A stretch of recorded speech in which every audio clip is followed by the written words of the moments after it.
your home for Kings talk and so much more. Live and local. Alan Stiles on Sacktown Sports.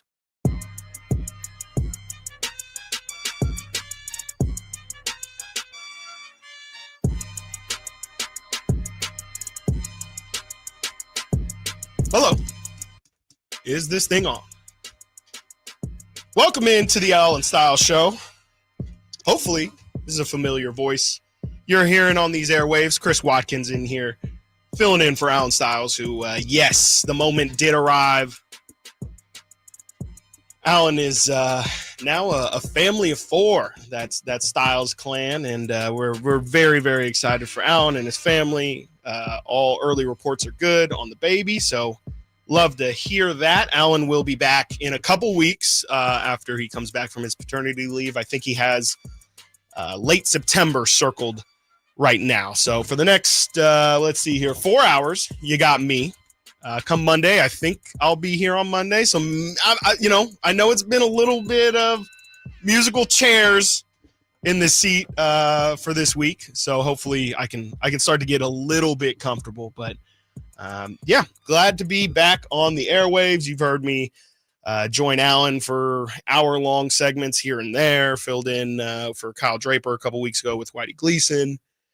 And, I forgot actually Kyle and I did a show with my guy Charles T. Hamilton, maybe a month ago. Which, legendary. To say that show went off the rails is, first off, typical, if you know Charles T. Hamilton, who used to co-host here a long, long time ago. But always fun to be in with him. But what wasn't fun for me last night, as I'm a Minnesota Vikings fan, and I can't lie. The division is probably the toughest, I think, in football right now. The NFC North with the Packers, the Bears, the Vikings, the Lions, of course, have been running the show in that division for the past couple years. But last night on Thursday Night Football, you saw something, or specifically I saw something that I don't like to see at all, and that is the Packers admittingly looking really good these past first 2 weeks. That week one win against the Lions, absolute statement win. Of course, it's in Lambeau. It's a bit of an advantage. Lions, we'll talk about them in a second, but, they lost some staffers, to say the least. Lost the OC, obviously Ben Johnson going over to Chicago, Aaron Glenn going over to the Jets, taking tons of staff members with them, quarterback coaches, receivers coaches, all the list goes on and on and on. The Lions are pretty bare in looking to kind of reinvent themselves this season. They still have the talent, but I don't know, man. They just, it really felt like Ben Johnson was the thing, the straw that stirred the drink in Detroit there for the past couple of years. Jared Goff, bless him. He's obviously a Cal guy. He's first pick in the draft, had a couple of years where he looked like he was going to be, on the list of big number one draft pick busts. And I think he's kind of steadied the ship quite a bit, to the point where I don't think those conversations are being had, but I don't also think we're having any conversations of Jared Goff being in that upper echelon tier of quarterback. So we'll see how that affects the Lions. But again, to bring it back to the Packers, who took down the Lions, 27-13 in that week one matchup that they had. Last night, they looked great. They look great. And of course, the Micah Parsons trade is looking incredible for them. Of course it is. That was the day that I was on air with Whitey, was the day that the Micah Parsons trade broke. And immediately you just knew that was going to be a really, obviously, when one of the best edge rushers in the league gets traded, it's going to be a really big impact. But with how young Micah Parsons is, you see how much he can affect the game. Week one, I think he played under 30 snaps and still impacted the game a ton. Last night, you see him just constantly creating pressure. Packers just really didn't let the Commanders get anything going. I think I saw last night's explosive play percentage for the Commanders was the lowest of the tracking era. So just a really good job from the Packers defense, keeping everything contained. The game got a little bit close in the early fourth quarter when the Commanders scored, went 17-10, but the Packers just go right down, drive, get a touchdown, I think, from Tucker Kraft, who just looks incredible. I mean, I think he said yesterday after the game that was his first ever career 100-yard game, pros, college, high school, doesn't matter. He looks like a real weapon. And to me, if we're talking about the Packers, that's again, I'm a hater. I will be a fully professed hater of the Packers. I don't like to say nice things about them at all. And so I will say the one glaring point, especially last night with the injury to Jaden Reed, their receivers. Like it's been said, they don't have any number ones. They have all number twos, and that's kind of what it looks like. We'll see if I think Matthew Golden, their rookie, they have really high hopes for him, but Christian Watson was their first-round pick a couple years ago. He never panned out. I want to say he was hurt yesterday as well. I think Dobbs caught a touchdown yesterday. He's still hanging around somewhere. We'll see. Yeah. Romeo Dobbs is always supposed to be the guy to break out for them. He's always just kind of, again, been that like number 2, number 3 receiver for them. He just exists, He really does. And like, especially in like a fantasy perspective, it's like he's not going to get you 5 points, but he probably won't get you 10 either. Like every single week, he's in that 4 catches, 53 yards range. Maybe you'll get a touchdown. He's always like right at the top of your waiver wire, and every week you're just like, thanks. No, I'll pass. You'll say, Kraft is the one getting targets, or Golden's the one who's gonna, be the one to kind of get the target share, if that thing does go up higher. But yeah, man, I just think in general the Packers look good. It's scary season for me.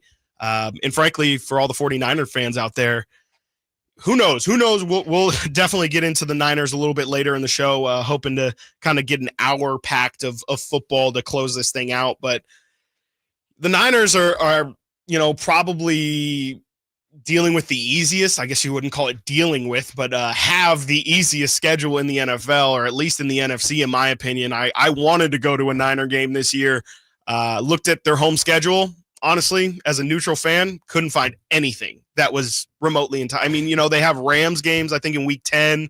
They play the Seahawks the last week of the season where they're going to wear those rivalry uniforms, which I kind of like the Niners ones. Some of the other ones are TBD, I guess. You don't want to spend your Sunday night watching Michael Penix at 8 p.m. on a Sunday night. No, that's not how I want to spend my Sunday night. It might be cool to see Bijan. Like, that's the thing about the Niners schedule. Again, as a neutral, it's like I think they got the Falcons on there. They've got the Jaguars on there if you want to go see Travis Hunter.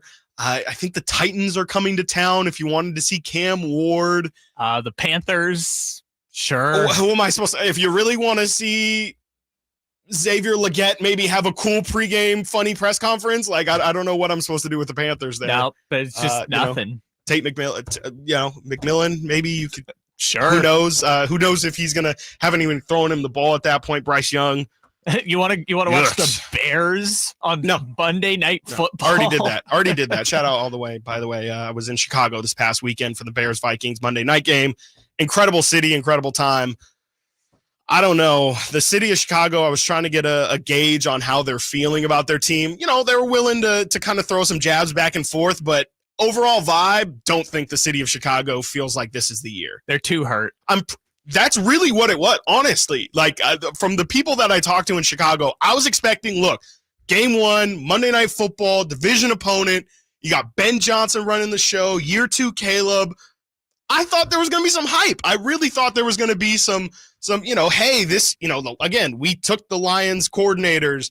The Packers are just such I'll believe it when I see it team. Like, they're always going to be above 500, it feels like, but if they're really going to be a team that competes for a Super Bowl, which, again, this year really is starting to feel like they're going to be at least in that conversation. I'm surprised to see that the Bears fans didn't see a window of opportunity. J.J. McCarthy, rookie season. Like, there's a lot of open opportunity in the North, even though it is a very competitive division. Just didn't feel it. Didn't feel it from the city of Chicago. I was really surprised. But they've also lived through Did the exact same thing with Trubisky and Matt Nagy. Like, second year came in, made the playoffs. They're like, this is our time. And then it was Justin Fields and Eberflus, and they're like, this is going to unlock they've been too hurt. No, and that's definitely the sentiment that I got is just, again, we'll believe it when we see it. We've been hurt too many times. We believe in these guys, but again, we're just not. I mean, it was brought up to me, the Cubs, 100 years without winning a championship. Like, this city is very, very, very cautious to go all in on a team before they actually have something to prove. Especially when the Bears have not had a good quarterback in surprisingly close to 100 years. Like, it's not quite, but it's getting close. I mean, I really, in my lifetime, I mean, you've dealt with the Rex Grossmans, the Kyle Lortons, the Jay Cutlers. Jay Cutler is the best quarterback. He probably is. I mean, no, he is. Yeah. He is. I've seen a lot of people, obviously 2025, a lot of people doing like the best of the past 25 years or quarter century or whatever. If you were doing the quarter century Bears top quarterback, it's Jay Cutler. It is Jay Cutler, as crazy as that is. You could go back to like post-merger, and it's basically that. Because I'm forgetting his name now. They had the one quarterback in the 1950s that was lighting it up. It's like, that's it. No thanks. Him and Jay Cutler hold all the franchise records. It's crazy. It is absolutely crazy. And we'll this all stems from, again, the Packers having a really, really big night on Thursday night. We'll see how it ends up going. Some storylines coming out of that one. Washington, of course, they had a great season last year. They jump out and surprise a ton of people. I think a lot of people, besides, obviously the Eagles being the class of that division, I think a lot of people thought this is the year that, maybe the Commanders can take it. And I think that division's still the one that hasn't had a repeat winner in, I think, again, like 25 years or something insane like that. It's kind of weird to think about, but you're right. It's nuts. It's absolutely nuts how, I mean, here I was waxing poetic about the NFC North for 12 minutes, but the NFC East, that's the NFC East is, I mean, it has just every year over year been turnover. And we'll see if that happens again this year. It seems shocking given the Eagles have been really good for like a decade now, but they just kind of do have like 1 year up, 1 year down, 1 year up, 1 year down. Yeah. And I mean, it's not like any of the other teams in there have been to the Eagles level, right? It's not like the Cowboys obviously haven't been competing with the Eagles every year. The Commanders just recently found success. The Giants have, I guess they've been the ones who have just kind of randomly sprouted every couple years to steal the division. Oh no, I got to look this up. Yeah, you have to. I think the Giants have not won the division in like 15-year period. That's true, because even when they won the Super Bowl with Eli Manning, those were wild card teams, if I'm not mistaken. They had to go all the way through the playoffs. The last time the New York Giants won that division was 2011. I mean, obviously Eli Manning, but is that like, I mean, that was the second Super Bowl, right? Okay. So we're talking like Victor Cruz era. Is like Michael Strahan still playing for this Might Giants not have team? been. Okay. This was the Mario Manningham catch in the Super Bowl. Okay. So it's like a little pre-Odell. Yes. And they won the division at 9-7. Wonderful. That is very fitting. Won the Super Bowl, have not won the division since. That's incredible. Yeah. So how funny is that they have not had a repeat division winner, and yet the Giants have not won the division in 15 damn years? That's insane. That is, and again, like, it's not like the Cowboys or the Commanders have been, at the top of their game during this stretch. No, the Commanders' best season, they didn't even win the division. They lost to the Eagles. Phenomenal point. Yeah, I mean, absolutely. And so, we'll see how the Commanders, if they can turn this thing around. Obviously, they trade Brian Robinson before the season to the Niners. Looks like maybe they could have held on to him. I know a big reason why they shipped him off was for money reasons. But now you have Austin Eckler go out last night. A lot of people, implying that it's going to be a season. As crazy as it is to say, they think it's Austin Eckler's Achilles. If it is his Achilles, is that the last game of Austin Eckler's career? Is that, as unfortunate as that is? I mean, a really, really solid career. One of those, dual threat guys. Obviously, tons of catches out the backfield in his prime. Great runner as well. But he was already kind of on his last leg, no pun intended. And now for him to have that injury, it's tough. And I know the Commanders are I think, the oldest team in the NFL, if I'm not mistaken. And for them to kind of deal with that in week 2, that's tough. That's really tough. I know they have a rookie. I can never remember his name. Hyphenated last name. Bill. Bill. Yes. Everyone just calls him Bill, which it's not his name. Yes. Krosky something. Yeah. Krosky Merritt. Krosky Merritt. Thank you. They're really excited about him. We'll see if he can shoulder the load, but for 16 weeks, that's going to be really tough for that team.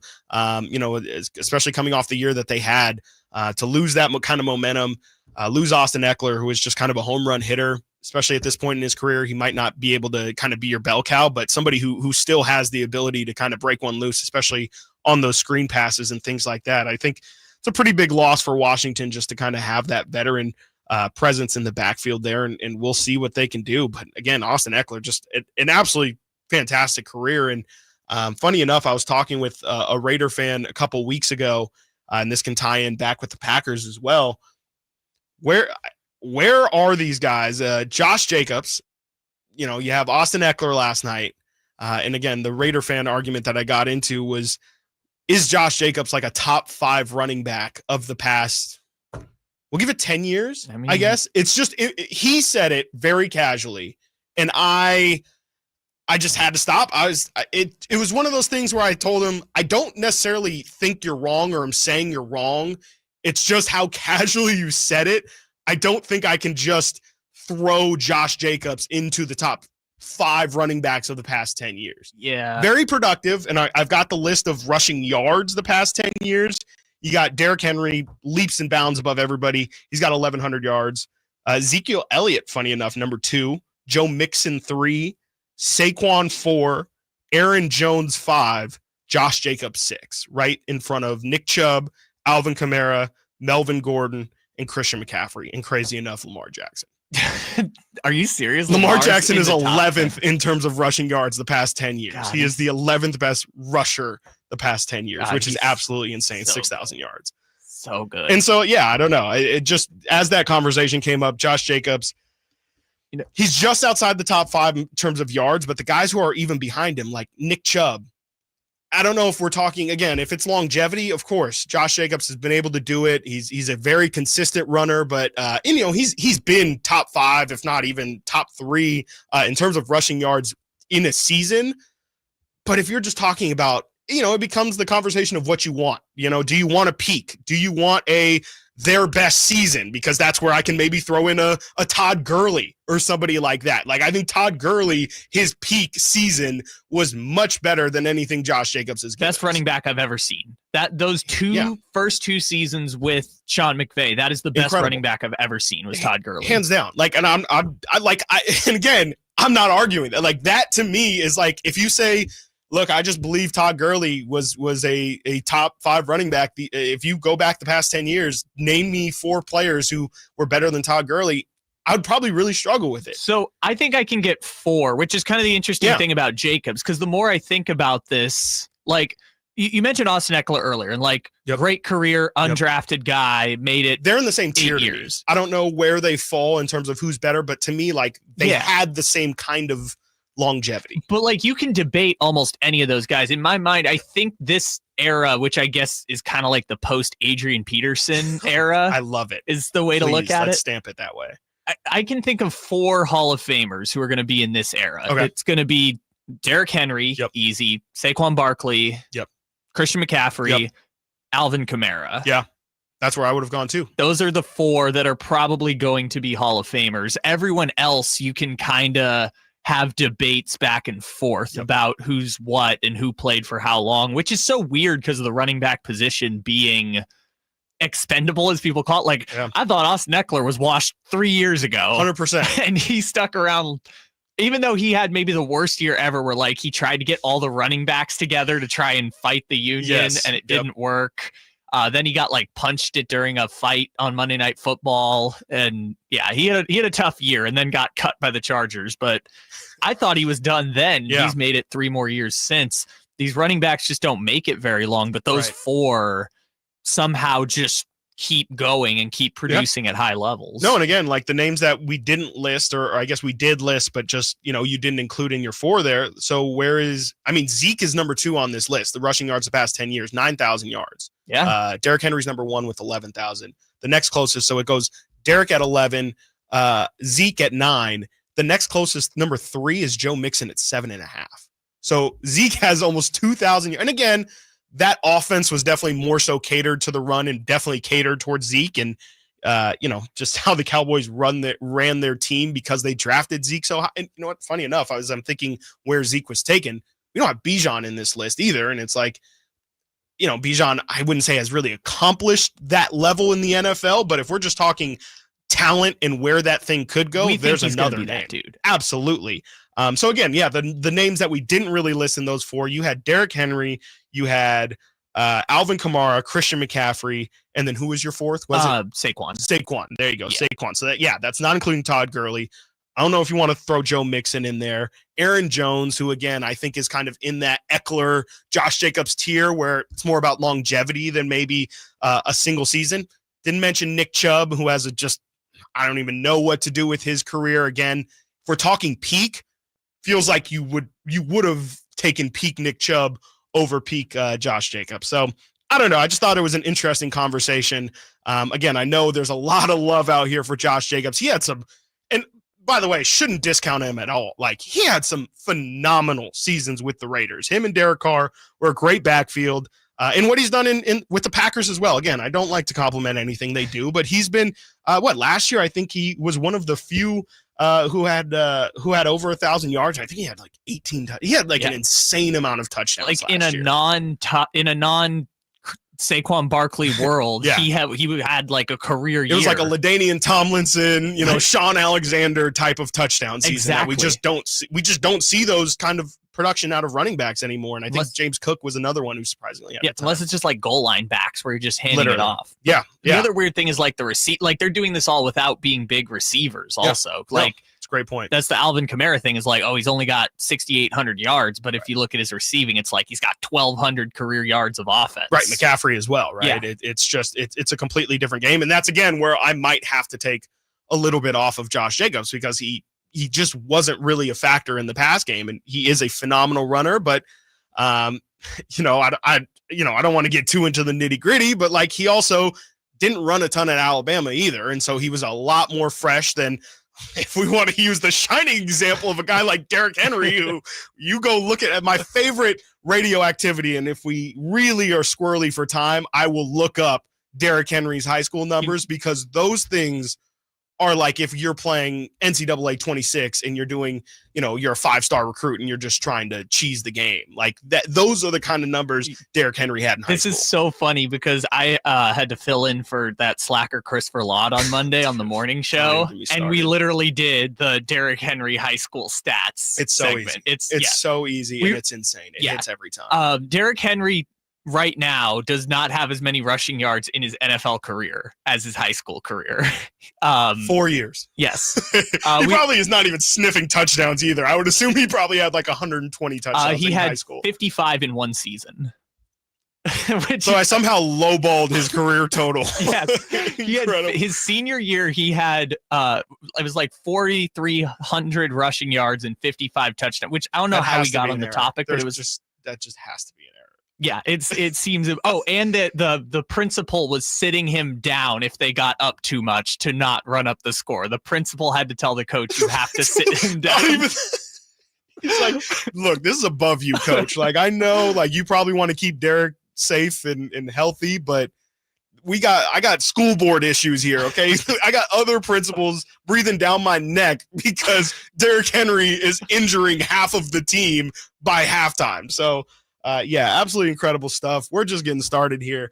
We got a lot to talk about. Again, hoping to end the show with a lot more football talk. But, of course, we have to go Kings. I got to say bye to Trey Lyles. We, as a collective, have to say bye to Terrence Davis and what that could potentially mean. But coming up next, Dennis Schröder. The Kings' new point guard is absolutely lighting up EuroBasket.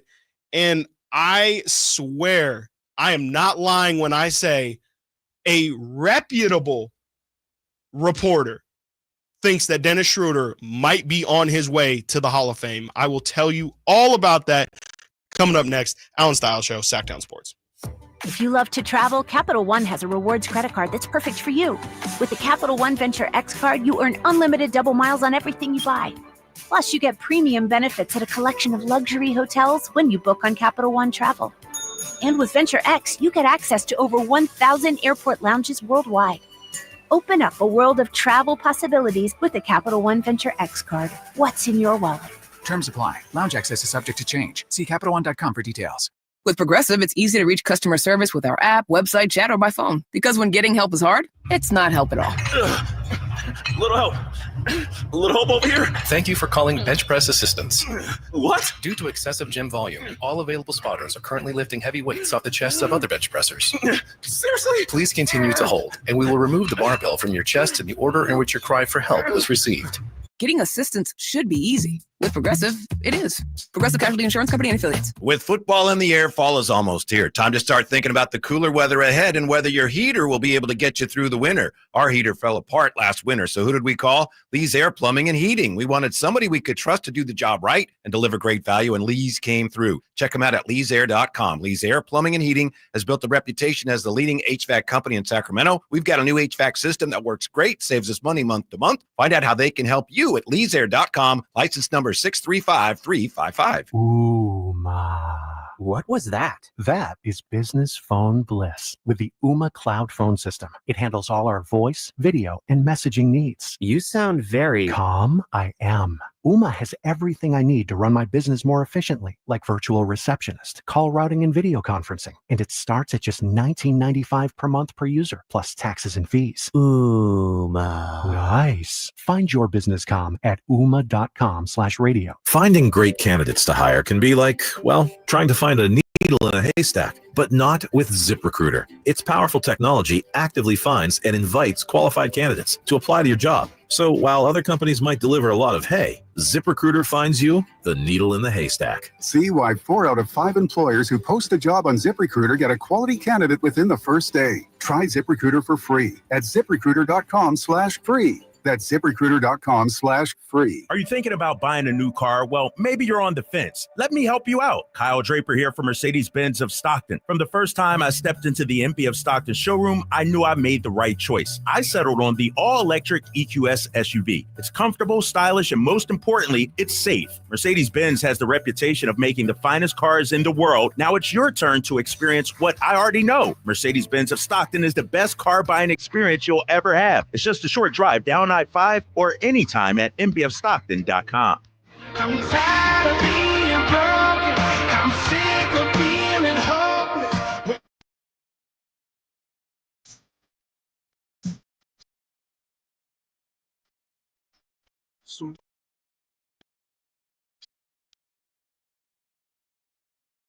Hey, this is Jelly Roll. This National Recovery Month, start your recovery journey. Choose a proven addiction treatment option that's right for you at ChooseChangeC8.org. Get ready for a night out with Jordan Davis. Country in the Part 2 this Saturday at Cal Expo. Along with special guests Mitchell Tenpenny, Locash, Vincent Mason, and Averyana. Make it a family day out with food trucks, games, dancing, and more. This Saturday at Cal Expo with Proactive Pest Control, Fasteners Inc. Tool Outlet, and Red's Pizzeria and Tap House. Tickets at CITPFest.com.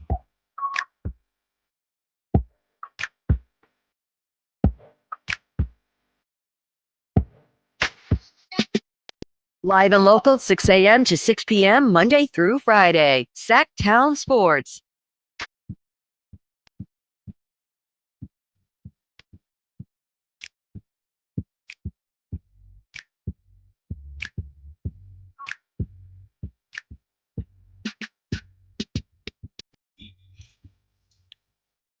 Hey now.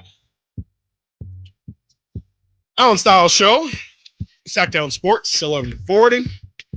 Chris Watkins filling in for the day and maybe for a couple of days after. We'll see.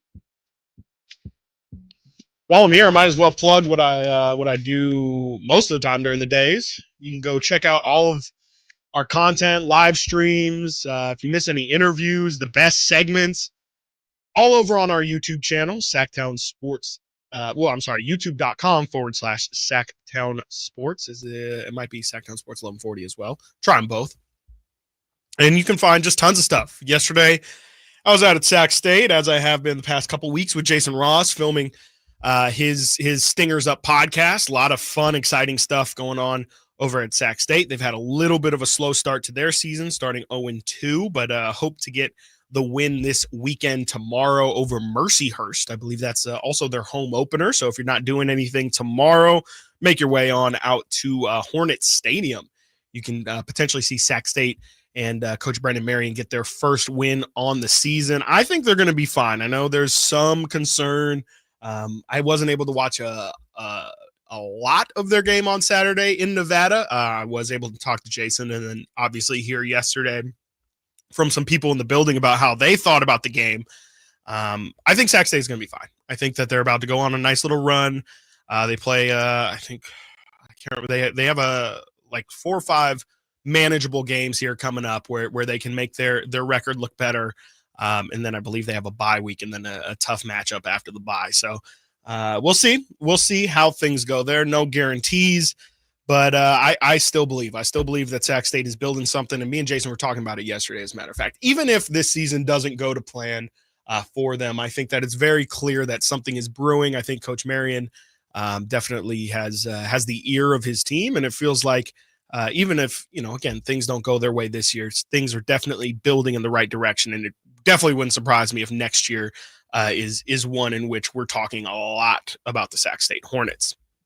Something people don't talk a lot about, especially in the States, is EuroBasket. And, rightfully so. It's all the European countries, or is it? I know it's not. It doesn't involve the Americas, I should say. That is the one. I don't know if it's the European countries specifically, but obviously being EuroBasket, one can assume. I don't know where the line gets drawn. Does Turkey count as Exactly. Europe, or is it Middle East? Who knows? Who knows? It's never very clear. What is clear is that Dennis Schröder is having himself a time, ladies and gentlemen. This summer has been, it obviously started off with a lot of Dennis Schröder talk. Is this going to be it? Okay, he's going to be your starter. What does that mean?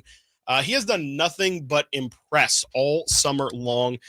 He's averaged, coming into today's game, where Germany played Finland, which shout out Lauri Markkanen, in which Germany absolutely destroyed him for the most part. 98-86 final score. Dennis Schröder today, again, I didn't actually finish my sentence. Dennis Schröder coming into today, 20 points, 5.9 assists, 3.3 rebounds for the tournament. They just made it through the semifinals. So today, on top of those 20-point averages, he drops 26 points, 12 assists, and 5 rebounds in the game. He had 7 assists just in the first quarter. He had, I think, like 15 points at halftime. So just an absolutely phenomenal game for Dennis Schröder. Germany does have a couple NBA players. They got the Wagners. They got Oscar da Silva. Sorry, I thought it was, is that Tristan da Silva? But he's just changed his name, possibly. I'm not sure, but it is Tristan da Silva. Wow. Tristan da Silva. They've got the Wagners, they've got Daniel Tice, and of course they have Dennis Schröder, so and Isaac Bonga as well. So a lot of NBA talent over on the Germany side. They seem to be the favorites to take it. I think they just took down Luka's squad in their game before this, so it does seem like Germany is on their way to possibly winning another gold at EuroBasket. And the question becomes, as I teased, and I promise you this is real, is Dennis Schröder on his way to becoming a Hall of Famer? Might sound crazy, but Tim Bontemps of ESPN had this to say. Dennis Schröder, this is all quotes, Dennis Schröder is going to make the Hall of Fame, and I think he's definitely going to make the Hall of Fame if they win this tournament, which is going to cause people to go berserk. It's a World Basketball Hall of Fame of all levels, Bontemps wrote. When you look at Dennis Schröder's international career, I think if they win this tournament, he's going to make the Hall of Fame eventually as an international entry, which will, I'm sure, cause people to go a bit crazy. But he's got a pretty dang good international resume if they win this tournament. Let's see. Dennis Schröder won gold medal in the 2023 FIBA World Cup. He was also named MVP, and a lot of people are saying he is in prime position to win MVP of this EuroBasket. So that is incredibly interesting from Tim Bontemps. Obviously, I think it's safe to say at this point, Dennis Schröder is not going to be a Hall of Famer from an NBA standpoint. He's again, this has been what I've been preaching all summer. A lot of people seem down on Dennis Schröder. Dennis Schröder is a perfectly solid point guard. I would not say he is a 15th best starting point guard in the NBA, but he is more than serviceable. He will have nights that impress you. And if he continues, and again, he's entering I think he is 30 years old, if I'm not mistaken. So he's still smack dab in his prime, still has some room to grow a little bit. And I feel like if this situation is right in Sacramento, like people are going to be really impressed with what Dennis Schröder brings. Again, I'm not saying he's going to be in any all-star conversations. I'm not saying, you should go out and buy a Schröder jersey. I'm just saying, I think for where expectations are at, and it's pretty universal for this Kings team in general, it just feels like vibes are so low that I just feel like it's going to impress people. And I'm not saying the Kings are going to make the playoffs, not saying they're going to win 50 games. I just think it's going to not look as bad as what some people are anticipating. And a big part of that is going to be because Dennis Schröder is just a professional point guard. I just think he's very capable of like, he is not a distributor necessarily. Again, 12 assists tonight can definitely contradict, but he's somebody who's just going to be solid. He can hit the three ball. I won't say he's a knockdown 3-point shooter, but he's not a liability necessarily from three. He has very long arms, which shows some defensive capabilities. Again, defense, a lot about commitment, but he has the capability to make an impact on that side of the ball. I don't know. I mean, again, not saying there's going to be accolades for Dennis Schröder. To me, it just feels like people don't quite know exactly what they're going to get. And Kyle, you've been here every day. I mean, does it feel like that's kind of true? Do you feel like maybe I'm hyping him up a little bit too much? Because, again, like this guy's been in the league for a long time. He was drafted relatively high. He wasn't a top 5 pick or anything like that. But like when he was drafted, there was some hope that Dennis Schröder could turn into something in Atlanta. What was he, like pick 18? Yeah, I'll have to check because he was one of those where, the fact that he was international too, I think made him drop a little.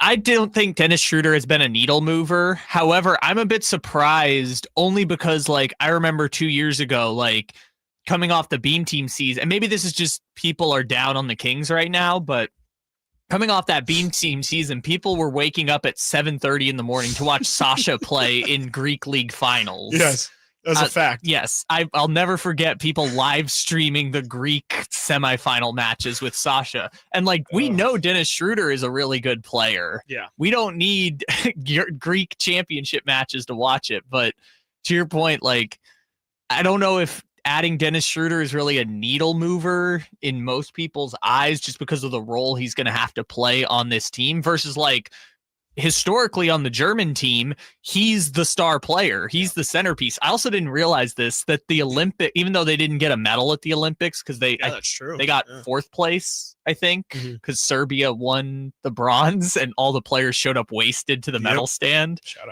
out. I didn't realize the Olympics do like an all Olympic team now, and they started doing that the last couple Olympics. And it's hilarious because if you look at the 2024 one, it is Jokic, Wemby, LeBron James, Stephen Curry, and Dennis Schröder. That's right, Kyle. That is right. That is the most and that's, we've seen it before, and it shows up a lot more so in like in soccer than in any other sport. But like there are some people who, for whatever reason, just kill it on one specific stage. People make fun of the FIBA Patty Mills thing. Yes, that's another great example. Like Dennis Schröder is maybe the greatest international player of his generation. He's going to have a gold medal at EuroBasket, a gold medal at FIBA, MVP of both, all Olympic teams. Again, Germany got 4th place. He was the flag bearer for Germany at the Olympics.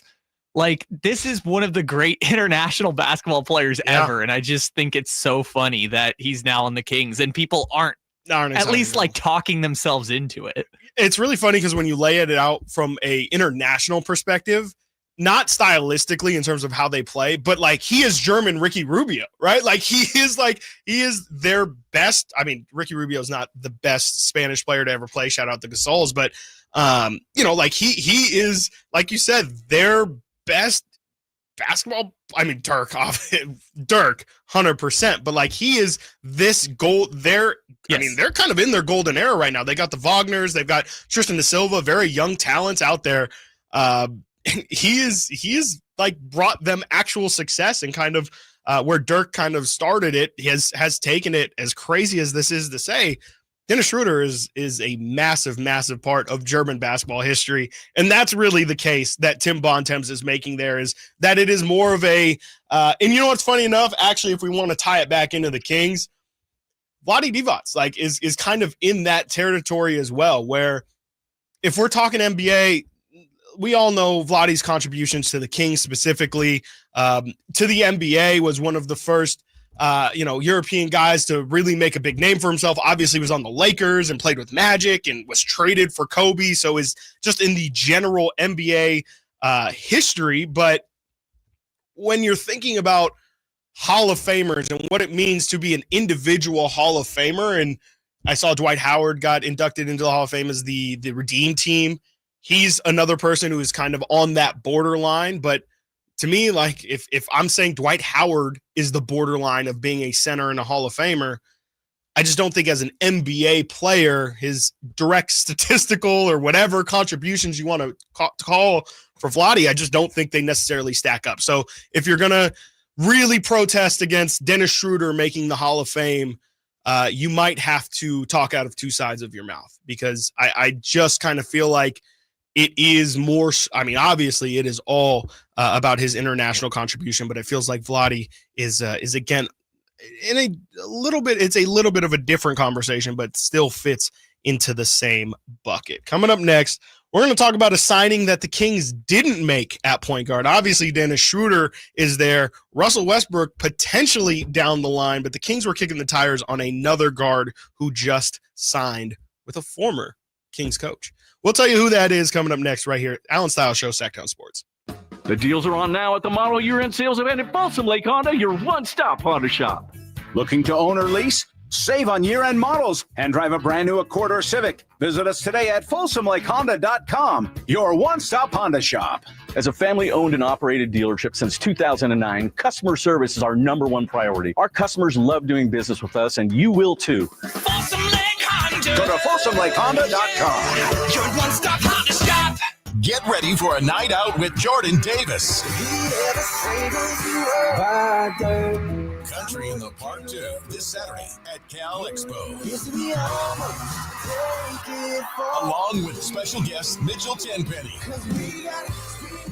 Locash, Vincent Mason, and Averyana. Make it a family day out with food trucks, games, dancing, and more. This Saturday at Cal Expo with Proactive Pest Control, Fasteners Inc. Tool Outlet, and Red's Pizzeria and Tap House. Tickets at CITPFest.com. With 25 award-winning years in Northern California, Ashton & Price is your local injury law firm. Pro attorney tip: if a firm presents as local but they're in LA, red flag. If your first consultation is not with a lawyer, big red flag. At Ashton & Price, your first consult is with a local attorney, and if serious injury prevents travel, a lawyer will come to you. Still not enough? George Washington's my uncle. At Ashton & Price, no red flags, just red, white, and blue. Remember, for the best advice, don't think twice. Call Ashton & Price. Progressive's teen driver discount could lower the cost of insurance for your teenager and save you some money. And then you can still spend money on them. Because just when you think you have a grasp on spending, new sneakers. And then it's money for a school field trip. And of course, spending money. Oh yeah, and a new phone to replace the one they dropped in the toilet. Oh, don't remind me. So just get Progressive's teen driver discount. And then you can continue to spend money on them endlessly. Progressive Casualty Insurance Company and affiliates. Discount not available in all states and subject to terms and conditions. This is the story of the one. As a custodial supervisor at a high school, he knows that during cold and flu season, germs spread fast. It's why he partners with Grainger to stay fully stocked on the products and supplies he needs, from tissues to disinfectants to floor scrubbers. All so that he can help students, staff, and teachers stay healthy and focused. Call 1-800-GRAINGER, click Grainger.com, or just stop by. Grainger, for the ones who get it done. Carmichael Dave here for my friends at American Energy Heating and Air. Yes, I always tell you they are a family-owned operation, been in business since 81, A-plus Better Business Bureau, but it is hot. We are in those Sacramento hot months. I want to focus on them being your second opinion partner. What does that mean? Maybe you've got somebody you're working with or you've worked with in the past in the HVAC world. Guess what? They want to give you a second opinion. How much does it cost? Nothing. Nothing. You call them up and say, hey, can I get a second opinion on this deal? They come out and they either say, wow, that's a great deal, you should feel better about that, or they say, we can beat that price. And usually they're going to beat it by a lot. Guess what? You just saved money and it didn't cost you anything to find out. It's a no-lose situation. Go with a trusted company. American Energy, 916-520-9990. That's 916-520-9990 or AmericanEnergyAir.com. Jingle Singers, take it away. Call 916-520-9990 now. Truck Month is on at Elk Grove Chevy at the Elk Grove Auto Mall. And Elk Grove Chevy has one of the largest selections in the area, all with big Truck Month savings. Now that's big, huge. See them all at MadeAChevy.com. Together, let's drive.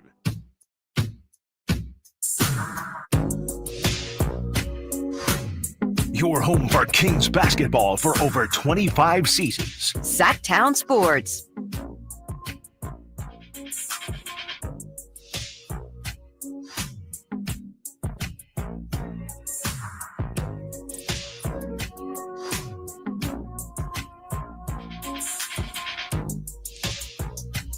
As I mentioned, by the way, Chris Watkins filling in for Alan Stiles.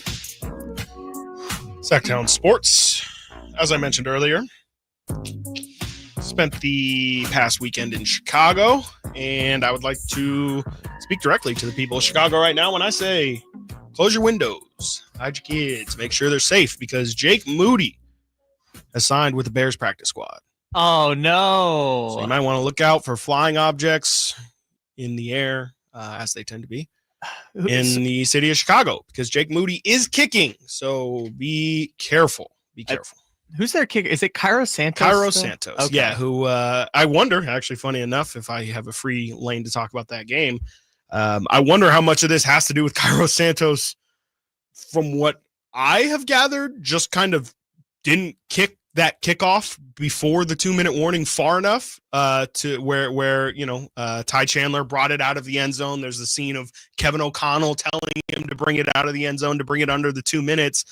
A lot of people wondered, why didn't he just kick it straight left out of bounds and take the ball at the 40 where touchback's already at the 35, take it at the 40, take the penalty, doesn't matter, make the Vikings run a play, make them call timeout, whatever.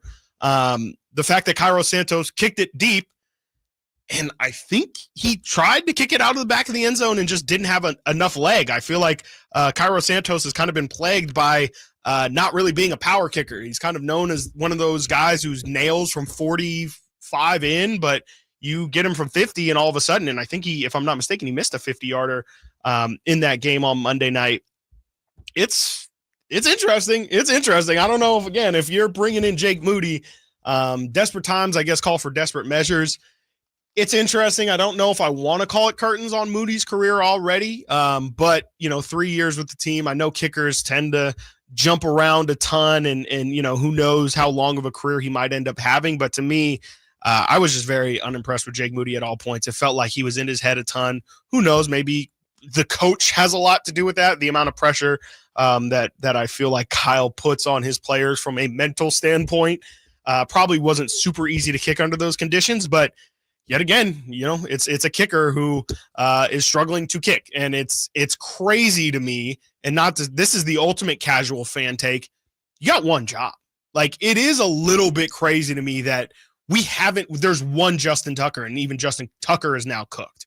So how do we fix it? Not that it's going to be thrilling radio to try and figure out the kicking problem in American football, but like, how have we not figured out how to just, hey, I love to watch football. I'm not really a huge fan of my child potentially getting head injury or whatever your reason is for not really wanting your kid to play football. Why, be a kicker. It's relatively safe, and it's just crazy to me that we haven't figured out something that is just literally a skill. You go to NFL practices, they're running their 11-on-11s, they're doing skill drills.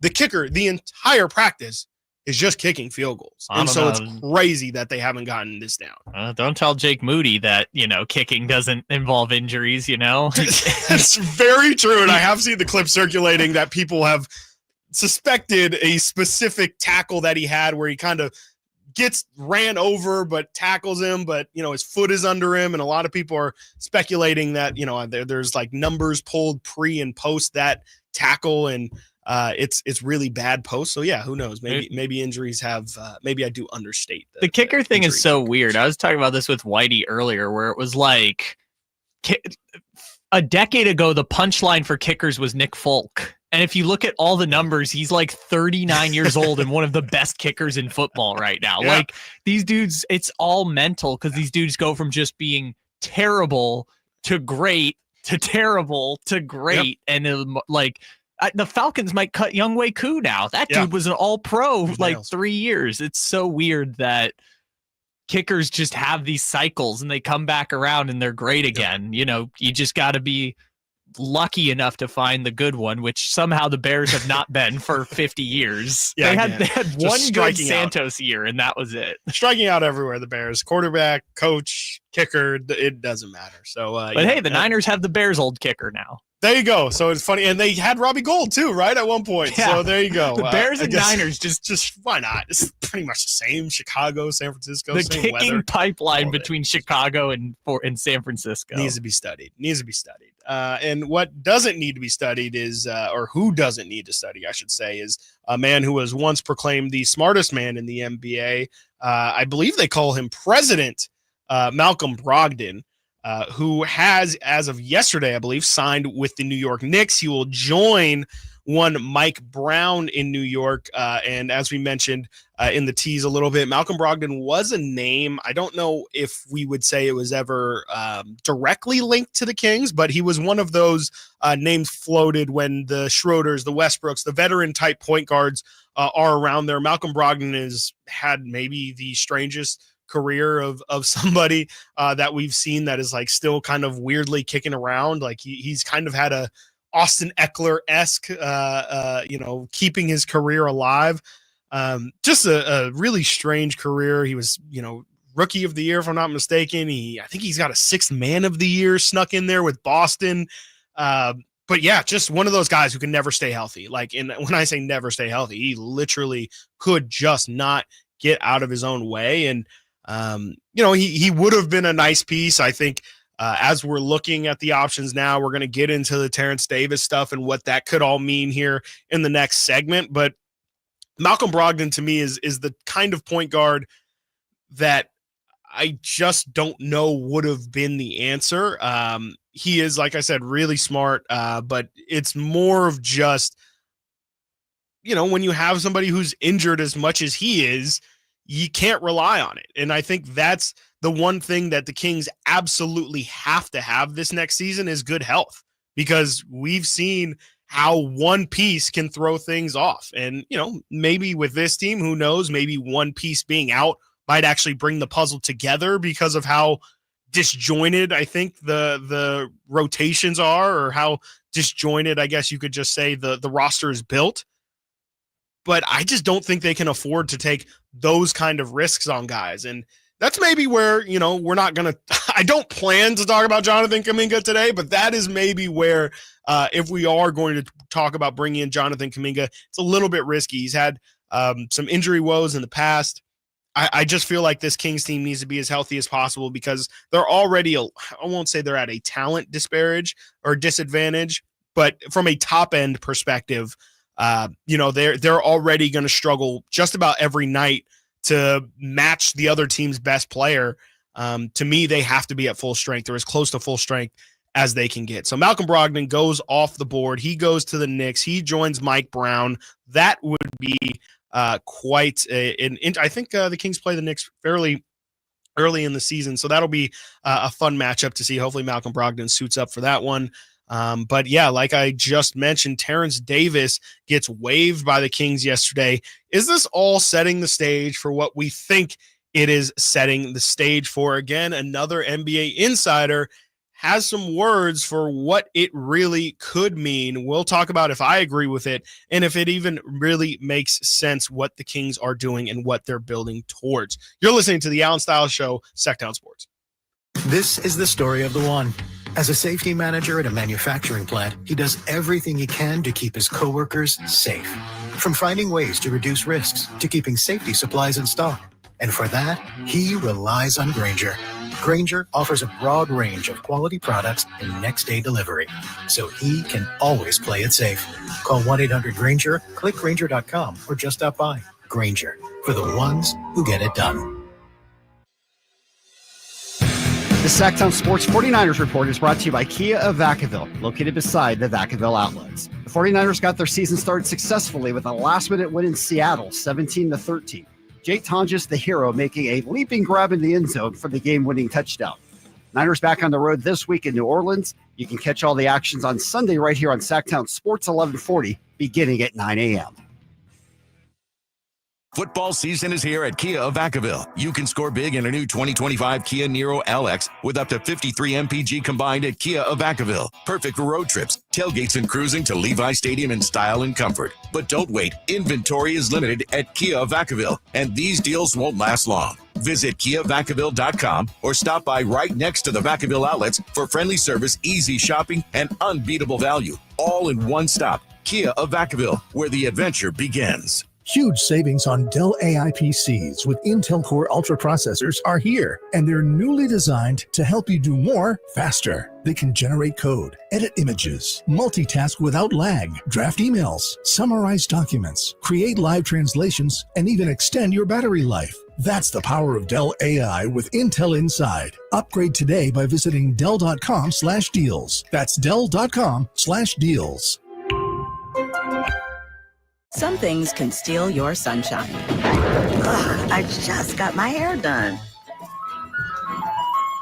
Sorry, the cooler's broken. Anyone see my flip-flops? Anyone?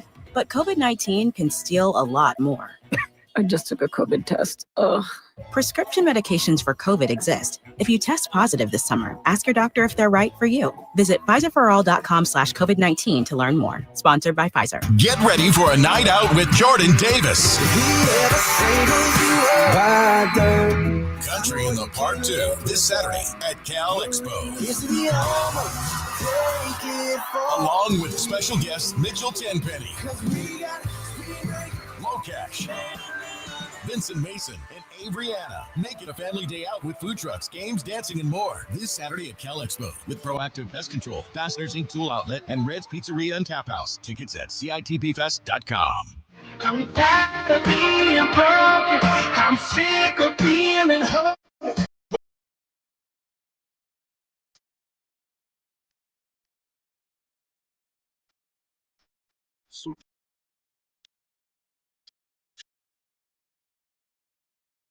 Hey, this is Jelly Roll. This National Recovery Month, start your recovery journey. Choose a proven addiction treatment option that's right for you at ChooseChangeCA.org. Capital Casino, Sacramento's #1 poker room with primetime football. It's back. Capital Casino is giving away $500 per game in high hand bonuses for every Sunday, Monday, and Thursday night primetime game, offering the best food, best service, and the best action with the most variety of games in the region and conveniently located at 411 North 16th Street in downtown Sacramento. For more information, log on to capital-casino.com and please gamble responsibly.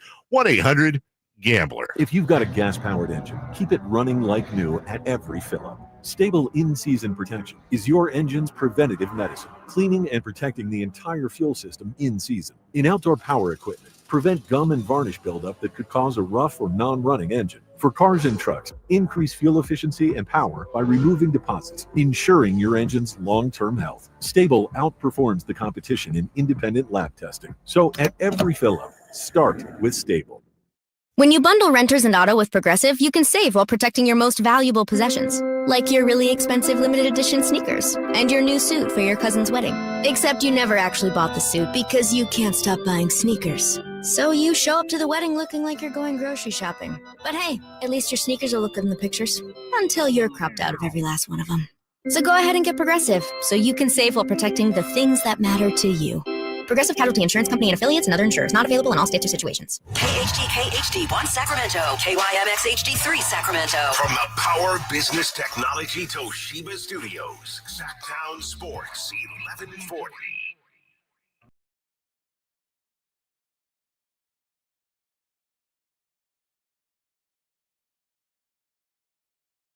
Live and local, 6 a.m. to 6 p.m., Monday through Friday. Sacktown Sports.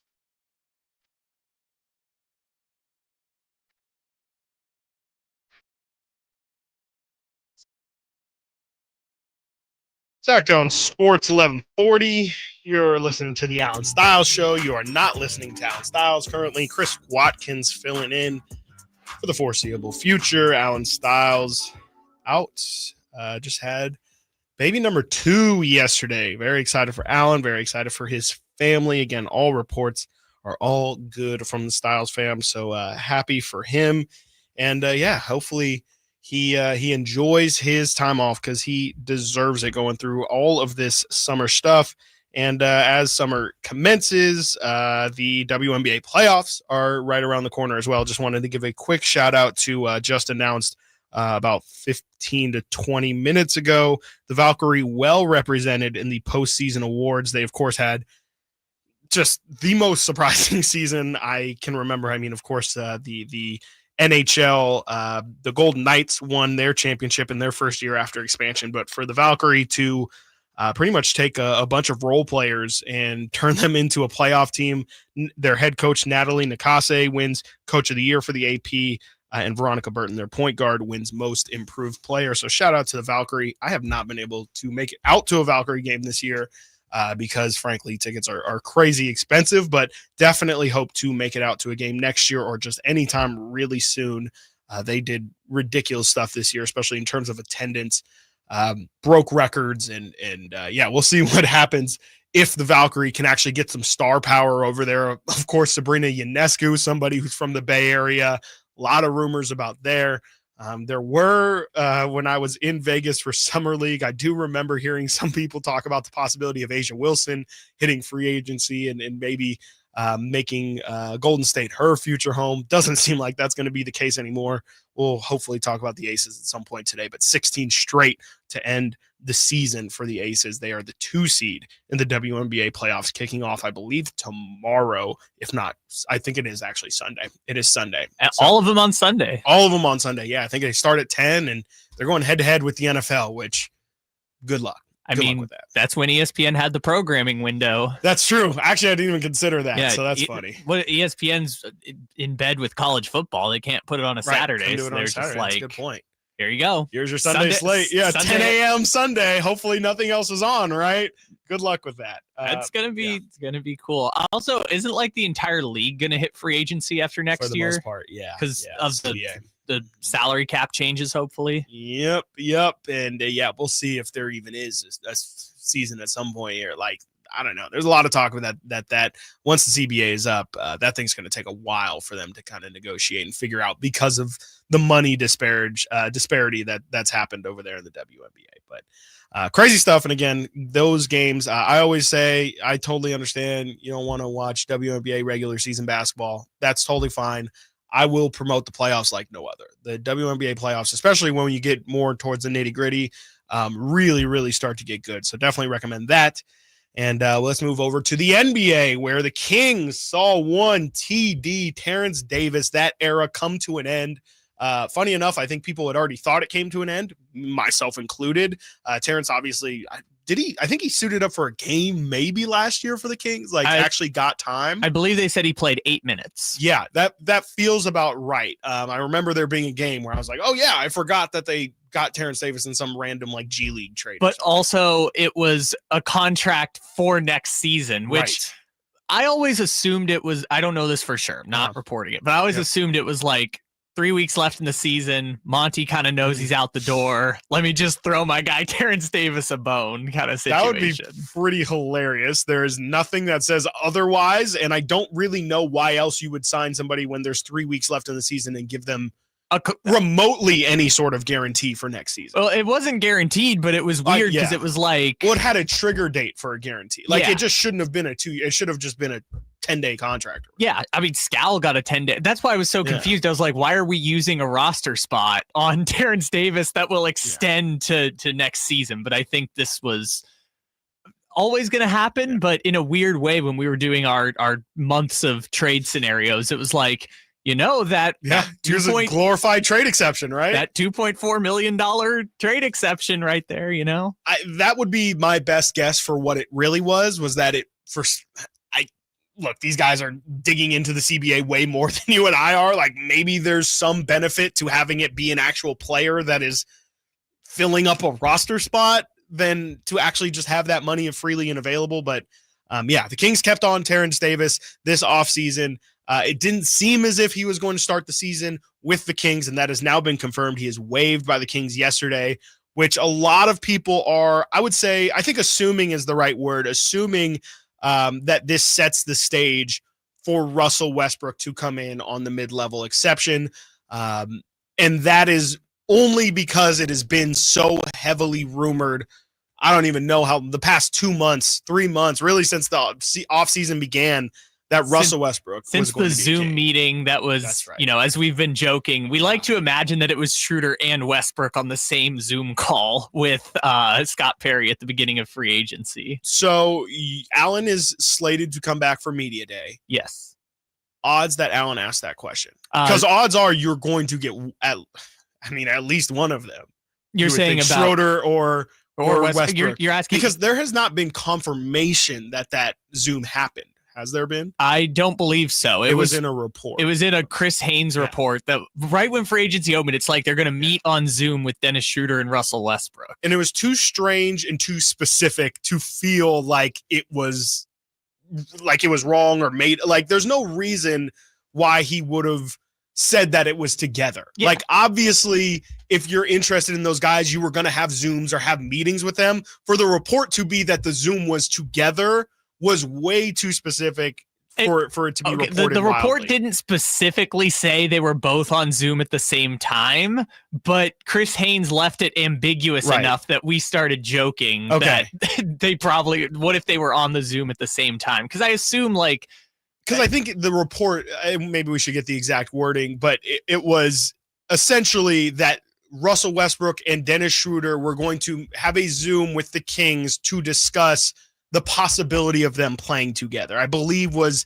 the gist and the vagueness that you're referring to of how the reporting happened. Something like that, yes. But Chris Haynes is usually plugged in with the Sacramento Kings for sure stuff, which I believe he is currently, I believe he's a Sacramento resident. This is Chris Haynes. Yes, there you go. Yeah, you've been briefed. There you go. Absolutely. So I'm sure that the Zoom happened, but how it came together still a mystery. But anyways, to your point, that was 76 days ago, and we are still on what is this, day 77 of Russell Westbrook rumors.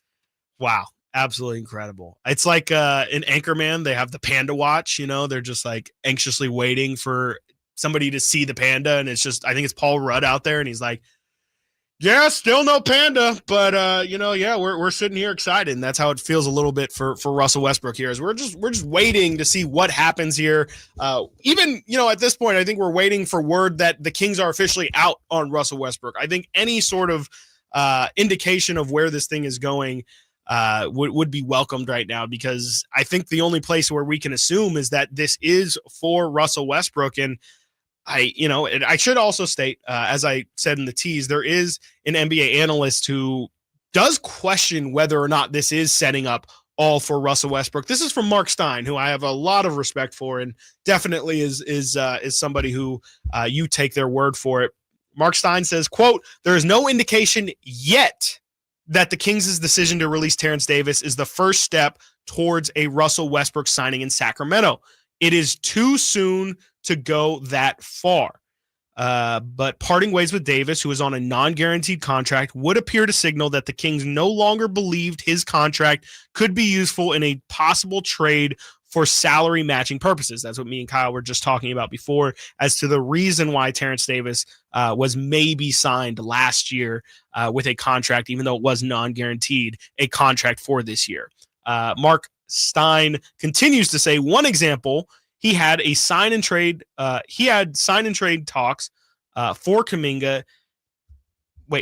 Had sign and trade talks for Kuminga ever reached an advanced stage, Sacramento could have guaranteed Davis's deal to include him. That's again what Kyle was talking about it just kind of using him more so as a trade exception than thinking of Terrence Davis as the actual player. Mark Stein finishes by saying Davis's contract was set to become guaranteed on the first day of the regular season. As one cap-minded league figure explained to me yesterday, quote, the only reason for Sacramento to have kept Davis this long was to have potentially used him in a trade. That is from Mark Stein, who writes on his Substack. So again, Mark Stein pretty much saying there is not any guarantee that this is all lining up for a Russell Westbrook signing, saying it's too soon to go that far, and also essentially confirming the conversation Kyle and I just had before I read that, where essentially the only reason, and no disrespect to Terrence Davis at all, who was a great King, had some great moments. I think, unfortunately, I don't know about you, Kyle. What do you think of when you think of Terrence Davis and his King legacy, or just, what do you think Terrence Davis will be remembered for? I have two things specifically. Leading scorer in the 153-point game against the Brooklyn Nets on TNT. TNT TD. Yes, sir. Sir. I thought you were going to reference the Clippers game. I was like, I don't remember TD. No, not. Yes. No, TNT TD. Absolutely. Yes. The game that, I guess this was in the first win streak of the Beam team, but it was like the fourth of the first 7-game win streak was him scoring 31 points and then putting up like 153 against Brooklyn. And then the next day, Kevin Durant saying, how can we win with Edmund Sumner? I miss KD's Brooklyn days. He wanted out of there so bad. It was like incredible. He literally, after the game, did an interview with Chris Haynes. Or no, before the game, did an interview with Chris Haynes where he's like, we got Royce O'Neal and Edmund Sumner. How are we supposed to win? Was that the James Harden 0-point game? No, James Harden was gone by that point. Okay. Because he had an infamous 0-point game, which I think was his last game in Brooklyn as well. Yes, that was against the Kings. That was trade deadline 2023, right? That sounds about right. Or 2022. Yeah. No, it's 2022 because he had 2 playoff runs with the Clippers. So with the Sixers. Yes. So that would have been February 2022. This was like November 2022. So I don't even think Kyrie was really playing at that point. Crazy. Like Kyrie, I forgot about that part of it. That I just remembered why Kyrie was not playing at that point because he was suspended. I forgot about that part of the Kyrie journey that we are all on. I forgot it was not James Harden's 0-point game, but it was Kyrie getting suspended for the film that he was posting on Twitter. Before I get too sidetracked, which has already happened, I feel like James Harden has had a lot of Sacramento moments. He had that 0-point game, and if I'm not mistaken, James Harden fat suit might have been Sacramento as well. That's before my time, but I could be mistaken, but I feel like we definitely got a heavier set. You're talking about the famous photo where he's like in the red sweat. I want to say so. Yeah, I want to say so. But yes, we've gotten some pretty infamous moments. But to the TD point, yes, TNT TD, definitely the game I remember him for. The other thing, which unfortunately is just not Terrence Davis's fault, but if you're thinking about it more from a historical standpoint, I think Mike Brown's decision to play Terrence Davis over Davion Mitchell in game 6 and 7 of the playoffs is the other thing that I think of Terrence Davis. Man, I forgot and about that. How crazy is that? And I mean, the reason why is because, again, I tend to think of things more from like a Kings historical standpoint. Like right now, that is obviously the last playoff game that the Kings were in. And there's a lot of people, especially, I mean, that's when I was peak in this seat every single day, hearing things. Man, there was a lot of people questioning that decision, whether Mike Brown was right to bench Davion Mitchell for those 2 games. And I'll have to look at the box scores of those games to see if it was a true like Davion Mitchell DNP. But from my recollection of it, it was a direct Terrence Davis is getting the Davion Mitchell minutes, and Davion obviously had some great games against Steph defensively. I think obviously as ended up being the reason why I think Davion isn't a King anymore. His offense never really clicked, though I will say I do remember in that series Davion hitting some really good clutch corner threes. But man, yeah, that when I think of Terrence Davis, TNT TD 100%. Also just Terrence Davis, one of those random guys who can give you 30. You mentioned the TNT game, but Terrence Davis probably had 4 to 5 30-point performances with the Kings in just like a year and a half, 2-year split. So an electric scorer. But yes, TNT TD, his ability to score microwave offense, I believe is actually I think he said you can call me the microwave if you want to, famously in a post game clip on the Kings Instagram channel. But yeah, TNT TD and then the benching and it'd be interesting to kind of look back at that and maybe even someday rewatch those games and really think if it made that big of an impact. So game 6, he played 11 minutes. Terrence Davis, that is? Sorry, this is Davion. Okay. Davion played 11 minutes. Can you get his game 5 minutes as well, just in case like there was a big drop in that? Sorry, not to make you work too much. So he was at 24 in game 5. Okay. He was at 11 in game 6 versus Terrence Davis was 19. Okay. And then Terrence Davis, I believe, didn't play in that game 5 as well. Let's look up game 5 real quick. Terrence Davis. Sorry, I know I'm putting you on the spot here. Yeah, no, at least Basketball Reference makes it easy for us. So yeah, Terrence Davis was a DNP CD in game 5. So yeah, it was Played as I remember. 19 minutes in game 6. Game 7, Terrence Davis played 11 minutes. Davion played 6, but 3 of those were garbage time. Yeah, I was going 3. Kyle, that game was 40 minutes of garbage time from my recollection.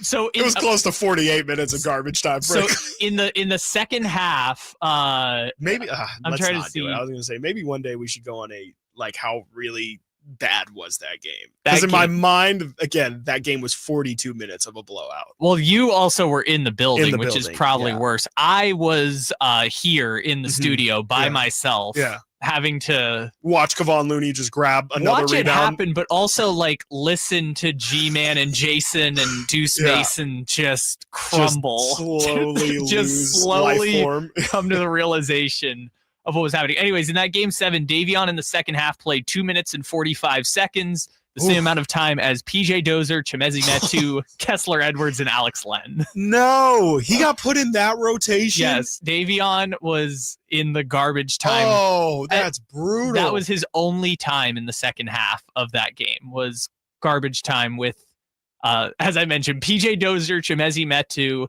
Kessler Edwards, and Alex Len. Only one King was a DNP CD for that game 7. It was Rashawn Holmes. Oh, man. Yeah, and that whole mess, too. I mean, that is just brutal. And, yeah, I mean, that is what I remember specifically about the end of that series, is just how big of a deal it was that Mike Brown was going to give the nod to Terrence Davis instead of Davion Mitchell. And obviously, history showed what the right choice was, and it probably wasn't that direction, but I don't know. Yeah, it's definitely maybe something that in 5 to 10 years we'll have to look back and really see if that was the turning point, because I'm sorry, I just saw you're good. I just saw Dozier, Metu, and Kessler Edwards and Alex Len were +4 in that game 7. Well, yeah, never mind. I was going to ask what the score was when they came in, but again, that game could not have been I honestly, even final score, did the Kings score 85 points in that game? Oh yeah, they got to 100. Really? Yes, they did get to 100. It did not feel that way. When the aforementioned garbage time lineup checked into the game, the score was 91 to 115. Okay. Yeah, that's a blowout at that point. Final score, they outscored them 9-5 in the final 2 minutes. Our heroes. 45 seconds for a whopping total of 120 to 100. So they barely scored 100. Okay. Yes, they won. Well, they actually scored on the last play of the game where PJ Dozier made a layup to get to 100. The crowd goes wild, huh? The Warriors fans in the crowd. God, yeah, that day was one that we just, we could probably bury that one for the time being. I think if we, the less and less that I think about that game 7, I think the better. But funny enough, I think, and now I'm really thinking about that series too. Game 6 was obviously a huge win for the Kings. That is still to this day the most. I'll call it underrated, I guess. But I remember after it happened, Jason Ross telling me, to be honest with you, that's one of the best wins in Kings history. Like a game, as crazy as it is, first round, but Kings just don't. That is one of the games where it is in your DNA to lose. You have an opportunity at one point to go up. What was it? It would have been 3-1 if HB hits that shot. You've just lost 3 in a row. You're going on the road against the defending champions, Stephen Curry and all. And this is your first time in the playoffs. These guys have been they only know the playoffs on the other side. They literally have never lost to a Western Conference team in the playoffs. I forgot about that stat too. Yeah, at the time it was true. Yeah. And just crushed them. Crushed them. No, I remember, no doubt. I remember that was a Friday. Yep. And I think the day before I had worked with you when you were doing the fill-in kind of shows, and just everyone's vibe was just down. Everyone was like, "It's over." It was a good run, and then that game happened, and everyone just flipped on a dime, like, "Oh, we can actually win this thing! Oh my God, we just crushed the Warriors in their building in a Game 6." And I think to your Friday point as well, I think it might have been a Friday. That sounds right, because in my recollection, the worst part is we never had time to celebrate it because it was, I believe Game 7 was on Sunday. And it was like Sunday at noon. Yeah. Yes. I will never forget that day. That was, like a 36-hour turnaround. It was incredible. Yeah. And that's right now. All that we have is the members. We have member berries to member. I definitely member all those good times that we had, Golden One Center. And hopefully we have more. And I think that's the one thing that definitely obviously shines more than anything, as Jalen Williams put so eloquently the other day. The Sac crowd is just different. And if we can get these guys, the collective, these guys use people going and excited for the season, that's where, to me, the lack of excitement for the season that I feel from the fan base, that's where the concern comes, is that the energy in the building isn't going to quite be the same anymore. And I just don't know if that's true. Everything I've ever learned about Kings fans is come game day, they'll be ready, they'll show up, they'll feel positive for a certain period of time. But I just can't remember the last time, and granted, it's because the Kings have had a couple years of success, or at least building towards something here. But it's been a while since I would say the overall vibe has been this low. And it's strange because the talent doesn't necessarily match that. And I get that the West is deep, and that definitely plays a part in it. But I feel like people are a little bit overrating it, and maybe even underrating how talented the Kings are in all of that. Again, top-end talent, that's a different conversation. They are going to struggle every single night to say who's their best player, who's our best player. Realistic. I mean, we can maybe go through the teams at some point, but there's I would say there's under 5 teams for sure off the top of my head that have a worse number 1 than the Kings. And that's feeling generous. I mean, it's even like if you're going the Charlotte Hornets, LaMelo Ball, like you might say, especially on a given night, LaMelo Ball is going to be the best player on the floor. So Locked On did their top 100 player list, and I can find the list again, but I think it was like 22 teams had a player ranked higher than Domantas Sabonis. He came in at 32 on the list, I believe, but that's low. It was like the Wizards, the Hornets, the Nets, the 76ers did not, which is weird. Embiid, Embiid's kind of his own thing. There's a Maxey right conversation. Now. Yeah, Toronto didn't. Chicago did not. There were a couple. Utah didn't. I think it was like 21 or 22 teams. So there was like 7 or 8 that did not have a player better than Sabonis. But those names I just mentioned right now, how many of those are not actively trying to win right now or trying to go to the bottom of the lottery? Exactly. All of those teams don't really have high aspirations. And the Kings, at least internally, have high aspirations. They are trying to be a playoff team. I think if you were to give them truth serum in the front office, they probably would tell you that they want to finish 6th seed, if I had to guess. Like, it feels to me like internally 6 to 8 is probably where they hope. I think they'll, shoot for the stars, land on the moon at just making the play-in. But I feel like there's some internal optimism that they're just going to be quiet about, which is probably for the best. I think right now the scariest thing I think all Kings fans could hear would be a large level of optimism internally, which is kind of funny, but if I know the fan base like I think I do, if Doug Christie were to come out and, have quotes about, hey, I think we're really going to come out and surprise a lot of people. I think we have some talent here. Hey, Dennis Schroeder, starts waxing poetic about some of the guys. I just kind of feel like a lot of people would say, miss me with that. Like, okay, cool. Oh, the Kings actually think they're going to be good this year? I don't know if that's good for them, which is crazy. But I think that the Kings are going to play into that. I think they're going to, especially knowing Doug, I think Doug's going to say, hey, you want to not believe in us? Go ahead, please. Tell me so I can tell them, as a matter of fact. So, it's going to be an interesting season, and we'll see which side, I guess, ends up being correct. Because, again, if there's anything I know about Kings fans, if they're right, they're going to let you know that they knew that they were right from Jump Street. So can't wait for the season to get going again. Media Day is a couple of weeks away. Training camp's right around the corner after that. And then early October, we're going to have some NBA preseason basketball. So before you know it, don't get too comfortable with football, because basketball is going to be right there behind it. And we will talk about it all right here on the Alan Stiles Show. Coming up next, it's time for me to have a very sad goodbye to the Trey Bays. Trey Lyles is no longer a Sacramento King. He's no longer in the NBA. We'll tell you where he landed and give a nice little farewell to one Trey Lyles. Coming up next right here, Alan Stiles Show, Sacktown Sports. Time to check out Capital Casino, conveniently located at 411 North 16th Street in downtown Sacramento. Staples presents That Was Easy. Seems like back to school happens earlier each year. First day of school coming in hot. And this year, my kids had massive supply lists. Folders, notebooks, and pens. Oh, the humanity. But Staples had everything I needed, with some items just 25 cents. Watch the small print. No. My back to school budget was saved by Staples Easy Button. Everything for school, in stock and as low as 25 cents. Staples. That was easy. In store, online, and on the app. It's 9/13 while supplies last.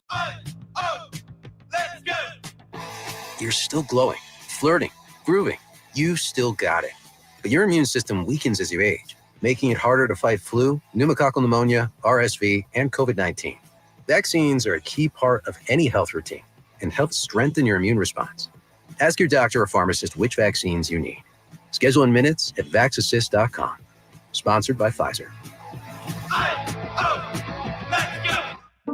At Fisher Investments, we may seem like other money managers, but we're different. What makes you so different than the rest of us? We ensure clients receive unparalleled service at every step of the relationship. Tell me more. Our investment counselors focus on service over sales, prioritizing clients' needs. How do you make money? We don't sell any commission-based products. We have a simple management fee based on the value of our client's portfolio. So we do better when our clients do better. What about client portfolios? We get to know each client, their finances, family, health, lifestyle, and more, and then we tailor a portfolio based on their specific goals and needs. Your clients really come first then, huh? Yes, we make them a top priority. Our goal is helping them achieve a comfortable retirement. Wow, maybe we are different. At Fisher Investments, we're clearly different. Learn more at FisherInvestments.com. Investing in securities involves the risk of loss. With football in the air, fall is almost here. Time to start thinking about the cooler weather ahead and whether your heater will be able to get you through the winter. Our heater fell apart last winter, so who did we call? Lee's Air Plumbing and Heating. We wanted somebody we could trust to do the job right and deliver great value, and Lee's came through. Check them out at leesair.com. Lee's Air Plumbing and Heating has built a reputation as the leading HVAC company in Sacramento. We've got a new HVAC system that works great, saves us money month to month. Find out how they can help you at leesair.com. License number 635355. For over 90 years, Hagen Oaks has partnered with the biggest brands in golf to bring cutting-edge technology to your game. Our one-of-a-kind total game fitting offers a level of experience and precision that is unmatched. From driver to putter, footwear to golf balls, our TrackMan-powered performance studios, 3D footwear scanner, and Ping's Ballnamic ball fitting kiosk ensure every piece of your gear is tailored to your swing. Trust the experts at the Hagen Oaks Golf Super Shop. Total game fitting starts here. Get ready for a night out with Jordan Davis. Country in the Park 2 this Saturday at Cal Expo. Along with special guest Mitchell Tenpenny, Low Cash, Vincent Mason, and Abriana. Make it a family day out with food trucks, games, dancing, and more. This Saturday at Cal Expo with Proactive Pest Control, Fasteners Inc. Tool Outlet, and Red's Pizzeria and Tap House. Tickets at CITPFest.com.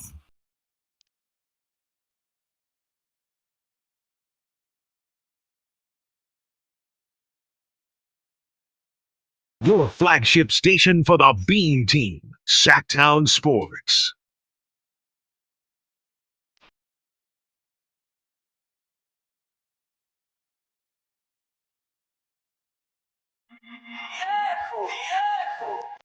All right.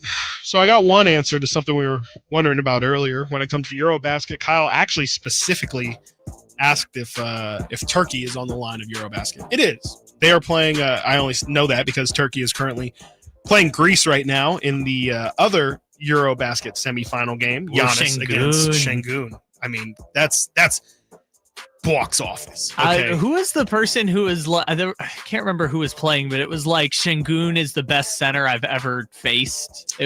I did see somebody say that the other day, and I can't remember who it was. Anyways, but they were talking about some Hall of Famer, and they were like, "That." Or I don't think it was Shaq, but it was like Shaq is the best center I've ever played, but now it's Şengün or something. Yeah, I can't remember who it was, but I did see that quote, and sure, maybe. Şengün did have a triple-double. I did see in his last EuroBasket game, the youngest player ever to record a triple-double in EuroBasket history. And yeah, I mean, it is Turkey against Greece right now to face Dennis Schröder in Germany in the EuroBasket final. That'll be on Sunday again. A big game in the semifinal for one Dennis Schröder, 26 points, 12 assists, 4 made threes, 5 rebounds for Dennis, the menace. And yeah, I mean, it's going to be an interesting one on Sunday, regardless of who they play. Both of those teams, Turkey and Greece, are fairly top heavy. So it feels like Germany should be the favorites in that one regardless. But I think I saw one of the coaches. Well, yeah, actually I did see one of the coaches the other day say something about how tough it is to stop Giannis, but it is a nightmare to be in international basketball and then see Giannis Antetokounmpo on the other side and just be like, what are we supposed to do with that? I feel like it's the same thing if Jokic is playing. It's like he can hit a jumper in your face. Like, imagine trying to guard. I know Caruso guarded Jokic in the playoffs, but like, imagine just being a 6'1" non-NBA player, forward playing for Montenegro. Yeah, exactly. Just like, oh, now I have to guard Jokic, who can shoot over me, just whatever, body me down low, throw behind it, like just fake pass, have him turn around, and then you look over, and it's right back in your face. Crazy stuff happening in EuroBasket. Bless anyone who's got to go against Giannis or Şengün for that matter in those matchups. But who will, some of their teammates might actually be going against Trey Lyles.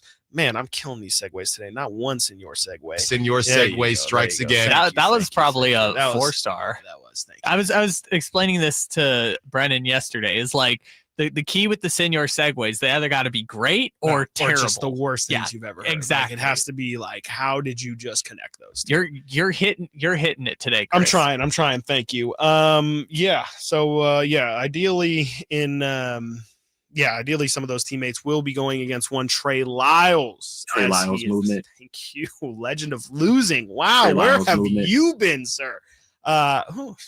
Hate to say it, but he might have been more right than what I gave him credit for at that time. Are you talking about the Trey Lyles movement or the DeRozan? No. The DeRozan maybe needing movement. to move to the bench.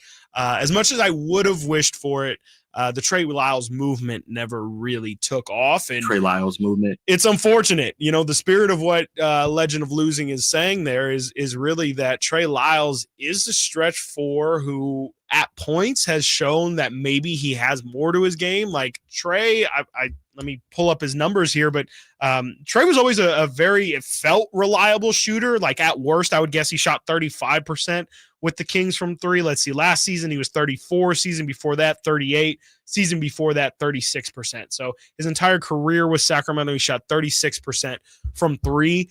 And frankly, like Trey was also injured quite a bit, especially post Bean Team season.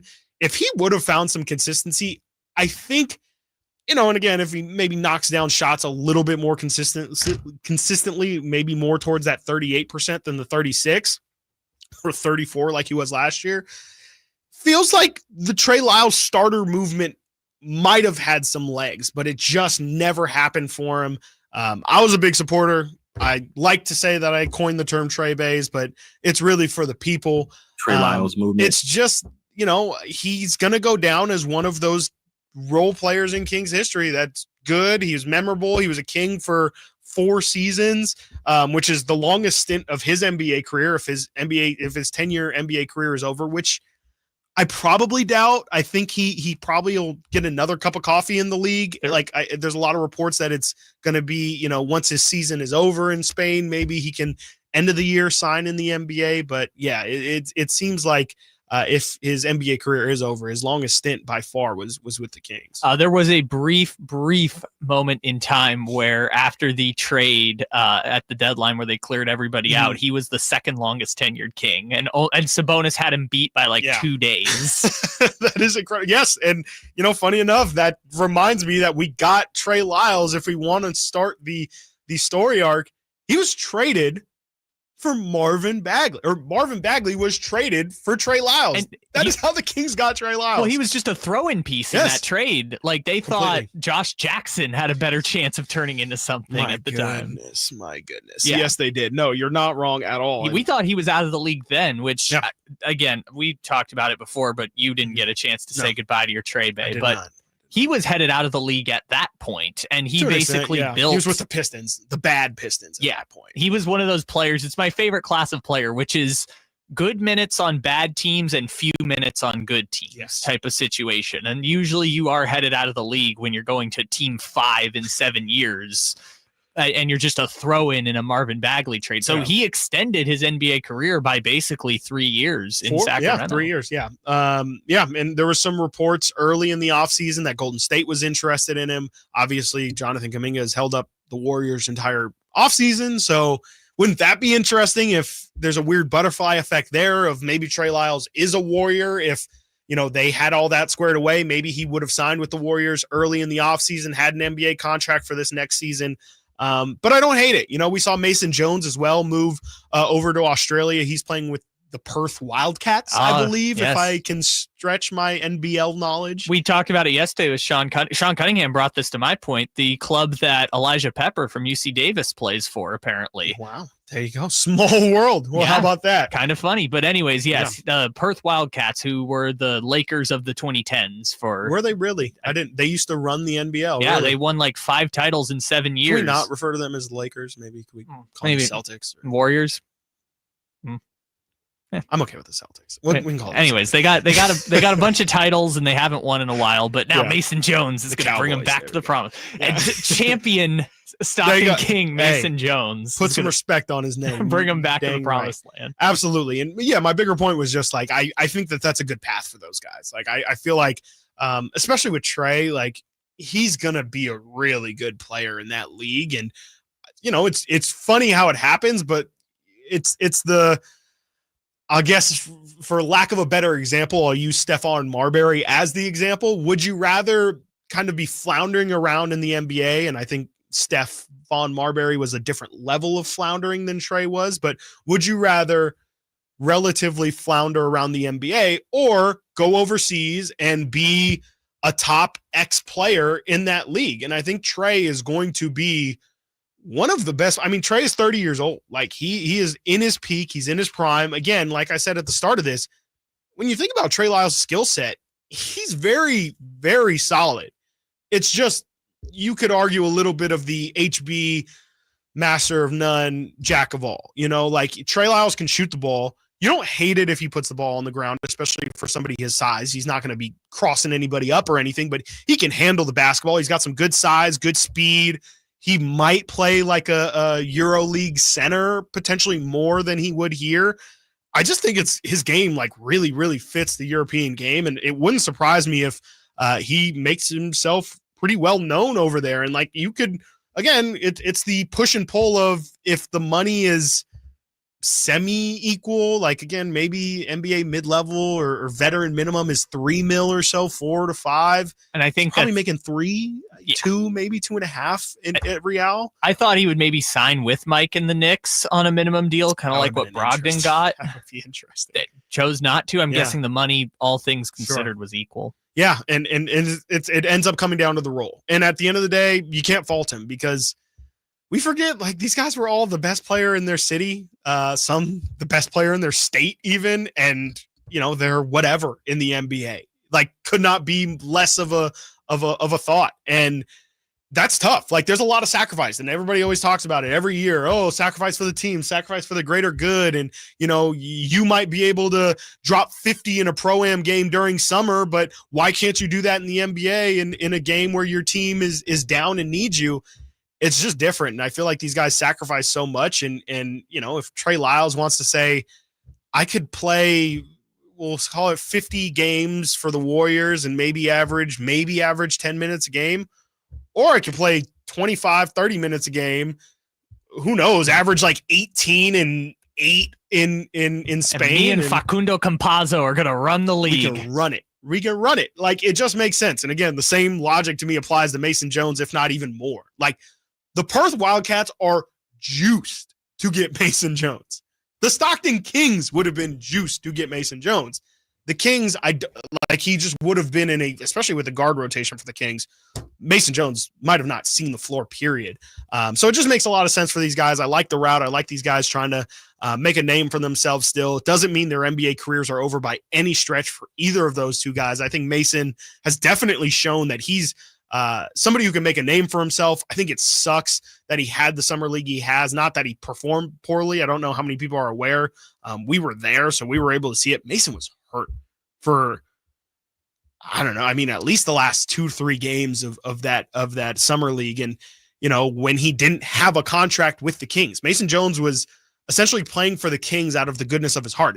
Not that he wasn't getting paid, but there was no spot. He didn't have a 2-way contract. He could have signed like Skal Labissière did, like, go play for the Orlando Magic summer league team so that maybe the Orlando Magic will see you and like you. Maybe you'll just get seen by, I think Skal eventually signed with the Washington Wizards. Like, it's about more so getting your name out there and putting tape out there.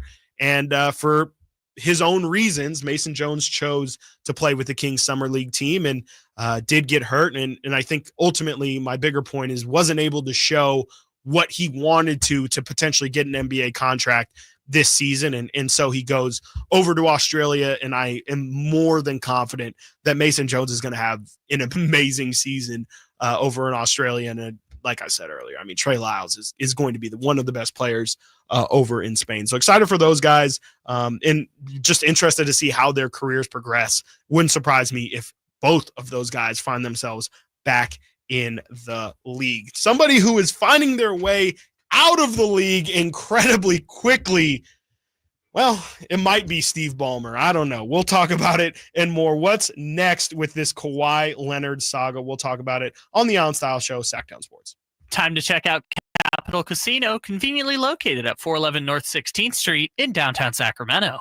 Carmichael Dave here for my friends at American Energy Heating and Air. Yes, I always tell you they are a family-owned operation, been in business since 81, A-plus Better Business Bureau, but it is hot. We are in those Sacramento hot months. I want to focus on them being your second opinion partner. What does that mean? Maybe you've got somebody you're working with or you've worked with in the past in the HVAC world. Guess what? They want to give you a second opinion. How much does it cost? Nothing. You call them up and say, hey, can I get a second opinion on this deal? They come out and they either say, wow, that's a great deal, you should feel better about that. Or they say, we can beat that price. And usually they're going to beat it by a lot. Guess what? You just saved money and it didn't cost you anything to find out. It's a no-lose situation. Go with a trusted company. American Energy, 916-520-9990. That's 916-520-9990 or AmericanEnergyAir.com. Jingle Singers, take it away. Call 916-520-9990 now.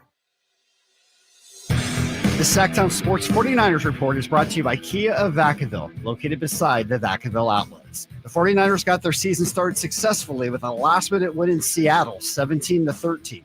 Jake Tonjes, the hero, making a leaping grab in the end zone for the game-winning touchdown. Niners back on the road this week in New Orleans. You can catch all the actions on Sunday right here on Sacktown Sports 1140, beginning at 9 a.m. Football season is here at Kia of Vacaville. You can score big in a new 2025 Kia Niro LX with up to 53 mpg combined at Kia of Vacaville. Perfect for road trips, tailgates, and cruising to Levi Stadium in style and comfort. But don't wait. Inventory is limited at Kia of Vacaville, and these deals won't last long. Visit KiaVacaville.com or stop by right next to the Vacaville outlets for friendly service, easy shopping, and unbeatable value. All in one stop. Kia of Vacaville, where the adventure begins. Get ready for a night out with Jordan Davis. Country in the Part 2 this Saturday at Cal Expo. Along with special guests Mitchell Tenpenny, Locash, Vincent Mason, and Averyana. Make it a family day out with food trucks, games, dancing, and more. This Saturday at Cal Expo with Proactive Pest Control, Fasteners Inc. Tool Outlet, and Red's Pizzeria and Tap House. Tickets at CITPFest.com. Listen to the 49er Rewind daily. Brought to you by Mountain Mike's Pizza, the official pizza of the 49ers. Mountain Mike's Pizza. Pizza, the way it ought to be.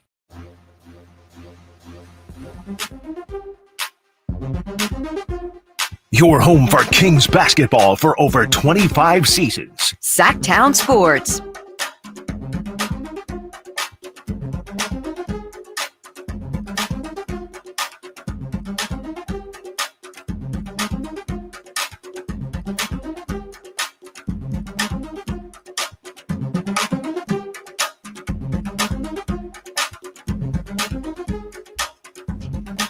All right, let's get into this Kawhi Leonard mess.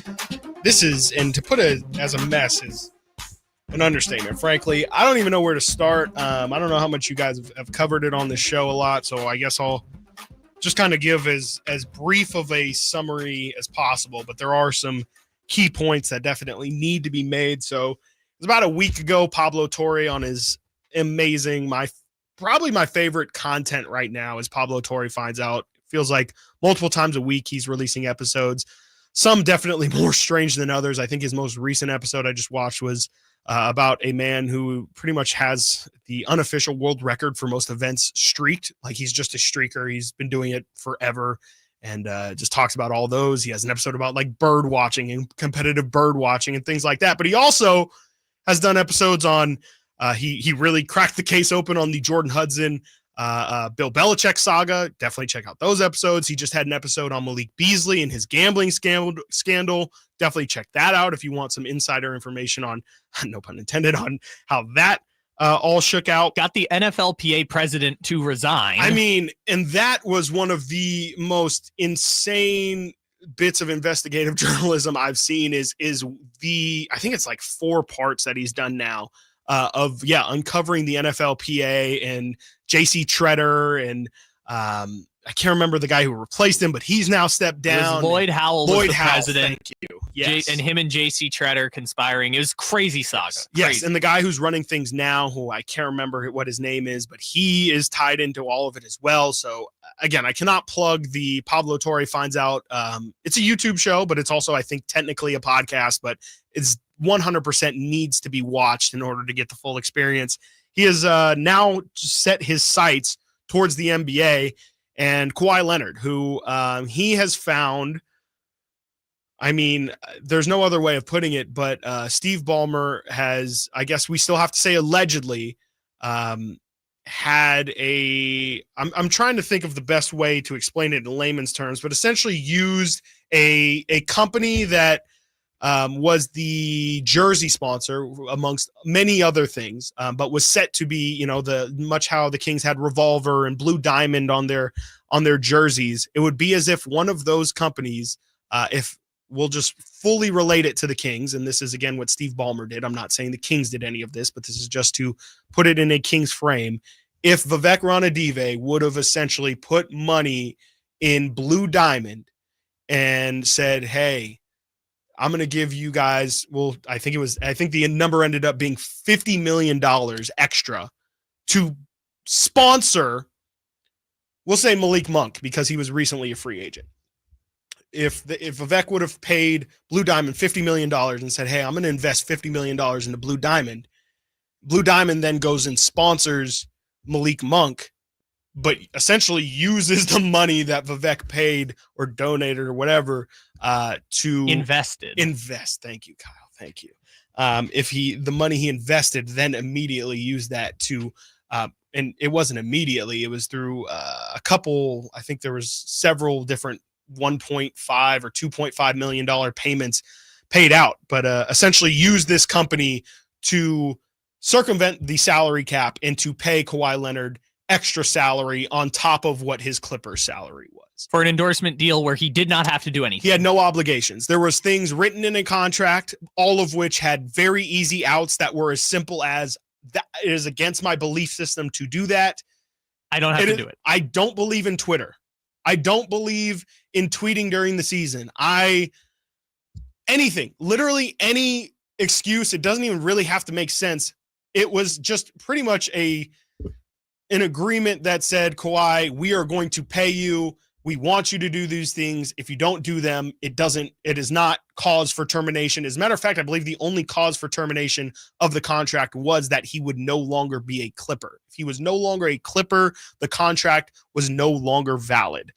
And yeah, I mean, again, that is a simplified version of what has happened here, but it goes so much deeper than that. The levels at which there is fraud and lying and collusion. The CEO crazy. Of the company has pled guilty to wire fraud. Wire fraud. Yep. There is, and I think that's the big sticking point after Pablo's first episode was essentially Pablo laid out all of these facts, and Mark Cuban, I would say, I guess at this point, famously was a detractor, and I think he even said Team Ballmer in all of this. The big argument against it is, well, Pablo, I believe, had 7 anonymous sources come out and tell him that worked for this company, Aspiron. Aspiration. Thank you. I knew it had a funny name. That had 7 sources who worked for Aspiration who told Pablo the reason why we were paying Kawhi Leonard was strictly to circumvent the salary. It wasn't a sponsorship deal because, as you could imagine, sponsorship deals can get very... The definition of what is a sponsorship or what is you are an athlete that we want to pay to represent us in any way is very broad and can be very loose. The problem becomes, as you stated, Kyle, Kawhi Leonard didn't have to do any of it. And that's where the deniability of all of this really comes into question, because if you're not doing anything, if you're not providing a service to get paid for, then they're just paying. You are just a salaried person. And of course, Pablo goes through the spreadsheets of all that the company is, their expense reports and everything. It is quite literally, they are paying Kawhi Leonard $2.5 million. That is the most crucial payment on their expense sheet. And then the next, highest sponsor is maybe $25,000 for Brad Pitt. Yeah, they said all of the other celebrity endorsements, which I think it was like Robert Downey Jr. and Leonardo DiCaprio. Drake is in there. Yeah, I think Katy Perry's ex-husband was in there. All of them combined was 4 times less than what they were paying Kawhi Leonard, who did not do anything with the company. Which, if they made the case at the beginning, if the company wants to do that, fine. That's just poor financial management by them.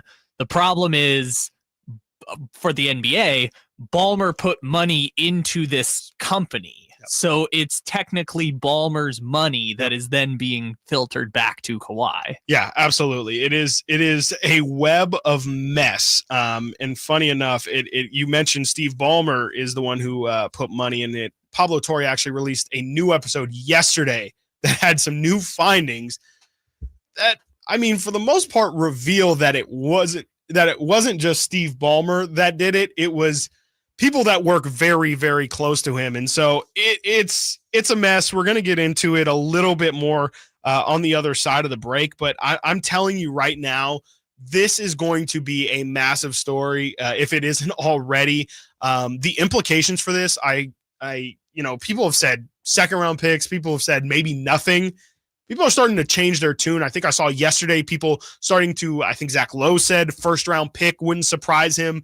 And the other thing is there is no, it doesn't have to be concrete evidence. I believe it can be I know for a fact the NBA can work off of circumstantial evidence to lay down a penalty. So it's not looking good for the Clippers for sure. And I, again, could not recommend more that you watch the Pablo Torre Finds Out episode, where I will put a bow on this, where Kyle mentioned how much money Kawhi is making from aspiration. I think they said again, it was the dollar figure. It was supposed to be $28 million with another $20 million in stock. That's what it was. But the company went bankrupt before he could ever cash that stock. So it was originally supposed to be $48 million. The money that Aspiration was paying Kawhi Leonard is more than what New Balance is paying it. So think about that when it comes to, if this company was just, hey, we're just really tied in with Steve Ballmer and we just know that it's in our best interest as a sponsor of the team for Kawhi Leonard to be on said team because that maximizes the investment that we're putting into the team. Come on. You're trying to tell me that this company, which, as Kyle just mentioned, is bankrupt, no money, they are going to pay Kawhi Leonard more than New Balance, who, again, is getting actual deliverables from Kawhi Leonard, who you can't get to do anything. He's still in those hey commercials. Yes, absolutely. With Cam Brink and Shohei and, all the other, I think maybe Zach LaVine's in that too. Like, you can't get Kawhi Leonard to leave his house without a Wingstop coupon. Like, and yet this company's just going to pay him all this money to do nothing and pay him more than New Balance. Come on. Kawhi's at least got to go to like New Balance events and stuff, which again, Lord knows he's not trying to do. Aspiration is just paying this man $4 million to be on the Clippers. And he's barely doing that. We haven't even talked about he's barely playing for the Clippers. It's crazy. Absolutely crazy. As you can tell, I still got some more on this. We'll continue with the Kawhi Leonard talk. Also, of course, get into some more Kings talk. And we're going to end the show fully footballed out on this Friday, setting you up for the weekend that will be. You're listening to the Allen Stiles Show, Sacktown Sports. This is the story of the one. As a safety manager at a manufacturing plant, he does everything he can to keep his coworkers safe. From finding ways to reduce risks to keeping safety supplies in stock. And for that, he relies on Grainger. Grainger offers a broad range of quality products and next-day delivery, so he can always play it safe. Call 1-800-GRAINGER, click Grainger.com, or just stop by. Grainger, for the ones who get it done.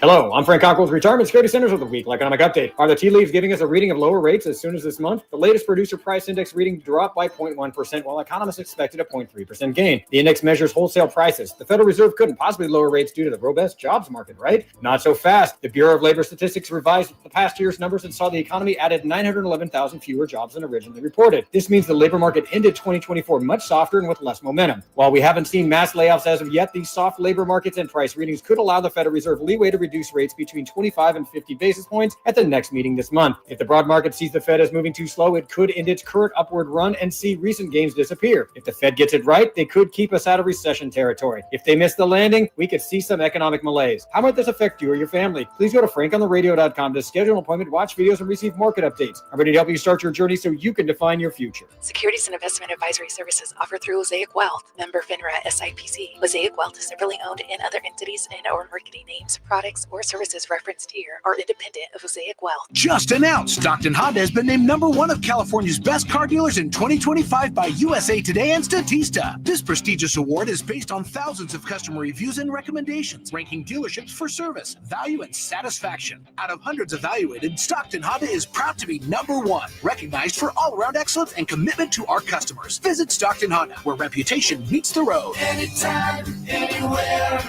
it's all here. StocktonHonda.com. Capital Casino, Sacramento's #1 poker room with primetime football. It's back. Capital Casino is giving away $500 per game in high-hand bonuses for every Sunday, Monday, and Thursday night primetime game, offering the best food, best service, and the best action with the most variety of games in the region and conveniently located at 411 North 16th Street in downtown Sacramento. For more information, log on to capital-casino.com, and please gamble responsibly. 1-800-GAMBLER. This is the story of the one. As a maintenance supervisor at a manufacturing facility, he knows keeping the line up and running is a top priority. That's why he chooses Grainger. Because when a drive belt gets damaged, Grainger makes it easy to find the exact specs for the replacement product he needs. And next day delivery helps ensure he'll have everything in place and running like clockwork. Call 1-800-GRAINGER, click Grainger.com, or just stop by. Grainger, for the ones who get it done. Get ready for a night out with Jordan Davis. Country in the Park 2 this Saturday at Cal Expo.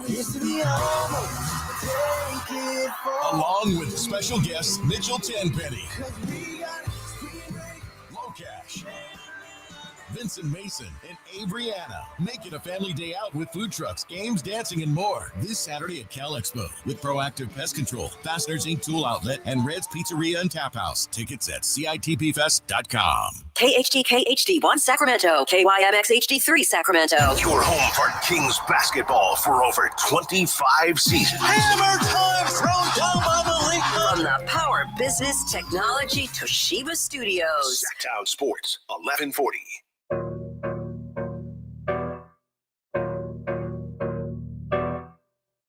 Live and local, 6 a.m. to 6 p.m., Monday through Friday. Sacktown Sports.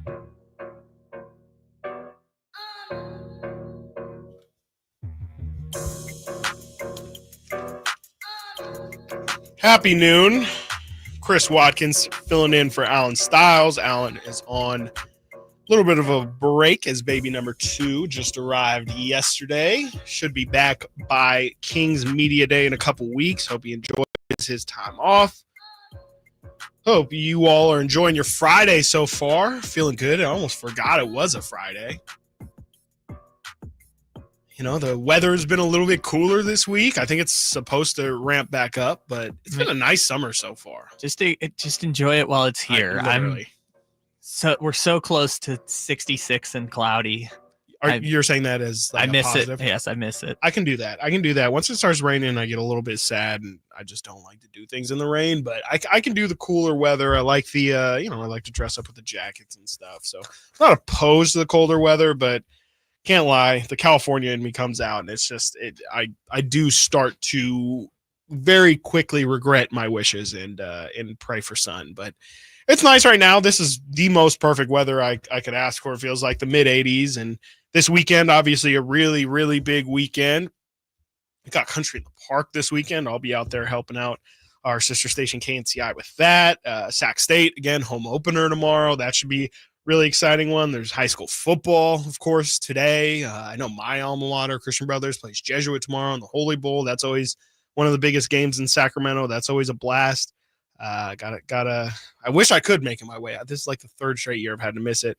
But Country in the Park calls. So hope everyone has fun with their weekend. Again, good weather. So have an opportunity to get out and do something outdoors, maybe get some golfing in. I was able to play up in Apple Mountain a couple weeks ago. That for the first time, incredible course. If anybody who's ever played it, I'm sure is just immediately thinking about some of the holes that, I mean, they're holes that you will think about for maybe the rest of your life. Some of them are absolutely insane, but one of the most beautiful courses you can play in the area. So for all you golfers out there, definitely try and book a tee time this weekend, as it won't be too hot, but you definitely, I'm not a golfer when it starts to rain. I know some people, you might get clear courses and all that stuff, but not for me.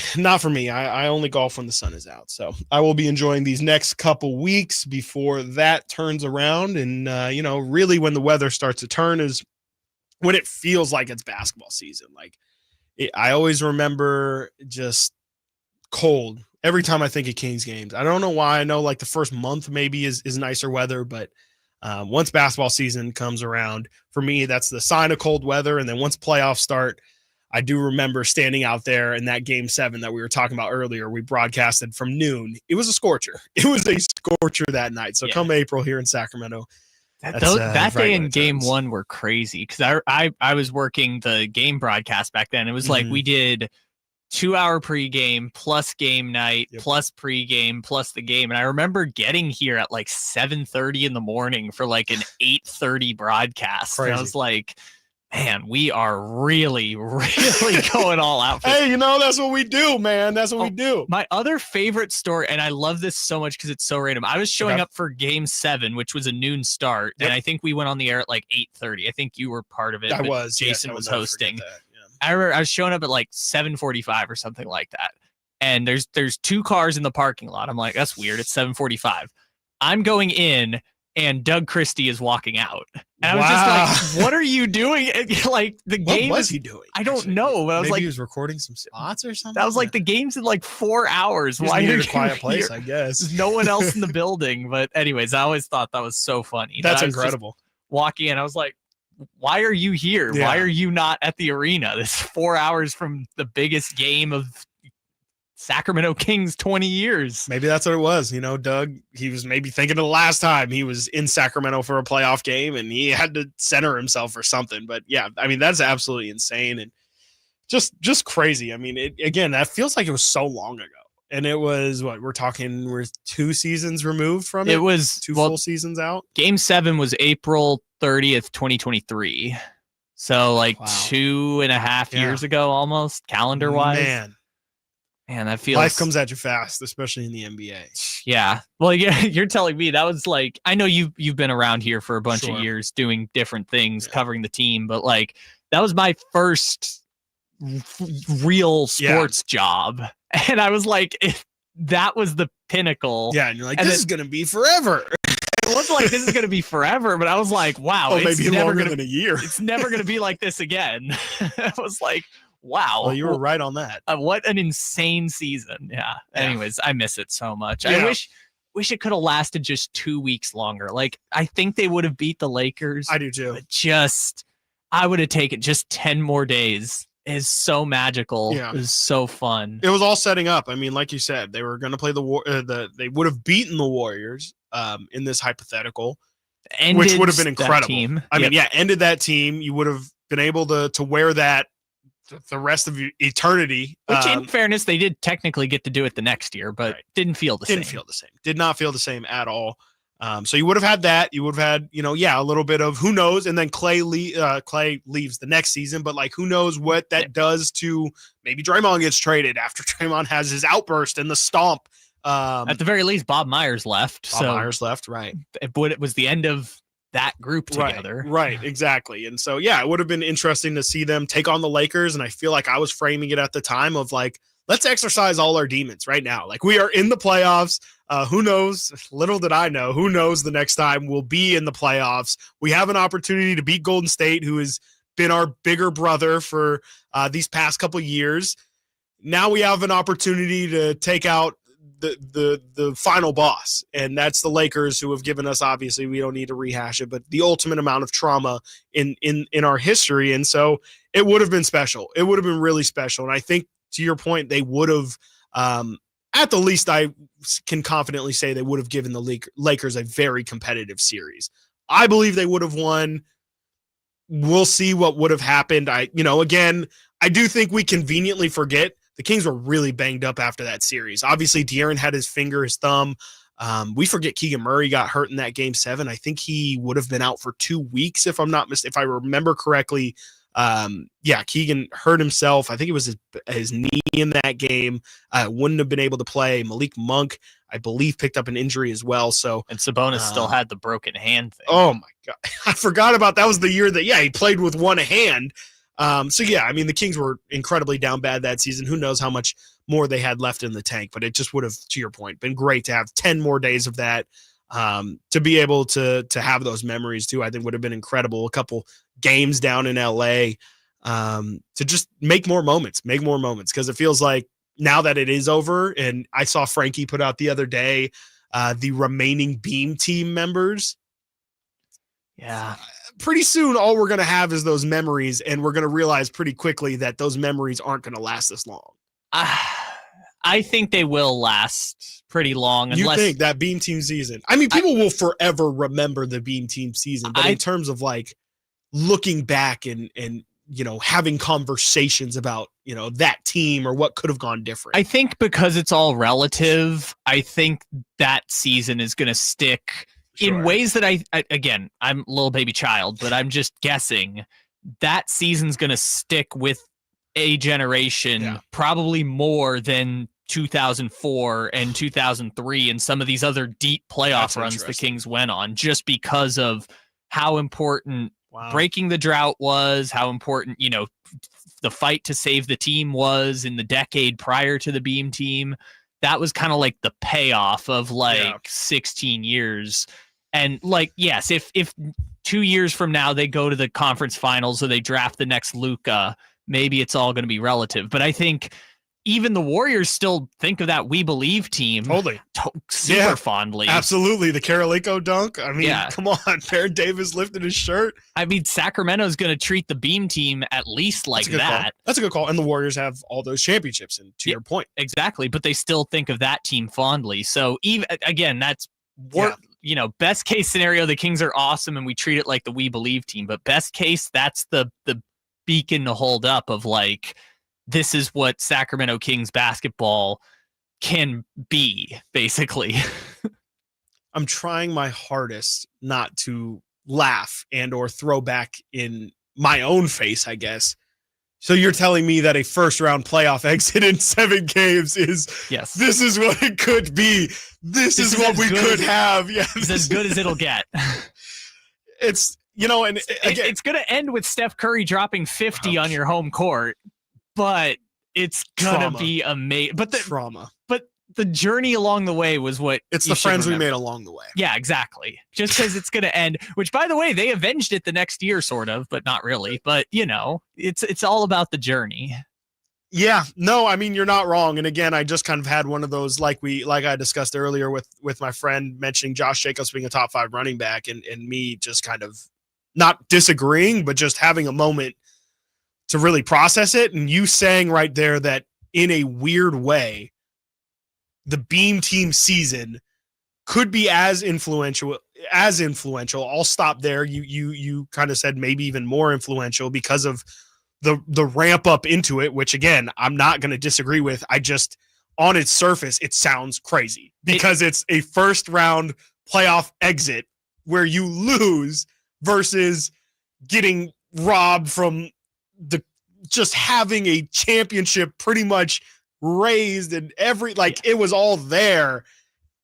And again, I'm not saying you're wrong because I do think if we do the exercise, that is games, that is the equivalent of the Western Conference Finals for someone who was born in 2007.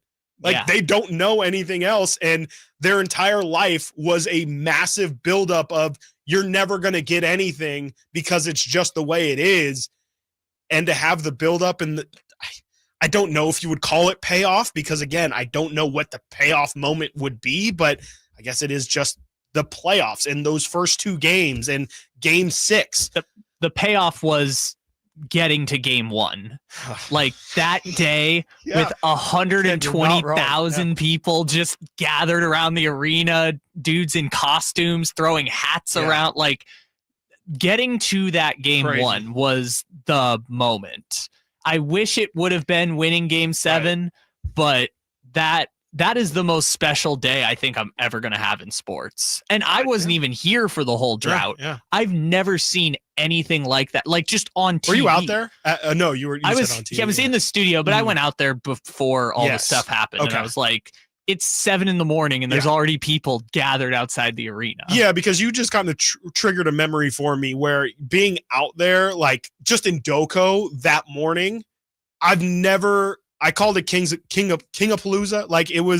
It was everything Kingchella. It was all Kings fans. I've never seen that many concentrated Kings fans in one area. And it was legitimately from RIP Starbucks Reserve to Yard House to, the bottom of the Doco steps near the Macy's crosswalk. Like, it was full of people. And the craziest part was, too, as we're talking about game 1 of that playoff series with the Warriors, you would have to search for a Warriors jersey in that seat. Yeah. It's still to this day the most expensive game 1 ticket in the history of the NBA playoffs. Should be. Yeah. And game 7 is still the most viewed first round game in 20 something years in the NBA. Like, crazy. That series was super, super special. And again, like, I specifically didn't mention 2002. I'm not going to say that because, that was very special. Yes, that obviously is going to be the gold standard of Sacramento basketball. But like some of those ancillary playoff runs are not going to be as special to people as what that Beam team was, just because of it's all relative, man. When you go that long and the very real possibility the team just wasn't going to exist after 2014. Sure. So many people thought that day was never going to come. Yeah. And not just because they lost all the time, because they literally were going to pack up and move. Yeah. I've never seen anything like it in pro sports. I'm just lucky that we were here for it to actually happen, like right in our community. Yeah, no, for sure. And I always think too, as we were talking about that potential Laker series, I remember in the time thinking it, but now especially, I cannot imagine that playoff run going on longer. And that's where I really imagine, like, we can say it counted as much as, that 2002 series and all of that. But when I really sit down and think about the fact that that was the third series of that. And again, this is where if you're a Warrior fan listening, you're like, these guys are babies. These guys are children and have no idea. Or these guys are losers. Or that, I guess. But at this point, I got something for you, Warrior fan. Anyway, I think it's more just to think of, wow, we've just spent 30 minutes talking about this series. That was one series. Like, we could have 3 of those kind of stories within one story itself. Like, or I guess you could say 3 different chapters of one story in itself. Exhausting. Like, that's the first word that comes to mind. But second is just, I don't know if I could do that. Like, emotionally, the amount of wear and tear that would take to the Kings fans is, obviously we'll all welcome it, but I just could not imagine if the Kings would have made, I guess when the Kings did make the Western Conference Finals, just how insane that journey is being in it. Yeah, because like we talk about all the little moments in that series. You reminded me of Terrence Davis playing over Davey. Like, could you imagine if in that because what actually happened is I think game 4 of that Warriors-Lakers series, Lonnie Walker had like 20 points in a fourth quarter. Yeah. Could you imagine Kings fans would talk about it the way we talk about Kevon Looney if Lonnie Walker had 20 points in a fourth quarter against the Kings? Lonnie Walker, if let's just say that did happen, and we'll just use Lonnie Walker as the player on the like, Lonnie Walker would probably still be a King. Oh, you're saying if a King did that, let's just say in that series. Let's say Terrence Davis. If we say Terrence Davis had that moment, legitimately, Terrence Davis wouldn't have left the Kings or had that moment where was Terrence Davis? He probably, this would be the season where we would start to wonder, maybe it was just a moment. we would have so many random debates. We would have ridden that wave. We would have brought up that game at every single turn. Oh, Terrence Davis, man, he had 20 points in it. Did you know he had 20 points in a playoff? We would have done so many shows. Yeah, so many annoying segments. We wouldn't have had a guard rotation problem. I'll tell you that, because Terrence Davis would have been the guard rotation. So maybe there's no DeMar DeRozan because we would have had Terrence Davis and been happy about it. Oh man, I just wish it could have gone on longer. Because again, that season was so amazing. Like I kind of went back. Kevin Huerter, right? Like Kevin Huerter played well that season, which feels like a miracle. Kevin Huerter, you guys were at the All-Star game, and it was like Keegan, Kevin, forgot about the death Sabonis, Fox. Yeah, it was just like the Kings were dominating the All-Star weekend. There were before the games were actually played. We've gone we did a little segment earlier, but we've gone like 20 minutes in this segment without even mentioning like they had the best offense in NBA history. Yes. Like these Sacramento Kings, the most efficient offense that has ever existed, most points per game any team has had since 1984. Yeah. Like, they were the best offense the league had ever seen. How insane is that? How fun was that? No, I mean, my favorite number from that season, and at this point I quote it so much I should double check it, but I remember saying it so much that year that it's just gospel at this point. They shot 50% at the rim, 50% from mid-range, and I think 40% or 30 over, what was it, 38% from three or something like that. It was like the first time those numbers had ever been put up in NBA history. And I don't know. I mean, yeah, it's crazy to just think in hindsight, like going back, and it all really, I guess, stemmed from them running it back that next season, but it was just never the same. And I guess if you are to, do the hindsight 2020 thing, looking back, I guess that's where it's the start of the end, is doing absolutely nothing. And, again, you can go back and literally look at the list of free agents and say they should have gotten this guy, or, oh, look how that contract turned out, this and that. But I think and even at the time, it felt like malpractice. You have a ship that is, or a rocket ship at that point, that is just going only upward. And then to just essentially say, like, hey, we'll see how much jet fuel it has and it'll come back to Earth eventually, and then we'll reassess and try and go from there. It was just a complete miscalculation, and it's sad, but it did end up leading to what it eventually became, the Beam team splitting up. Is there is only Malik Monk, Keegan Murray, Domantas Sabonis, technically Keon Ellis. I guess, yeah, technically Keon Ellis left from the two-way. Beam team. Yeah. So it's crazy. I don't know. I still feel like Alex Len's still got one more tour in Oh, Sacramento before it's done. For sure. He's going to retire a King for sure. I hope so, but or he's going to retire playing for Turkish professional league or something. Way more likely. But what stinks though about the year after is like, they didn't take any leaps, but they were at first basically the same team. I mean, they were 42-29 before Luka sat on Malik Monk's leg.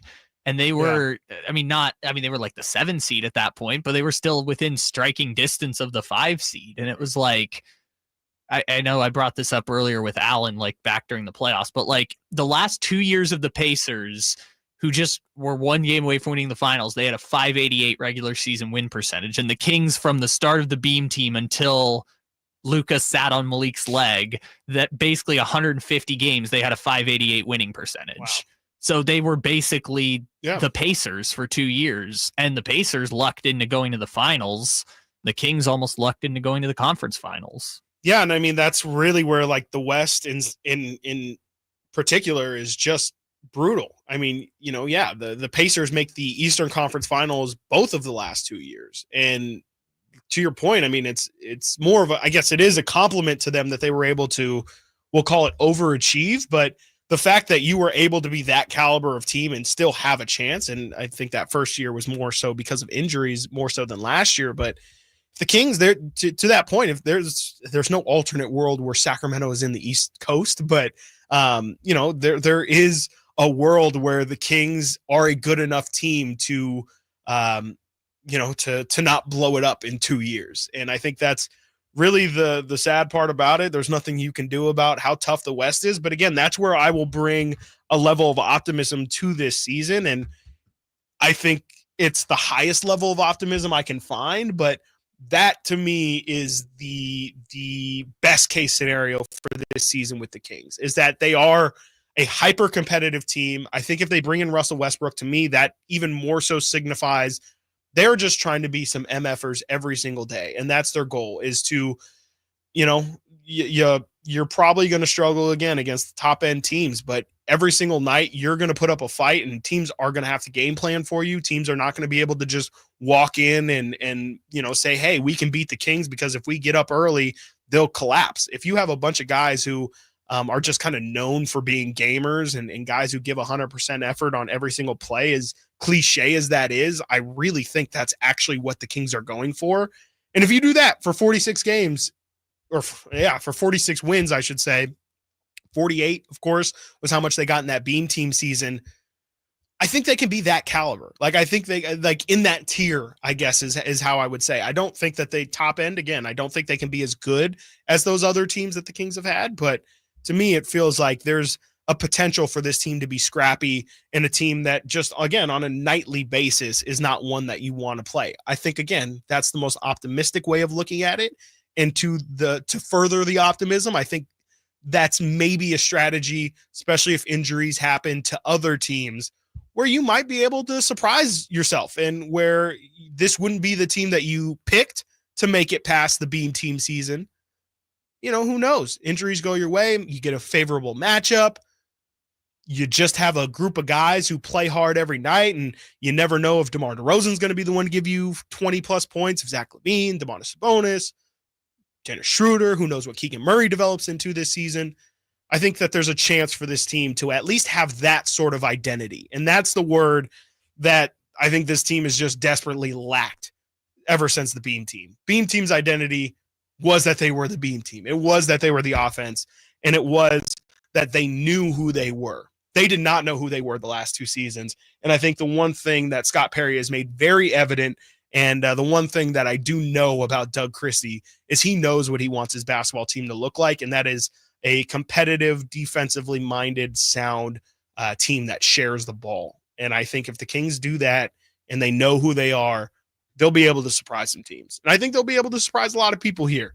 Again, not saying they're going to win championships, not saying they're going to be the 3 seed again, but I just think that this team has potential to be way more competitive than what some people have out there. We kind of blew through a lot of the Pablo Torre stuff at 11:45. I meant to get to it that segment. We got a little bit sidetracked, but I think it was a good conversation, so it's all worth it.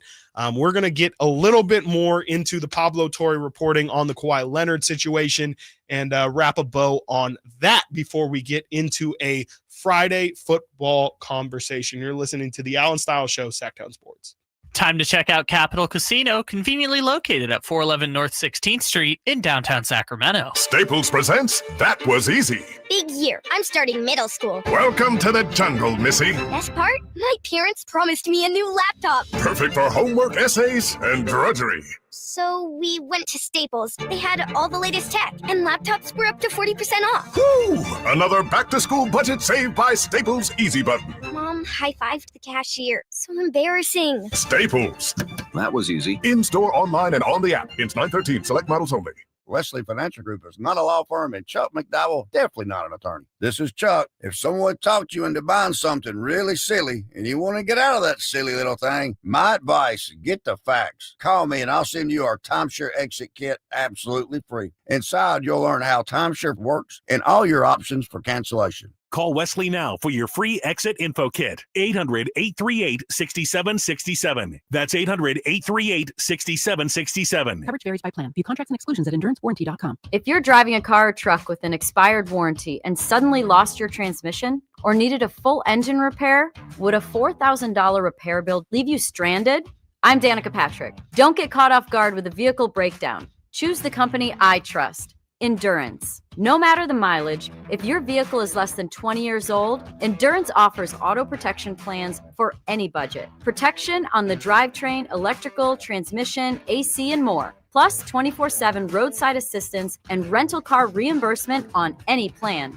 Endurance handles everything from making the claim to paying the certified mechanic of your choice. Act now and get 1 full year of elite benefits. A $2,000 value, free. Call for your fast free quote today. Call 800-292-4382.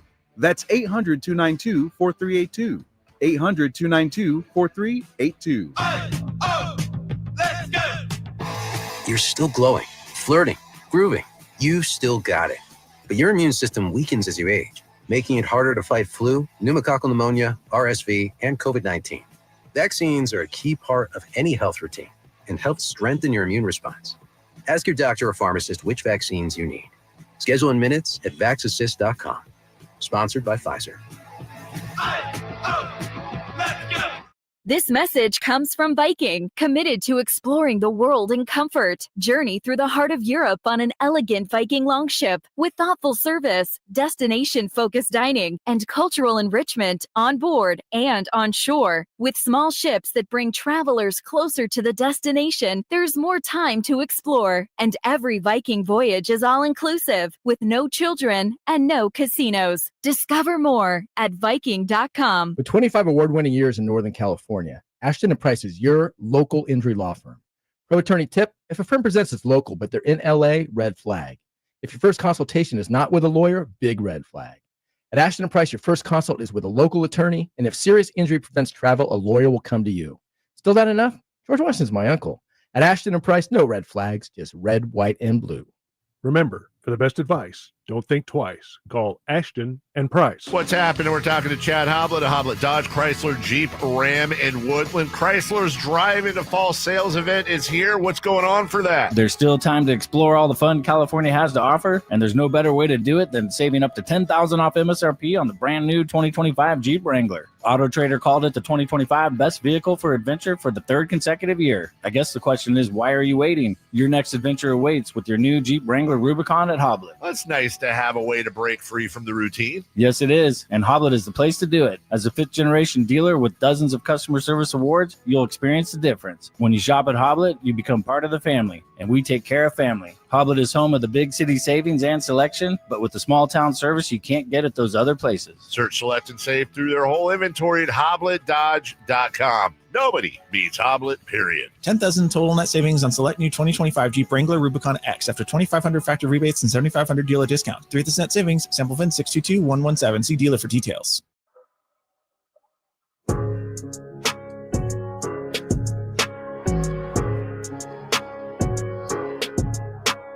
Your home for Kings basketball for over 25 seasons. Sacktown Sports.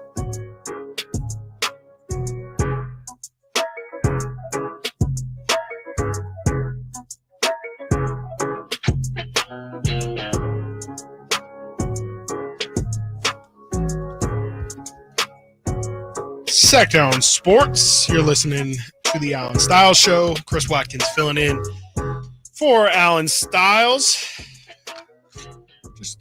We've talked quite a bit of the Kings' former playoff run. Their last time in the playoffs was that 2022-23 season. Did a good bit of talking about that. Definitely the most that I've talked about that series since it happened. It's good to reminisce, you know? It is. Yeah, it really is. You forget a lot of things. And, yeah, I mean, even now there's probably some things that I'm forgetting about, but just an absolutely crazy time. And I don't know, yeah, as the season is about a month away from kind of about to getting started, I guess. You're a month away from preseason. It's just, I don't know, yeah, it got me thinking about where this is all going, where we might eventually make it back to where we were before, and you know, just, yeah, all the possible different routes that this thing can go. There's still a little bit of time to round out the roster. Again, Terrence Davis waived, I should say, the other day. A lot of people speculating that's to make space for Russell Westbrook. Jonathan Kuminga stuff is still floating, though it does feel like the closer and closer we get to the season starting. In my opinion, it feels like the closer we are to him returning to the Warriors in some capacity. But, you know, yeah, I think the Kings still feel good for whatever it's worth about their chances of getting Jonathan Kuminga long-term, but it just might not happen this offseason. And, you know, it would be interesting. I think that is the one thing about this Warriors season that I just don't quite understand is what is the benefit to them in bringing in Jonathan Kuminga, and could that actually do way more bad than good for them? I mean, just him in that locker room, there's just no way that it's salvageable. I think him and Steve Kerr clearly are not on the same page, to say the least. I don't think that's changing anytime soon. I think from an organization, they've kind of, I know Lakeup is very fond of Kuminga, but it doesn't feel like they've built that team by any stretch to cater to Jonathan Kuminga, as they shouldn't, because in my opinion, the only thing the Warriors should be doing if they're going to keep Steph Curry is to try and maximize his window as much as possible. And again, to me, it just feels like you're working against yourself with this Kuminga stuff. To me, Kuminga doesn't want to be on your team, wash your hands of it. Stop trying to get every single last ounce of money or of talent that you can get from a trade. The guy could potentially ruin one of the last years of Steph Curry's championship window, and you're gonna ruin it from a Warriors perspective just because you want to win a negotiation. I just think some things are bigger than that. And if the Warriors want to throw away this season or potentially risk a, fractured locker room because they just don't want to lose a deal, be my guest. But to me, I just think it's really clear that he doesn't want to be there. Him being there would be way more detrimental than helpful. And, even if you're going to fix it, like, to me, the best case scenario is that Jonathan Kuminga maybe one day, we'll say by the trade deadline in February, ends up changing his attitude and is actually understanding and is a Warrior, wants to be a Warrior for life. Well, to me, the months that it's going to take of rebuilding that relationship, it's just not worth it. It's just not worth it.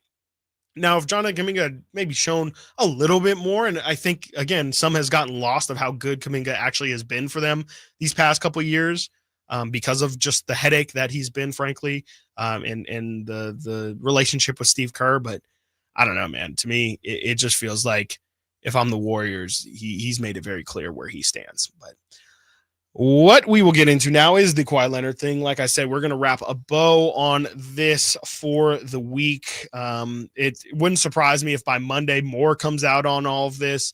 But again, Pablo Torre initially reports that the Clippers used a company to essentially circumvent the salary cap to pay Kawhi Leonard. I think it essentially was going to double what his contract, what his NBA contract was going to get from Aspiration. Has news yesterday after he releases a new episode, a follow-up episode of his podcast, Pablo Torre Finds Out, in which it is revealed that it wasn't really just a Steve Ballmer thing, that there are others within the Clippers organization that are connected to all this as well. Despite the total financial show enveloping this company was simple. Hey, KL2 Aspire LLC. David, what is it marked there? It is marked critical. So in all fairness to Uncle Dennis, he's not the only one who's calling trying to get paid. There's a huge freeze because there's no money to be spent. But lo and behold, Uncle Dennis gets paid. Please tell us when exactly Aspiration finally does wire their months late second payment to Kawhi Leonard.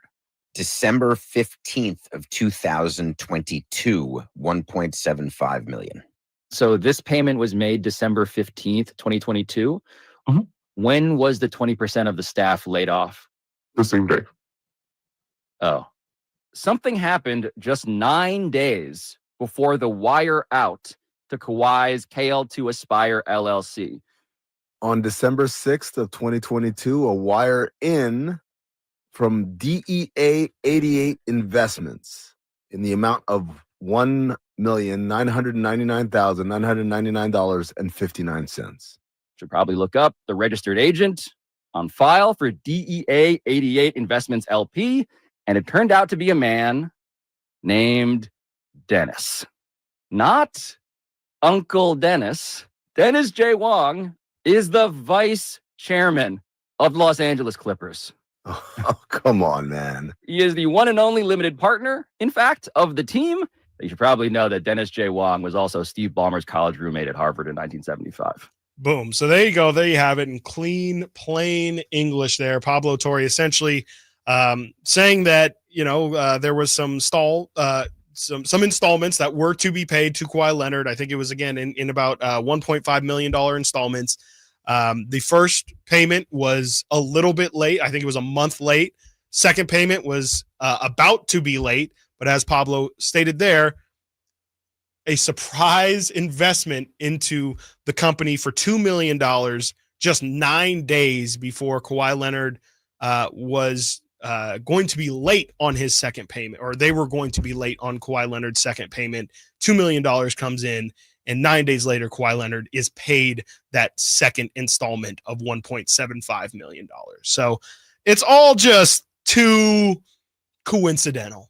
I think at the worst, or I guess at the best for the Clippers. It's just all a lot of stuff that is just smells bad. Well, at least after the first one, they were trying to pin it all on Uncle Dennis. They're like, this was Uncle Dennis's fault. Right. And now this is like, I'm not sure you can get away with that excuse on this one. No, absolutely not. I mean, yeah, Pablo again lays it out there, but this is the man who invested the $2 million is Ballmer's old Harvard roommate. But also, as Kyle pointed out to me and is mentioned in Pablo's podcast, quite literally, the Clippers ownership is very, very unique. No other NBA team is owned in this capacity. Steve Ballmer owns 99% of the Clippers. Dennis, not Uncle Dennis, okay, but who is this? Dennis Wong? Yes, Dennis Wong, vice chairman. Vice chairman owns the other 1%. That is it. That is who owns the Clippers. Is Steve Ballmer and this man, Dennis Wong. And both of these two men have invested into Aspiration. Aspiration has reinvested that money into Kawhi Leonard. And again, for no services, which I think is going to be the thing that eventually does do in the Clippers here, is that there's a lot of, I won't even call it benefit of the doubt, but if you can present something, just anything that says this is even remotely your typical sponsorship deal. This is a company that is just out of the most wild goodness of their heart decided to throw more money at Kawhi Leonard than his New Balance shoe contract. It's just too crazy to believe that they did this with no influence from Steve Ballmer. As the company's going bankrupt, they are saying, I don't care that if we just cut this $1.75 million, it could maybe keep us around for another 3 months or whatever. They said, we have to pay this to Kawhi Leonard. That is priority number one. So again, it's just too much stuff that smells bad. And, you know, Mark Cuban, I saw, went on another show and is again arguing, refuting all of this stuff. I don't know, man. To me, I don't know what Cuban has to gain from all of this. He's no longer an owner. He does seem like, I watched the episode with him and Pablo. He's kind of taking it a little bit personally. Like it's a, you know, like he still is lumped in with the owners in terms of perception. Very, very strange. So there's still going to be some detractors. I see somebody on the YouTube chat still saying that there's not going to be any punishment. I don't know, man. I think the louder this stuff gets, I think Pablo's got more to reveal. I think others have more to reveal as well. The Boston Sports Globe, I believe, or Boston Sports Journal, I'm sorry, had you know, a follow-up to Pablo's story in which they had said that they had found a contract for another, I think initially Pablo's reporting was $25 million. And then like Kyle said earlier, there was actually stock options for another $20 million. That's what the Boston Sports Journal ended up digging out. So there's more to come from this. And I think the more that comes, the louder the noise is going to be. And, you know, frankly, yes, Steve Ballmer is the, I think, 6th or 7th richest man in the world. That's great. And I think the NBA enjoys having a name like that on their list. But, and I know Vivek is very close with Steve Ballmer and has a great relationship with Steve Ballmer. Something tells me that not every owner loves the fact that Steve Ballmer is an owner, and probably also really doesn't like that a guy who is head and shoulders richer than everybody is using his wealth to get an advantage in the NBA. And that's the whole point of the salary cap. That is the whole reason why all of this matters, is because you can't just have one rich dude who's richer than everybody else being able to circumvent the cap, which is, again, the only reason the cap exists, or one of the big reasons why the cap exists, is to keep some semblance of a fair playing ground, an even playing field. And if you're going to have just rich guy throwing money to bring players in, it really does start to put into question the integrity of the league. And I think they're going to have to take it very seriously. And it wouldn't surprise me if, as ironically as it is, Steve Ballmer comes in to the NBA with Adam Silver's first big moment as a commissioner.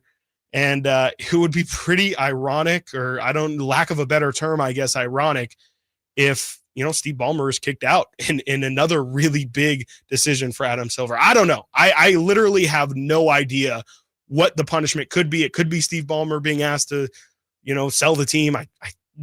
Just because of the money that he brings in, it'd probably be surprising. At the least, it feels like they should consider voiding Kawhi Leonard's contract. Something crazy, I think, is going to happen as a result of all of this. Something unprecedented, something unheard of. And frankly, it's going to be a really big moment for Adam Silver to flex some muscles if he has any. Speaking of barely having any muscle left, sorry, that was a mean segue for Anthony Davis, who has already some questions on his availability for opening night. We're talking NBA before we ramp up into football. Just some early NBA thoughts. Again, Anthony Davis may be missing opening night and getting you ready for Kings opening night as well, along with some NBA Cup news. That's right. We're going to get to that and more right here on Stiles Show, Sacktown Sports. Time to check out Capital Casino, conveniently located at 411 North 16th Street in downtown Sacramento. This is the story of the one. As a safety manager at a manufacturing plant, he does everything he can to keep his coworkers safe. From finding ways to reduce risks to keeping safety supplies in stock. And for that, he relies on Grainger. Grainger offers a broad range of quality products and next-day delivery, so he can always play it safe.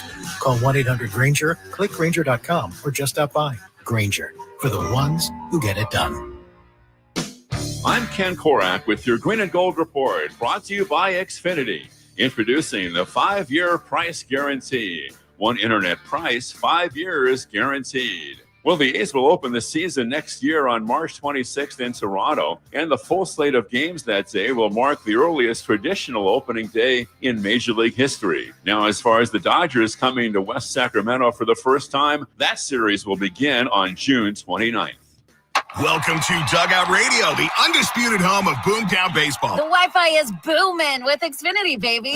Our next caller is Stacy. How do you stay locked in on every pitch and play? We stream it all live on Xfinity Internet with low lag, 99.99% network reliability, and speeds faster than a base runner beating the throw to home plate. I stream on my TV, tablets, even my smart fridge. Smart fridge? With all those games, we gotta refuel. Stream live baseball with Wi-Fi built for the biggest moments. Xfinity. Restrictions apply. Actual speeds vary, not guaranteed. Capital Casino, Sacramento's #1 poker room with primetime football. It's back. Capital Casino is giving away $500 per game and high hand bonuses for every Sunday, Monday, and Thursday night primetime game. Offering the best food, best service, and the best action with the most variety of games in the region, and conveniently located at 411 North 16th Street in downtown Sacramento. For more information, log on to capital-casino.com, and please gamble responsibly. 1-800-GAMBLER. Hey, Sacramento homeowners, imagine the coolest, most comfortable summer in 30 years, leaving air conditioning giants drowning in overstock. That's your golden ticket to massive savings right now at Sierra Pacific. We've forged powerhouse partnerships with the world's top manufacturers. They trust us for flawless installations, unbeatable service, and our massive reach across Sacramento to move their inventory fast. In return, exclusive, jaw-dropping discounts just for you. Upgrade your home with premium systems at rock-bottom prices, installed by the region's elite craftsmen, and backed by ironclad warranties and legendary support. Plus, snag huge tax credits and SMUD rebates to slash costs even further. This inventory clearing bonanza won't last. Seize it today. Call Sierra Pacific for your free in-home consultation and discover the perfect system for your ultimate comfort. Dial 916-638-0543 now, or head to SierraPacificHome.com. Don't miss out. Your cooler, cozier home awaits. Sierra Pacific Solar Heating and Air, the guys in the big red trucks. When shopping for a new car, what do you want? A great selection? A low monthly payment? More for your trade? At Northern California's best Honda dealer, Stockton Honda, you get it all. Model year-end savings are going on now. Drive away in your favorite Honda. It's savings you just can't say no to. Come in today or go to StocktonHonda.com. Anytime, anywhere, it's all here. StocktonHonda.com. Based on the results of the study, recognized on June 18, 2025, USA Today's list of California's top car dealers 2025. Get ready for a night out with Jordan Davis. Country in the Park 2 this Saturday at Cal Expo. Along with special guests Mitchell Tenpenny,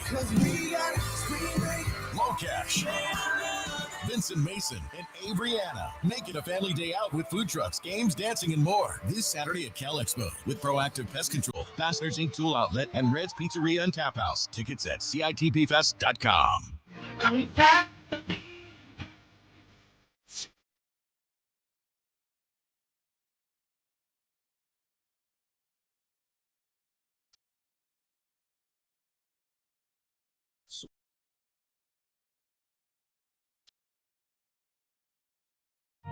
Hey, this is Jelly Roll. This National Recovery Month, start your recovery journey. Choose a proven addiction treatment option that's right for you at ChooseChangeCA.org. Listen to the 49er Rewind daily, brought to you by Mountain Mike's Pizza, the official pizza of the 49ers. Mountain Mike's Pizza, pizza the way it ought to be.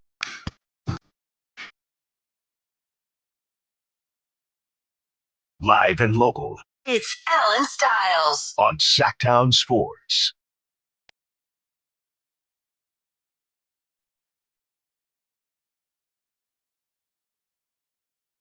Yes.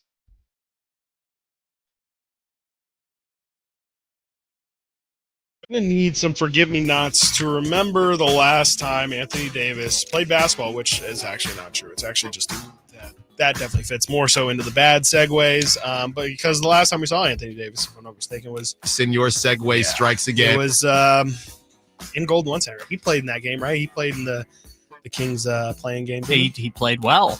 He technically played in the next round of the play-in, but got hurt in the third quarter. That's right. Okay, yes. I remember him getting hurt, and I couldn't remember when exactly it happened, but it happens quite a bit. Yeah, I mean, that's really the bigger point of it is that it's a Friday, and Anthony Davis is apparently recovering from yet another injury, which I was not privy to, but this came across my timeline yesterday. That apparently, and again, we're shouting out Mark Stein. We shouted him out earlier in the show. He had some words about Terrence Davis and what his waiving from Sacramento really means, and if it does mean that Russell Westbrook is on his way to Sac. But I saw this yesterday from Mark Stein, pretty much saying that Anthony Davis is already having questionable availability for opening night.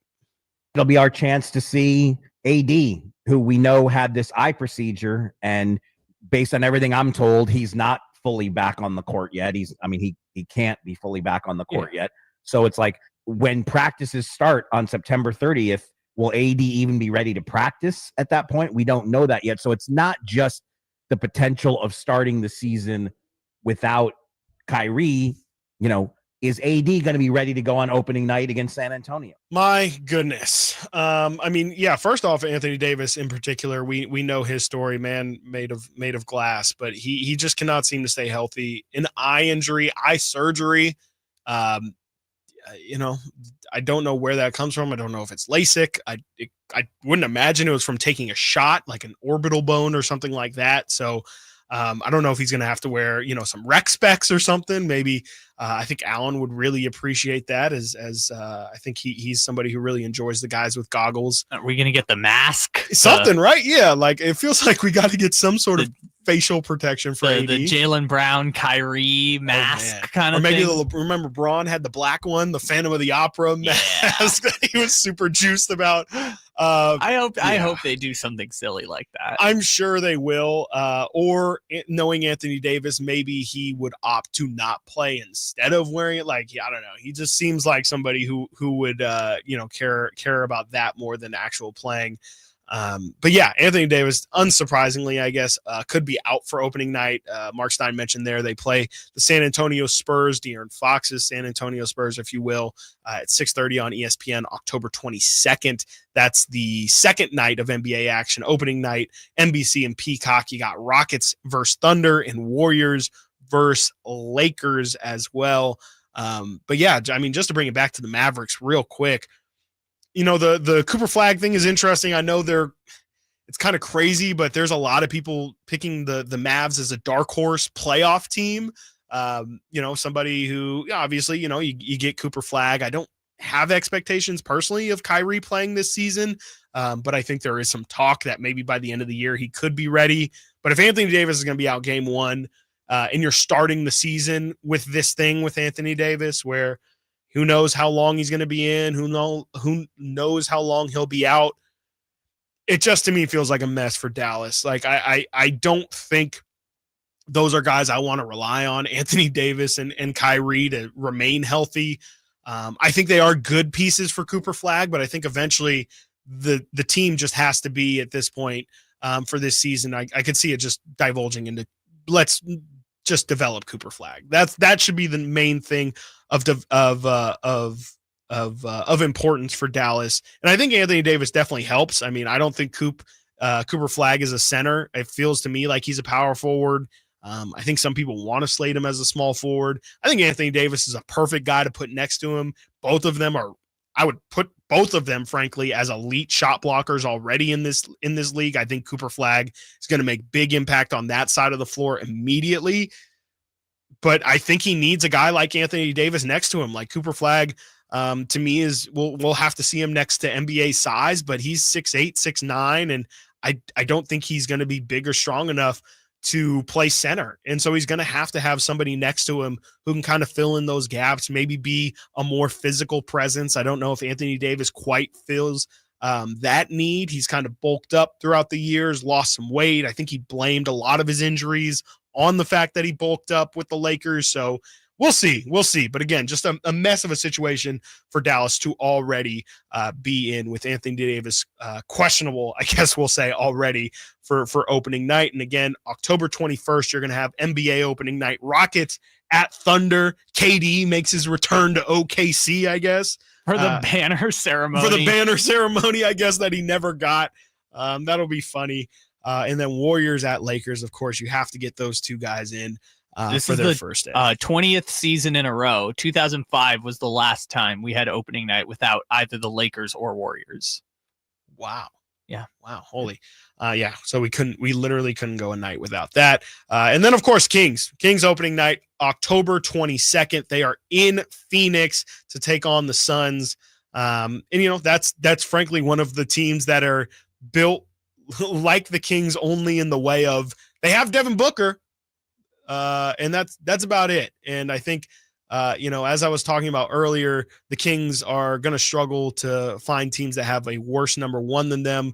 Phoenix is a weird one where they have a better number one, but then everything else after that is so beyond, like the Kings probably have the 2 through 5, maybe 2 through 6 players in that game. So, that'll be interesting, and it'd be great if the Kings can start the season with a win on the road against the Phoenix Suns and bring it back home and start 2-0 against the Utah Jazz. That would be really, really great, and it feels like that's definitely doable before the Kings play an absolute bloodbath of a schedule to start the year, as we've discussed before. What is like 16 of the first 18 games are against playoff opponents. Well, you guys were on with us when it dropped, and you got to see Allen's spirit just crumble in front of our eyes. That's right, because the first 10 games weren't going to go well, and so the season was cooked in Allen's eyes. So, stay tuned for all of that. As yes, the NBA is yet again right around the corner, but it's not here yet. Not here yet, though I'm pretty sure the Niners do wish that it was basketball season already, because at that point they might actually be healthy come basketball season. So we'll talk about the Niners injuries, where they stand heading into New Orleans for their week 2 matchup against the Saints.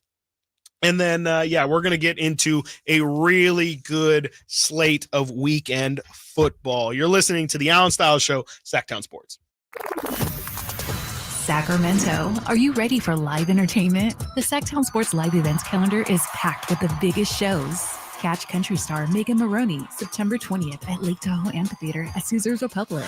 Then, don't miss the Doco Block Party Sunday, September 28th from noon to 4. Free fun for the whole family. Games, live music, kids activities, photo ops, and special offers from Doco merchants. October heats up with Heat Sweat, October 5th at Hard Rock Live Sacramento. Country fans, David Nail plays Goldfield October 9th. The same night, comedian king Bert Kreischer takes the stage at Thunder Valley. Then it's Justin Moore October 16th at Hard Rock Live, followed by hilarious comic Jimmy Carr on October 17th. November brings big laughs with Trevor Noah November 9th at Thunder Valley. And check out the Isley Brothers November 14th at Hard Rock Live Sacramento. Don't miss a moment. Get tickets now and see the full lineup at sacktownsports.com.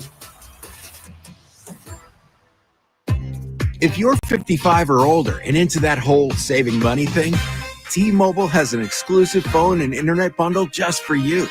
Right now, get 2 unlimited phone lines plus 5G home internet for just $30 each per month with autopay, plus taxes and fees. And with 5G home internet, setup is easy with just one cord and no technician needed, which is great if you're also into that whole keeping it simple thing. Switch now and experience the best mobile network in the U.S. Visit your local store to start saving. T-Mobile, it's better over here. Based on analysis by Ookla of speed test intelligence data Q4 2024 to Q1 2025, Ookla trademarks used under license. Unlimited on our network. Customers on voice plan may notice speeds lower than other customers and further reduction if using more than 50 gigs a month due to data prioritization. Video streams and SD on this plan. Home internet pricing after $20 a monthly bill credit plus $5 per line without autopay. Debit or bank account required. See 5G device coverage and access details at T-Mobile.com. For over 90 years, Hagen Oaks has partnered with the biggest brands in golf to bring cutting-edge technology to your game. Our one-of-a-kind total game fitting offers a level of experience and precision that is unmatched. From driver to putter, footwear to golf balls, our TrackMan-powered performance studios, 3D footwear scanner, and Ping's Ballnamic ball fitting kiosk ensure every piece of your gear is tailored to your swing. Trust the experts at the Hagen Oaks Golf Super Shop. Total game fitting starts here. Hey everybody, it's Kyle Draper for Bell Brothers, the No Surprise Guys. Right now is the perfect time to upgrade your heating and cooling system. They offer $2,500 off. Plus, if you get a new system, they'll throw in a free 50-gallon water heater. They handle all your heating, cooling, plumbing, and electrical needs. Bell Brothers, the No Surprise Guys. Visit nosurpriseguys.com.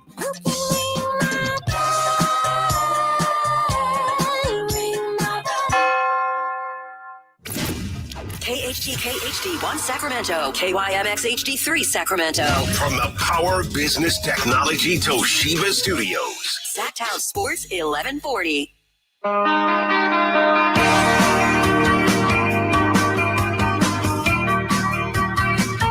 Live and local, 6 a.m. to 6 p.m. Monday through Friday. Sacktown Sports.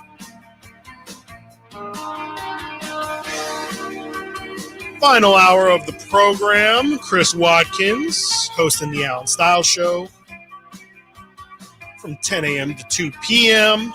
And it's the football hour. But before we get into football, do want to point out, as something we were talking about at the start of the show, Dennis Schröder advances to the EuroBasket final for Germany. He has a huge game, 26 points, 12 assists, 5 rebounds, 4 threes made to help Germany advance. They are undefeated so far in EuroBasket, and joining them in the final, it is official.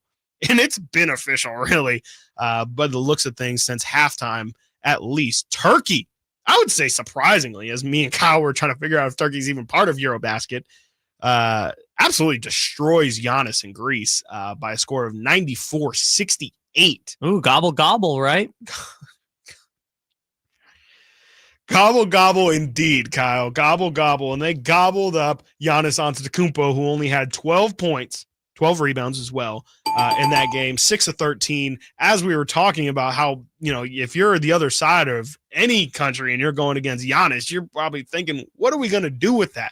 Well, Turkey has an answer, and that is one, as I learned during the break, Usman Usmani, who guarded Giannis and should be commended for only holding Giannis to 12 points. And that's pretty impressive, is it not? Can we sign him? Well, Kyle, I haven't even told you the best part. Oh, what if I told you Usman Osmani not only locked down former MVP Giannis Antetokounmpo, dude also racked up 28 points on 6 of 8 from 3, 11 of 15 from the field. Usman Osmani, without a doubt, Turkey's player of the game for today as they head to the EuroBasket final to take on Dennis Schröder, the Wagners, and Germany. Should be a good one. Again, that game's on Sunday if you care to check that out. I'm learning that Turkey actually does have some NBA players on their roster as well. Cedi Osman, let's see here, Furkan Korkmaz, Adem Bona, who Allen was really high on for some strange reason in the draft. And this is the real kicker to me. I never understand these. I get that you can split nationalism and stuff like that, but Shane Larkin, Turkish. Shane Larkin from University of Miami fame, like, I don't know, maybe like 6-7 years ago. I was born in Cincinnati. All right. Sure. Wait, Cincinnati Turkey? Yeah, I was like, hold up. Wait, isn't this Barry Larkin's kid? Like, how does that work? It is. Yeah. It is. It is Barry Larkin's kid. So I don't know how that works, Kyle, but apparently he got to be a mother thing, because it says he has Turkish nationality on his Wikipedia. I don't know how else he would have been playing for him, but yeah, shout out Shane Larkin, 14 points, 5 assists, and is gonna have to guard Dennis Schröder in the EuroBasket final. Good luck with that, buddy. Speaking of which, Shane Larkin has spent the last 7 years playing in Turkey for a club called Anadolu Efes. Hope I pronounced that right. And guess who his teammate is? Erşan Osmani. No way. Oh, okay. So there's some rapport. There we go. Some chemistry between the two. Can we get both of them? If they're both just out here locking down Giannis. I'm sure we could. I would say that both of those two are incredibly attainable and very available. So I mean, the only person I've ever seen lock him down is prime Kawhi Leonard, and apparently Erşan Osmani. Look, yeah, I mean, they used to have Jordan stoppers all the time. I think they always talk about Mitch Richmond did a great job against Michael Jordan. We can get a Giannis stopper. I mean, we just lost Trey Lyles. Trey Lyles was our Giannis stopper. We cannot forget, as we brought up earlier, the best Terrence Davis moments of his career, the things we're going to remember Terrence Davis for. One of the shining things I'm going to remember Trey Lyles for is absolutely him going face-to-face with Brook Lopez and Giannis in that one game where I think Trey did get ejected from it. So. Yes, I believe both got ejected. Yes. I think Brook Lopez grabbed him by his shirt and tackled him to the ground. But Trey was the only one who was fighting. So shout out Trey Lyles again. Trey signs with Real Madrid over in Spain. So him and Mbappe can hang out and stuff like that. Sure. I'm sure that's what they do. Yeah. I mean, is this the Mike Francesa Giants thing? I don't think they actually hang out. I'm not familiar with Giants and Francesa. What is that? It's going to take a while. But basically, there's a famous call on his show where it's like, do the San Francisco Giants and the New York Giants get together? And then they did a the commercial and all that. Yes, they did a skit with Logan Webb and Eli and stuff like that. Anyways, fantastic. This is Real Madrid, the Mbappe and Trey Lyles. Gotcha. The two greats sitting down, having wine, talking about just being great. You know, running Madrid. Mbappe and Mario Hezonja are just best friends. Honestly, they probably are. Wouldn't surprise me at all. So shout out Trey Lyles. Get that money. And hopefully get some notoriety over there in Trey Lyles Spain. movement. That's right. It's happening. Maybe now the Trey Lyles movement actually happens. Maybe it's just, happening overseas. Also, thank you, Trey Lyles, for, I guess it's not really him, but for delivering maybe my favorite soundbite on this board that we have. He lost a lot of pounds. He was fat. Malik Monk talking about Trey Lyles. He lost a lot of pounds. He was fat. That is absolutely insane. He lost a lot of pounds. He was fat. Now remember Malik saying that as well. That was after Trey had a 20-point game too. He lost a lot of pounds. He was fat. And you know what? I guess not to quote Malik, but in the spirit of what Malik is saying, Trey did get himself in crazy good shape. He lost a lot of pounds. He was fat. That is one way of putting it for sure. As someone who's sensitive to that kind of thing, it's just about making your life better. He lost a lot of pounds. It's about making better choices. And, some would say, as Malik put it, but I think Trey just is I think Trey's living his best life. That's what it was. I think he was living his best life. And now it's going to be even better with him and Chuma Okeke on Real Madrid. All the paella in the world. Come on. You're solid. So shout out Trey Lyles. Definitely hope we can hear from him again. And I know sometimes those European teams will come over preseason to play against some NBA teams, so maybe we'll have an opportunity to see Trey Lyles. I mean, the Kings, I feel like in preseason have played the Chinese national team, so I feel like it's not out of the question to get Real. Will Mbappe be in the crowd for that game? No, because Harrison Barnes isn't in town anymore, and weirdly, Harrison Barnes is best friends with all of the best soccer players in the world. Him and Vinicius Jr., who is another. Vinicius, actually shout out, came to a Kings game randomly a couple years ago. Oh, I do kind of remember that. I think that was because I think him and Vivek have some relationship, but I believe it is mainly because for some reason, Harrison Barnes is just like best friends with all of the best soccer players in the world. No idea how it happened, but this is the world that we live in. Sure. So I digress. And I'm sure the Niners wish that they lived in a completely different world right now because boy, Senor boy, Segway strikes again. Injury report is reporting. There is quite a list of names if you're the Niners and you're looking at who will not be available. I mean, and I know they should be incredibly thankful that they are playing the Saints, who, maybe I'm viewing it way too much from a quarterback centric standpoint, but they're one of the teams that I have the least faith in the entire NFL. So the Niners getting, of course, as I said earlier, one of the easiest schedules in the NFL. Week 2, getting a really, really nice opponent in the New Orleans Saints, and they're going to need the Saints to play nice because no Brock Purdy, no George Kittle. Brandon Ayuk, of course, is out. Who knows when he's coming back?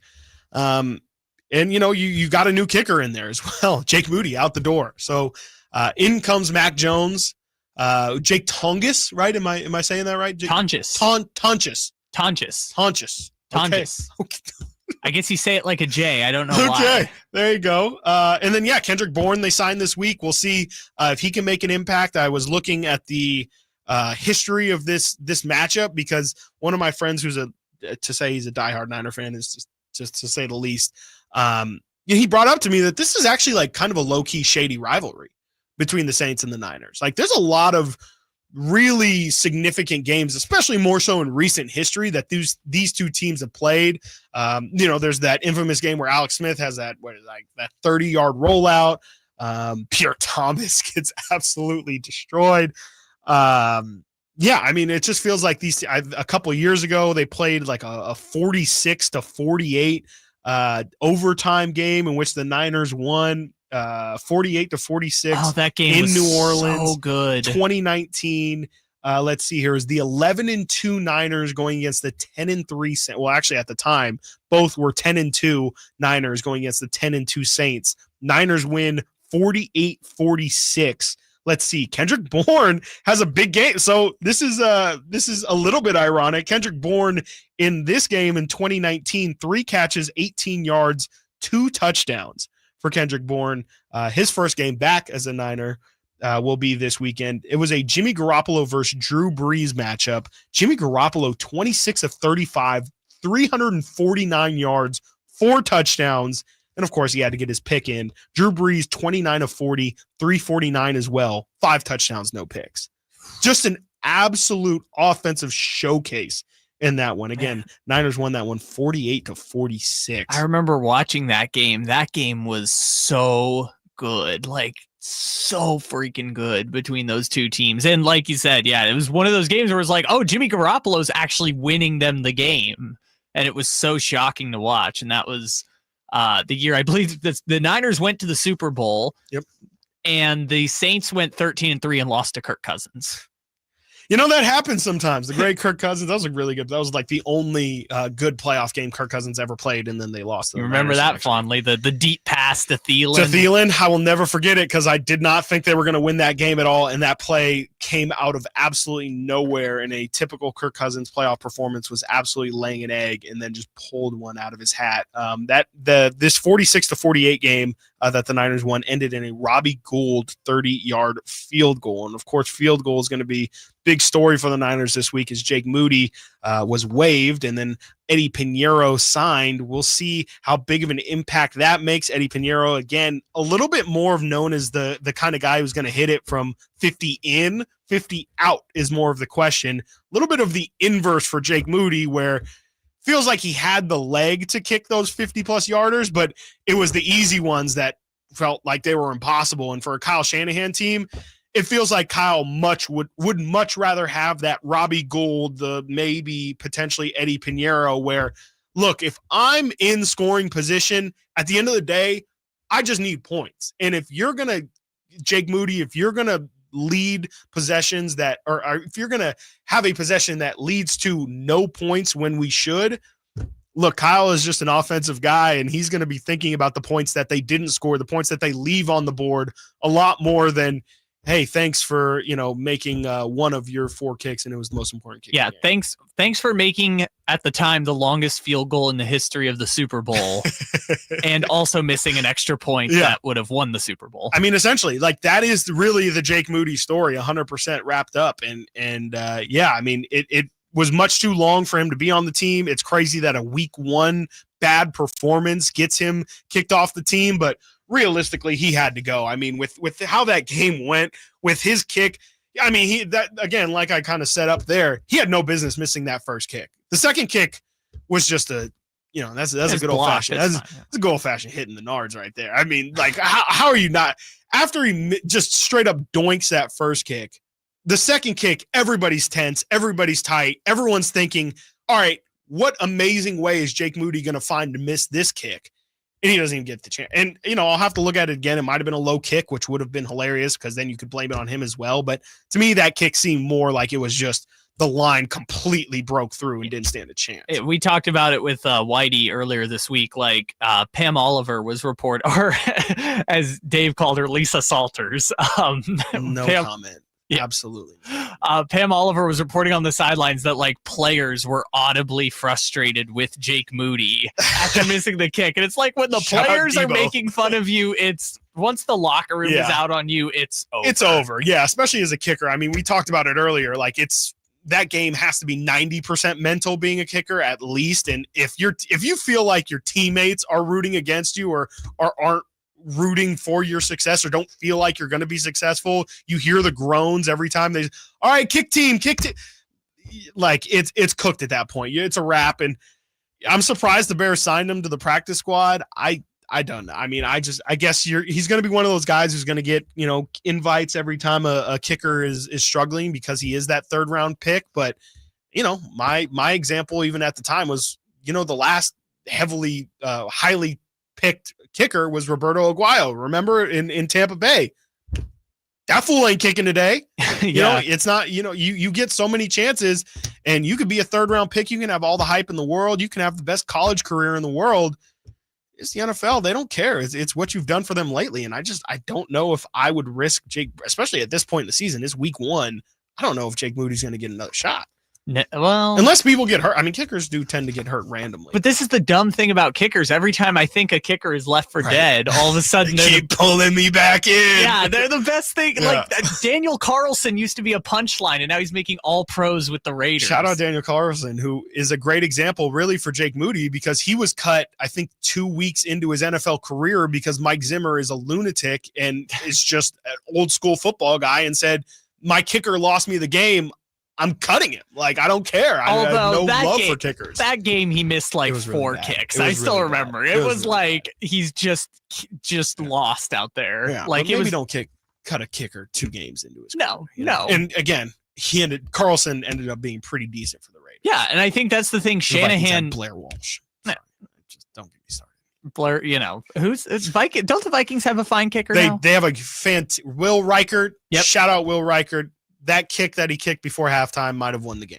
Yeah. Shout out Will. So I was like, I knew eventually they got a good one, but we were looking at, he was one of those that got picked kind of early. Yes. Yep. But we were kind of going through the list earlier this week, and it was like, yeah, just don't do it. It just doesn't matter. You just don't know. Yeah. Like the one that I saw that really worked out was when the Bengals took McPherson, and it was like that dude just hit kick after kick during that Super Bowl run. It's like, okay, that's a good use of the pick. But other ones, it's like the Patriots whiffed on 3 of them.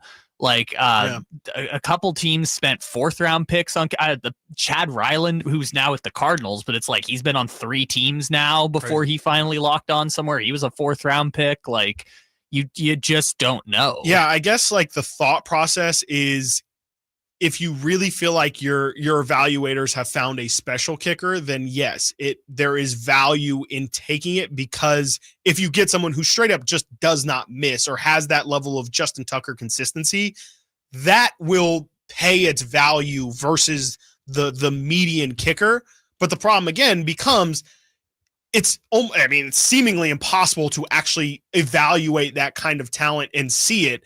And that's just where I think the greater point is just it's not worth the risk. Even if you do end up finding him, the odds of even if you do all the scouting in the world and you think you're right, there's been one Justin Tucker, there's one, I don't even know if we would consider Brandon Aubrey like one of the elite kickers, but like he's really the one that I think of if it's going to be who is the best kicker in the NFL. I guess is Brandon Aubrey. Yeah, I think right now it's who Aubrey. Who cares also? Yeah, I think like in terms of like once you do have one of the great kickers, you don't really let him go, right? I think of like 100%. The Eagles with Jake Elliott, or like the Steelers have had Boswell for a million Robbie years. Gould's a good example. Yeah, Robbie Gould for years. Akers, the guys who end up playing till they're 40. Yeah, once you have one of the good ones, you tend to hold on to him in the NFL. The problem is who the good ones are just ebb and flow so much, right? I bring up Younghoe Koo, and it's like that dude was trash on the Chargers, went to the XFL or the AAF. Yes, I forgot about that. Yeah. Then got picked up by the Falcons, is an all-pro, and now is about to get cut by the Falcons again because he's missing. Like, it's so mental. Yeah. I thought Nick Folk was dead a decade ago, and he's still out here slinging it, I think, on the Titans or something, or the Jets. I don't know.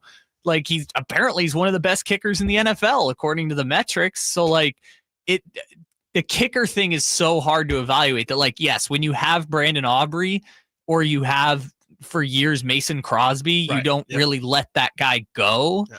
But it ebbs and flows so much with how good the kickers actually are. I don't know how we became a kicker show today. We've talked about kickers legitimately for probably like 20 minutes. It's been a kicker station. Out to us, man. That's great. Love that for us. Love that as our identity. Your Kicker Central, Sacktown Sports 1140. We're going to get more into the Niners here. As again, they're playing the Saints. I think it's about as good of a matchup you can hope for if you are the Niners. They still do have Alvin Kamara, who is somebody who was given the Niners problems in the past. I think you have here, Kyle, and to the opposite of that, actually, is that Kamara in the last 3 games has rushed for 53 yards on 28 carries and only 2 touchdowns the last 3 times he's played the Niners. So they've done a great job of holding him in. I think that's probably going to be the key this week as well. I'm never certain on like Chris Olave's health and how he's doing. Should be there. That feels like a perpetual state of Chris Olave, and so it's. If you're trying to think what's the recipe for the Niners losing this game, even though, I think the Niners still do have the better team. Mac Jones is someone who's been a starter. Like, would I rather have Mac Jones or Spencer Rattler? I know what Allen would rather have, Spencer Rattler. Which, by the way, how funny is it that Allen's like guys that he's all in on are always like the worst players? Where there's Tajon Salon or Spencer Rattler. No comment. So funny. I'm just going to not touch that one. Spencer Rattler, who still has not won an NFL game. Which is incredible, but it's also like, he hasn't because he's not very good. Like he was supposed to be good in college. He was not even good in college. Well, he was bad at first, and then I'm sorry, South Carolina, he did kind of turn it around. But he wasn't great. Yeah, no, he wasn't great. Wasn't memorable, really. I mean, his name is the most memorable part about him is how hyped he was. Yeah. It wasn't really his play that got him notarized. He was a 5-star burnout that kind of became a 4-star at the end. That's probably the best way of putting it. And should he have been given an NFL? No, it's because Derek Carr retired. I guess surprisingly for the Saints. But I was threatening to. Yeah, that was weird. The whole Derek Carr. The bigger point is Spencer Rattler. You should not have came into this season expecting Spencer Rattler to be your starter and realistically expected any amount of success. I know they drafted Slew or one of the later round. Shuck, thank you. Yeah, one of the later round quarterbacks that. Everyone always has their, I don't know if this fits for Shuck either, but like, the D2 college quarterback who put up a ton of yards and throws a really nice ball and killed the combine, but won't get drafted until the 6th round because he went to, Patriot University. And then transferred to Wisconsin or something. Boom. And so, if they're going to run out Spencer Rattler there, I have faith that with more so, and it's more Kyle Shanahan than Mac Jones for sure in terms of the faith that I have, but I just think Kyle Shanahan's been in this situation plenty of times where he doesn't have his starting quarterback. He frankly won't have he's had in the past some pretty, by quarterback standards, incompetent quarterbacks and has been able to brings some decent stuff out of them. I always think of that one season where it was the Nick Mullins, the CJ Beathard, and he still managed to get a really productive offense out of that. And obviously much different pieces. That was more when, Deebo Samuel was more of a gadget player. Christian McCaffrey, maybe you don't feel as comfortable leaning on him as much with his calf status or his ankle, whatever body part they're claiming is not his Achilles that hurts this week for Christian McCaffrey. I don't know if you want to rely on him that much, but to me, this is a game where I don't know if the Saints can score over 17 points. And so you really just have to play good defense, get some consistent drives, and maybe get a big play out of Pearsall or out of Christian McCaffrey or out of your defense too. Like that shouldn't be thrown out as well. To answer your question about which quarterback I would rather have, yes, if I were please. the Saints specifically, I would rather have Rattler. And I think so as well. The reason that's the case is what I call like the Jameis Winston philosophy. Chaos theory? Which is, yeah, essentially, if you're going to be 5-12, be 5-12 with a quarterback who just chucks it. Yeah, for sure. Right? Spencer Rattler, that dude got a cannon. Yeah. Like, he's not going to be like, oh, we're just going to go 3 yards. Like, you don't want to be Matt Nagy. Mm-hmm. You don't want to be bad in Matt Nagy. You want to be bad, but we're just going to chuck the ball all over the field kind of 100%. situation. Yeah, you want to be like the Hornets last year. You're just chucking. Oh, I guess not the Hornets, but you want to be a bad team that's just saying, forget it. We're not going to be good. Our only way we're going to win this game is we're just going to shoot threes. And if you're Spencer Rattler, we're going to air this thing out. And hey, man, if Spencer ends up with 300 yards and a couple touchdowns, like we might actually win the game. You mentioned that they struggle to see him getting 17 points last week against the Cardinals, who have not had a top 20 defense since like the first Bush administration. The Cardinals held them to 13 points. But man. Spencer Rattler threw 46 passes. That needs to be studied. If you're going to suck like that, which the Saints are going to be bad, and they're probably going to end up with a top pick and draft, I don't know, Nussmeier or something, or Lenoris Sellers or whatever. But if you're going to suck that way instead of being boring and bad, which is potentially what the Niners have a chance to be. I think the Niners are going to be winning games because of the easy schedule and the defense is pretty good and Shanahan, but like that has a potential to just be really anemic offense. No, definitely. And the Niners, their defense looked really good. I wasn't a massive fan of how the offense looked at all points in week 1 against the Seahawks, but I think Robert Saleh definitely has that defense looking a little bit. I think they're definitely less talented than they've been in these past, 10 years or so, but they look really well coached. The energy looks back. I know, Robert Saleh was credited a lot with being more of that energy guy. I know with Steve Wilkes, it was a big point of contention that Wilkes was up in the booth and Saleh had just been on the sideline screaming. He had to have a hold me back guy to, prevent him from running on the field and chest bumping dudes. So I feel like the Niners defense should be able to win them this one. And if we're looking ahead, these next two, Purdy and Kittle will be out. Kittle 2 to 4 weeks, and Purdy 2 to 5 weeks. You have the Saints this week at New Orleans. I think they should be fine. You have your home opener the following week against the Cardinals. It's going to be a tough one. It's not impossible. I give slight lean to Arizona, but I think the Niners have a chance, especially at home. Then you have the Jaguars. I think the Niners should feel comfortable there. Again, we'll have to see where Mac Jones is at that point in the season. And then you have some tough ones those next couple weeks at Rams, at Bucks, and then versus the Falcons, which might be the week in which Brock Purdy comes back. We'll have to see. So Niners are a little bit in survival mode early in the season. Definitely not where they would want to be in terms of the injury bug. But, at least it isn't anything that's season ending completely. And we'll have to see. I mean, Brock Purdy, turf toe, 2 to 5 weeks is a very, very wide range of time. So who knows how long Brock will actually be out, but it should be an interesting game. Definitely makes it a whole lot more interesting this Sunday when the Niners head to New Orleans to take on the Saints. I'm not going to give my pick for that one quite yet. Going to wait for this next segment where we go around the NFL and give you the best games, the games we're most excited for this weekend. And my Vikings are playing on Sunday night, so I'm going to have to get some words in on that. You're listening to the Alan Stiles Show, Sacktown Sports. If you're 55 or older and into that whole saving money thing, T-Mobile has an exclusive phone and internet bundle just for you. Right now, get 2 unlimited phone lines plus 5G home internet for just $30 each per month with autopay, plus taxes and fees. And with 5G home internet, setup is easy with just 1 cord and no technician needed, which is great if you're also into that whole keeping it simple thing. Switch now and experience the best mobile network in the U.S. Visit your local store to start saving. T-Mobile, it's better over here. Based on analysis by Ookla of Speed Test Intelligence data Q4 2024 to Q1 2025, Ookla trademarks used under license. Unlimited on our network. Customers on voice plan may notice speeds lower than other customers and further reduction if using more than 50 gigs a month due to data prioritization. Video streams and SD on this plan. Home internet pricing after $20 a monthly bill credit plus $5 per line without autopay. Debit or bank account required. See 5G device coverage and access details at tmobile.com.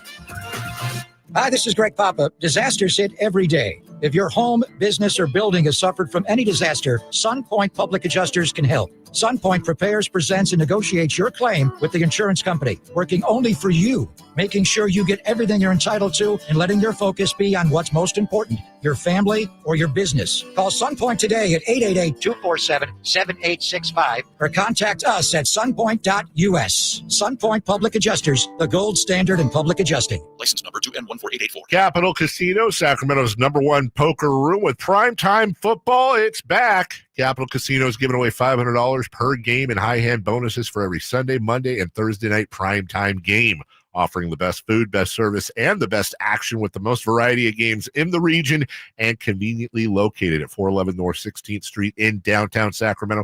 For more information, log on to capital-casino.com and please gamble responsibly. 1-800-GAMBLER. Hello, Sacramento. I'm Emran Pilati, owner of True Sports Cards and Collectible Store here in Rockland, California, and the host of the True Sports Cards Show that airs right here on Sacktown Sports 1140 every Saturday from 10 to 11 a.m., where we discuss the latest trends, hottest products, and deliver exclusive interviews with other industry leaders. And don't forget to visit our shop, True Sports Cards, at 6661 Stanford Ranch Road in Rockland and see what we have for all your sports card and memorabilia needs. Get ready for a night out with Jordan Davis. Country in the Part 2 this Saturday at Cal Expo. Along with special guests Mitchell Tenpenny, Locash, Vincent Mason, and Avery-Anna. Make it a family day out with food trucks, games, dancing, and more this Saturday at Cal Expo with Proactive Pest Control, Fasteners Inc. Tool Outlet, and Red's Pizzeria and Tap House. Tickets at CITPFest.com. Just announced, Stockton Honda has been named #1 of California's best car dealers in 2025 by USA Today and Statista. This prestigious award is based on thousands of customer reviews and recommendations, ranking dealerships for service, value, and satisfaction. Out of hundreds evaluated, Stockton Honda is proud to be #1, recognized for all-around excellence and commitment to our customers. Visit Stockton Honda, where reputation meets the road. Anytime, anywhere, it's all here. StocktonHonda.com.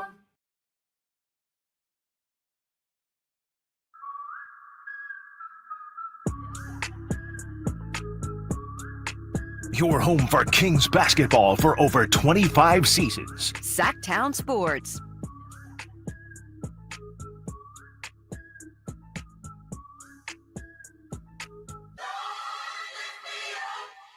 Welcome back to the second to last segment. I see Whitey Gleason on the other side of the glass. Can't wait to speak with Whitey at around, we'll call it 1:44. Why not?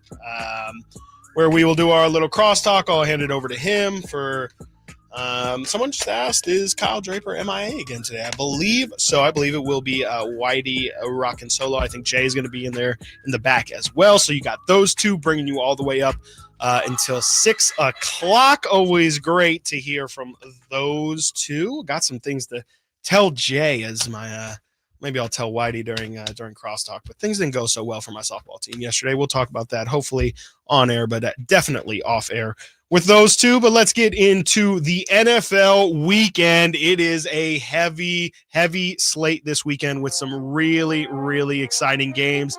The first of which is probably the biggest that I'm going to start with, and that's the Super Bowl rematch. That is the Eagles and the Chiefs. Should be a really, really good one.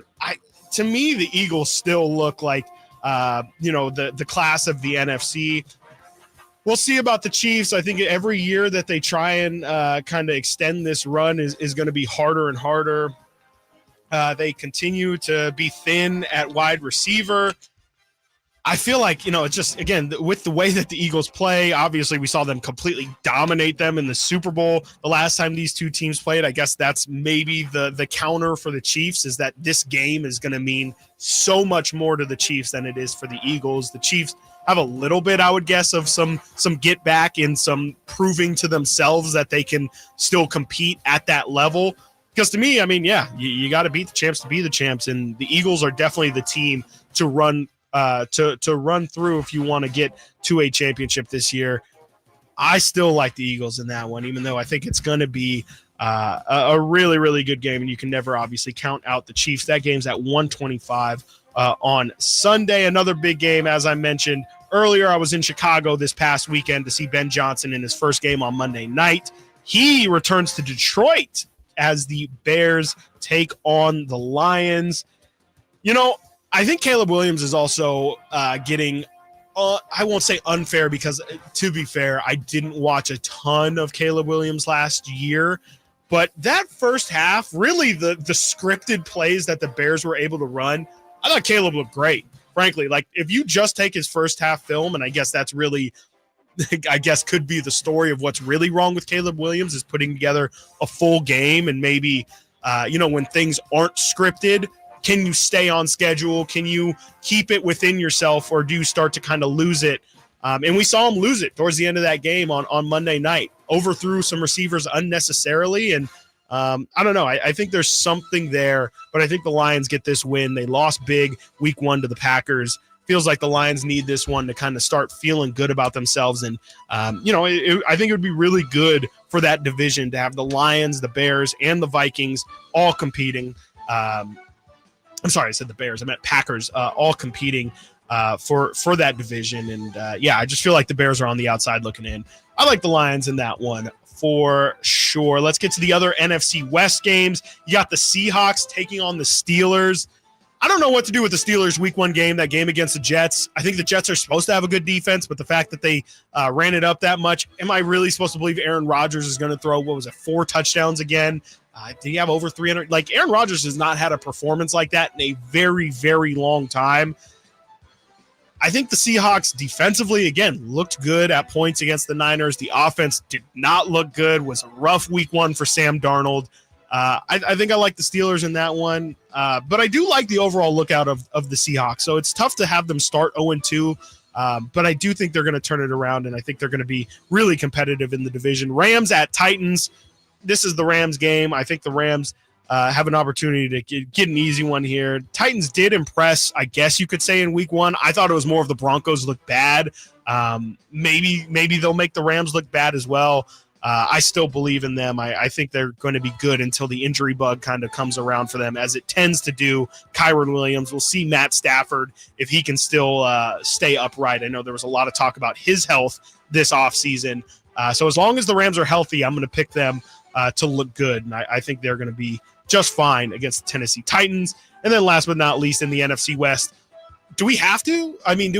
Panthers versus Cardinals.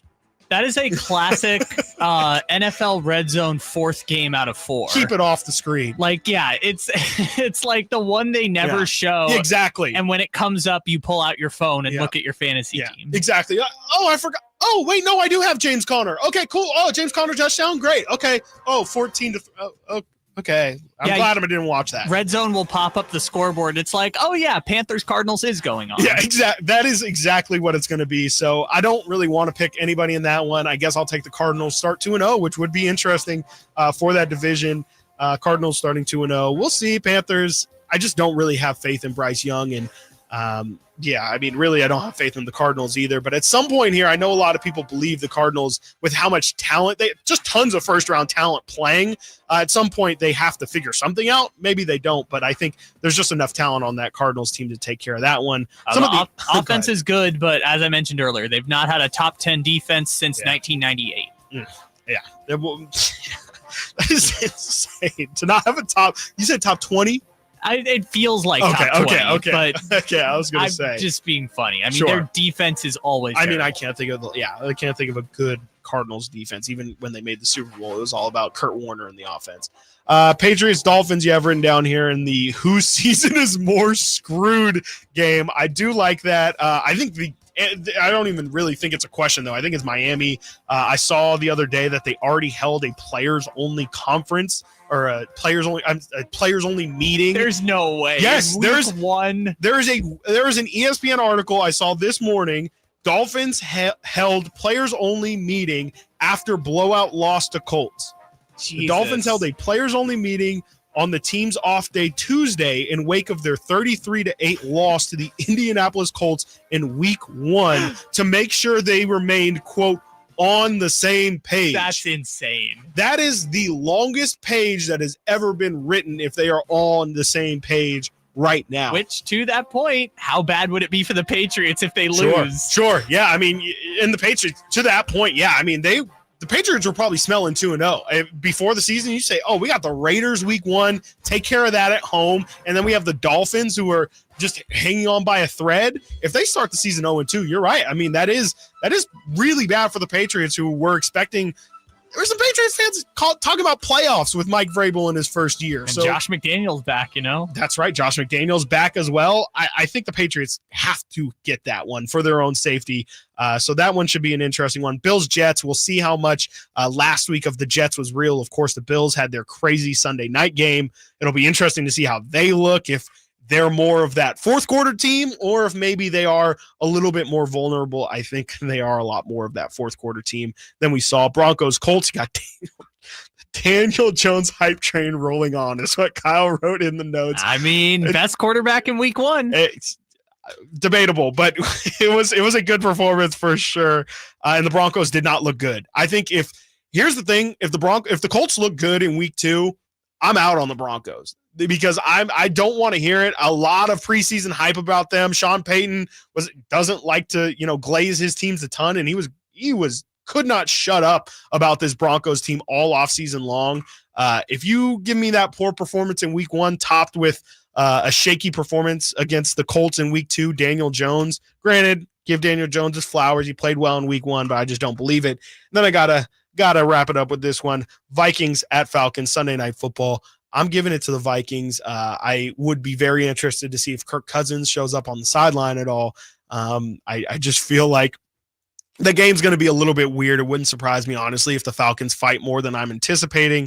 And then real quick, we'll just run through the college slate. As I said, Sac State, home opener, 6 p.m. on Saturday against Mercyhurst. UC Davis is on a bye. Have a couple top 25 matchups in college football this week. The biggest one, College Game Day, is going to be out at Tennessee. Number 6 Georgia taking on number 15 Tennessee. That's Saturday at 12:30. You have number 18 South Florida going against number 5 the University of Miami at 1:30, and then at 4:30 you have number 16 Texas A&M taking on number 8 Notre Dame. Those are all some good ones. And then, like Kyle and I mentioned earlier, you get the first round of the WNBA playoffs as well. Valkyrie versus the Lynx in the first round. Love what the Valkyrie did this season, but Minnesota Lynx are an absolute juggernaut. Wouldn't surprise me if it's the Lynx season this year. So all that and more heading towards the weekend. We get you ready for 2 to 6 with Whitey Gleason, who's going to get you ready for the weekend right here on Sacktown Sports. Do Crohn's disease or ulcerative colitis symptoms keep coming back? Tremfya, guselkumab, may help, with rapid remission achieved at 12 weeks and lasting clinical remission at 1 year. Some even saw visible improvement of their intestinal lining at 12 weeks and 1 year. Tremfya is a prescription medicine used to treat adults with moderately to severely active Crohn's disease and adults with moderately to severely active ulcerative colitis. Serious allergic reactions and increased risk of infections and liver problems may occur. Before treatment, your doctor should check you for infections and tuberculosis. Tell your doctor if you have an infection, flu-like symptoms, or if you need a vaccine. Healing is possible with Tremfya.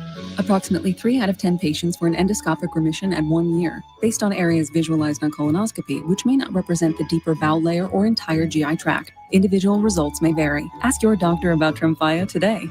Call 1-800-526-7736 to learn more or visit tremfyaradio.com. Alan Stiles here with your Sacktown Sports Injury Update, brought to you by DTLA Law Group. Jack Perkins, out with that strained right shoulder, has been shut down from throwing for 3 more weeks. will re-image and determine an off-season program. His expected return is TBD. Max Muncy, out with that right hand fracture, began a hitting progression last week and will progress as able. His expected return is possibly late September. That was your Sacktown Sports Injury Update, brought to you by DTLA Law Group. Hey, I'm Alan Stiles. Injured at work? Call downtown. DTLA Law Group, California's leading injury law firm. With over 40 lawyers throughout California, they have won over $500 million in settlements. DTLA Law Group will get you compensation for your work injury. You don't pay unless they win. That's right. You pay zero up front. Call downtown. Text injury help to 40222. That's injury help to 40222. Visit them at calldowntown.com. Text charges may apply. So my mother is thinking of switching from Verizon to Pure Talk, but she's worried the deal sounds too good to be true. Michael, she said, how can those Pure Talk people offer me the same basic service as Verizon for so much less money? I said, Mom, go ask Google how much Verizon spends on advertising and promotion. A few seconds later, my mother said, oh my goodness, $12 billion a year? That must be a typo. I'll tell you what I told my mom. It's not a typo. Verizon spends $12 billion a year on advertising and promotion, and their customers are paying for it. Well, Pure Talk doesn't spend that kind of money on commercials. Trust me, I would know. Consequently, they can offer you and my mother unlimited talk, text, and plenty of data on a blazing fast 5G network for just $25 a month. Dial pound 250 and say the words Mike Rowe, and you'll get an additional 50% off your first month. That's pound 250 Mike Rowe. Pure Talk, everything you need and nothing you don't. The Sacktown Sports 49ers Report is brought to you by Kia of Vacaville, located beside the Vacaville Outlets. The 49ers got their season started successfully with a last-minute win in Seattle, 17-13. Jake Tonjes, the hero, making a leaping grab in the end zone for the game-winning touchdown. Niners back on the road this week in New Orleans. You can catch all the actions on Sunday right here on Sacktown Sports 1140, beginning at 9 a.m. Football season is here at Kia of Vacaville. You can score big in a new 2025 Kia Niro LX with up to 53 MPG combined at Kia of Vacaville. Perfect for road trips, tailgates, and cruising to Levi Stadium in style and comfort. But don't wait. Inventory is limited at Kia of Vacaville, and these deals won't last long. Visit KiaVacaville.com or stop by right next to the Vacaville outlets for friendly service, easy shopping, and unbeatable value. All in one stop. Kia of Vacaville, where the adventure begins. Get ready for a night out with Jordan Davis. Country in the Park 2 this Saturday at Cal Expo. Along with special guests Mitchell Tenpenny, Low Cash, Vincent Mason, and Averyana. Make it a family day out with food trucks, games, dancing, and more. This Saturday at Cal Expo with Proactive Pest Control, Fasteners Inc. Tool Outlet, and Red's Pizzeria and Tap House. Tickets at CITPFest.com. Carmichael Dave here for my friends at American Energy Heating and Air. Yes, I always tell you they are a family-owned operation, been in business since 81, A-plus Better Business Bureau, but it is hot. We are in those Sacramento hot months. I want to focus on them being your second opinion partner. What does that mean? Maybe you've got somebody you're working with or you've worked with in the past in the HVAC world. Guess what? They want to give you a second opinion. How much does it cost? Nothing.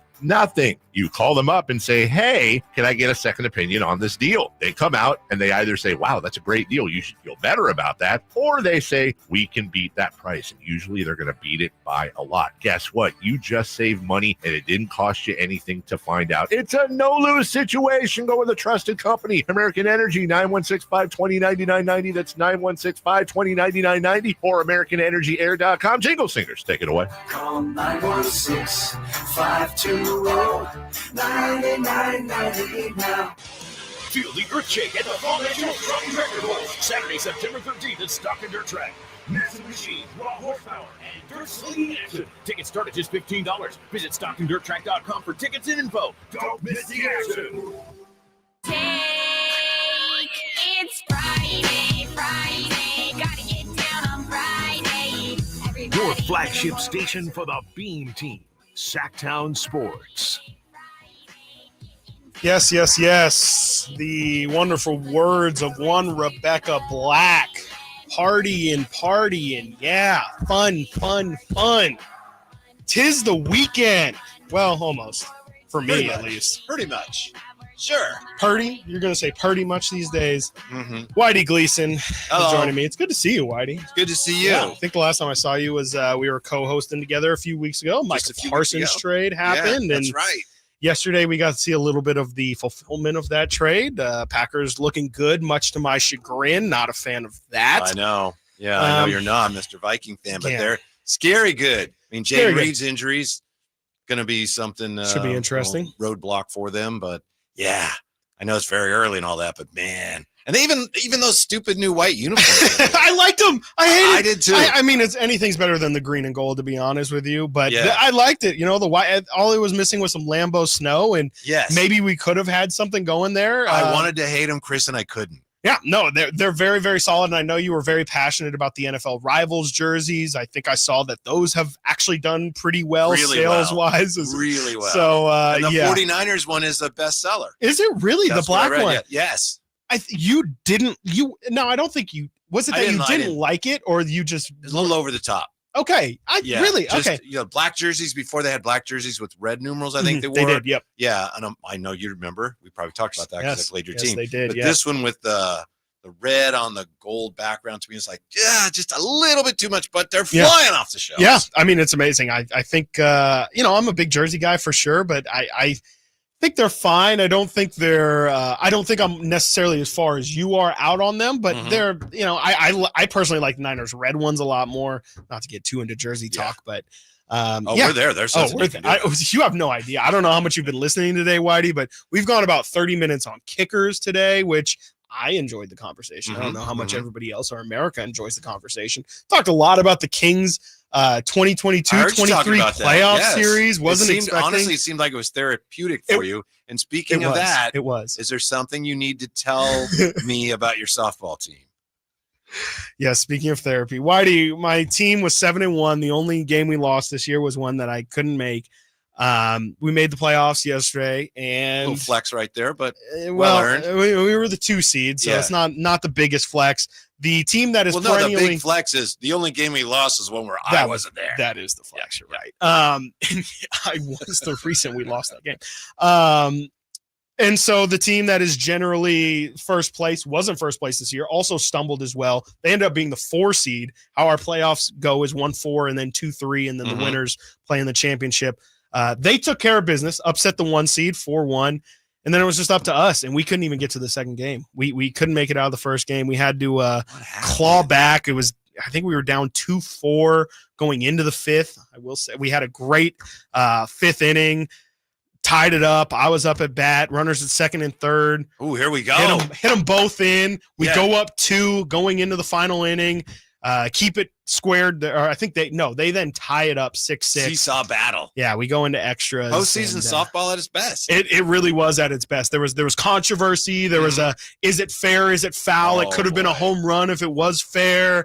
But ultimately, we end up losing in the first game and can't even make it to the second one. And I do feel like, not to take it too seriously, but I do feel myself seriously going through these moments and relating it back to, I talk about these people all the time going through these situations, and you just throw it out, how you not, you gotta want it more. And that team you can want it all it just doesn't matter. No, and so it's just funny going through like the real life part of it and wanting it or being nervous or whatever it is. And then just kind of relating it back to real sports and being like, oh yeah, like at the end of the day, Jake Moody probably really does feel pressure from Kyle Shanahan. And, like all of those things are just very, very real. And I don't even know if I had a point to bring it up, but it's just not lost on me how, the reality of sports that sometimes, even though it is professional, I think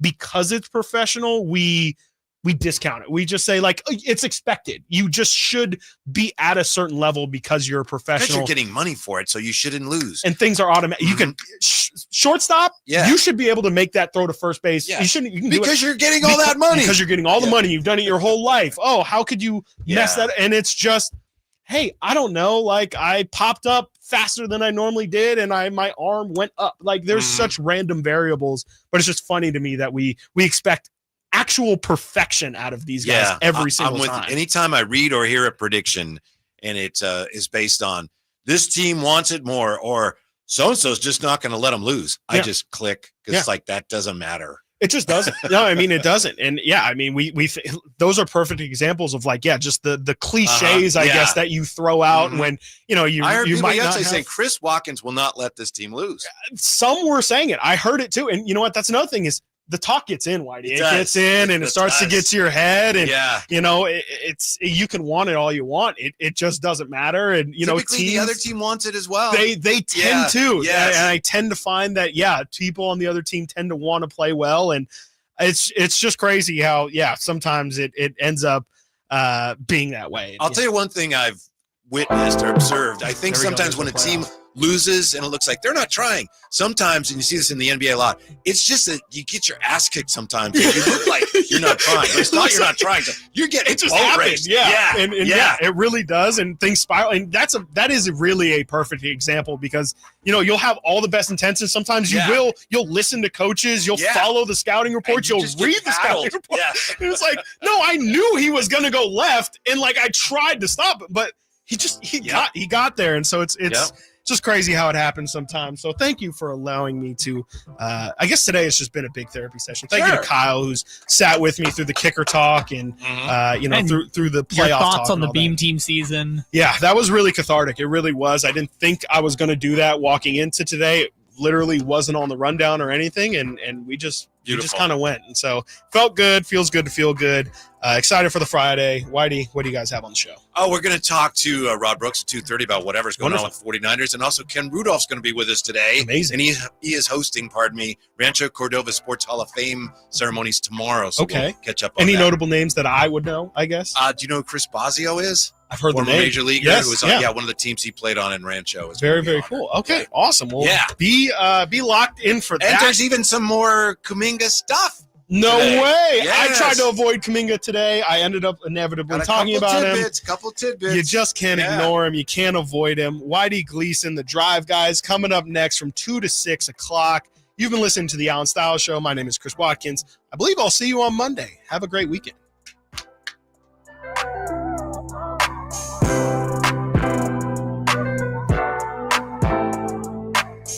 Don't forget my podcast. Gotta go.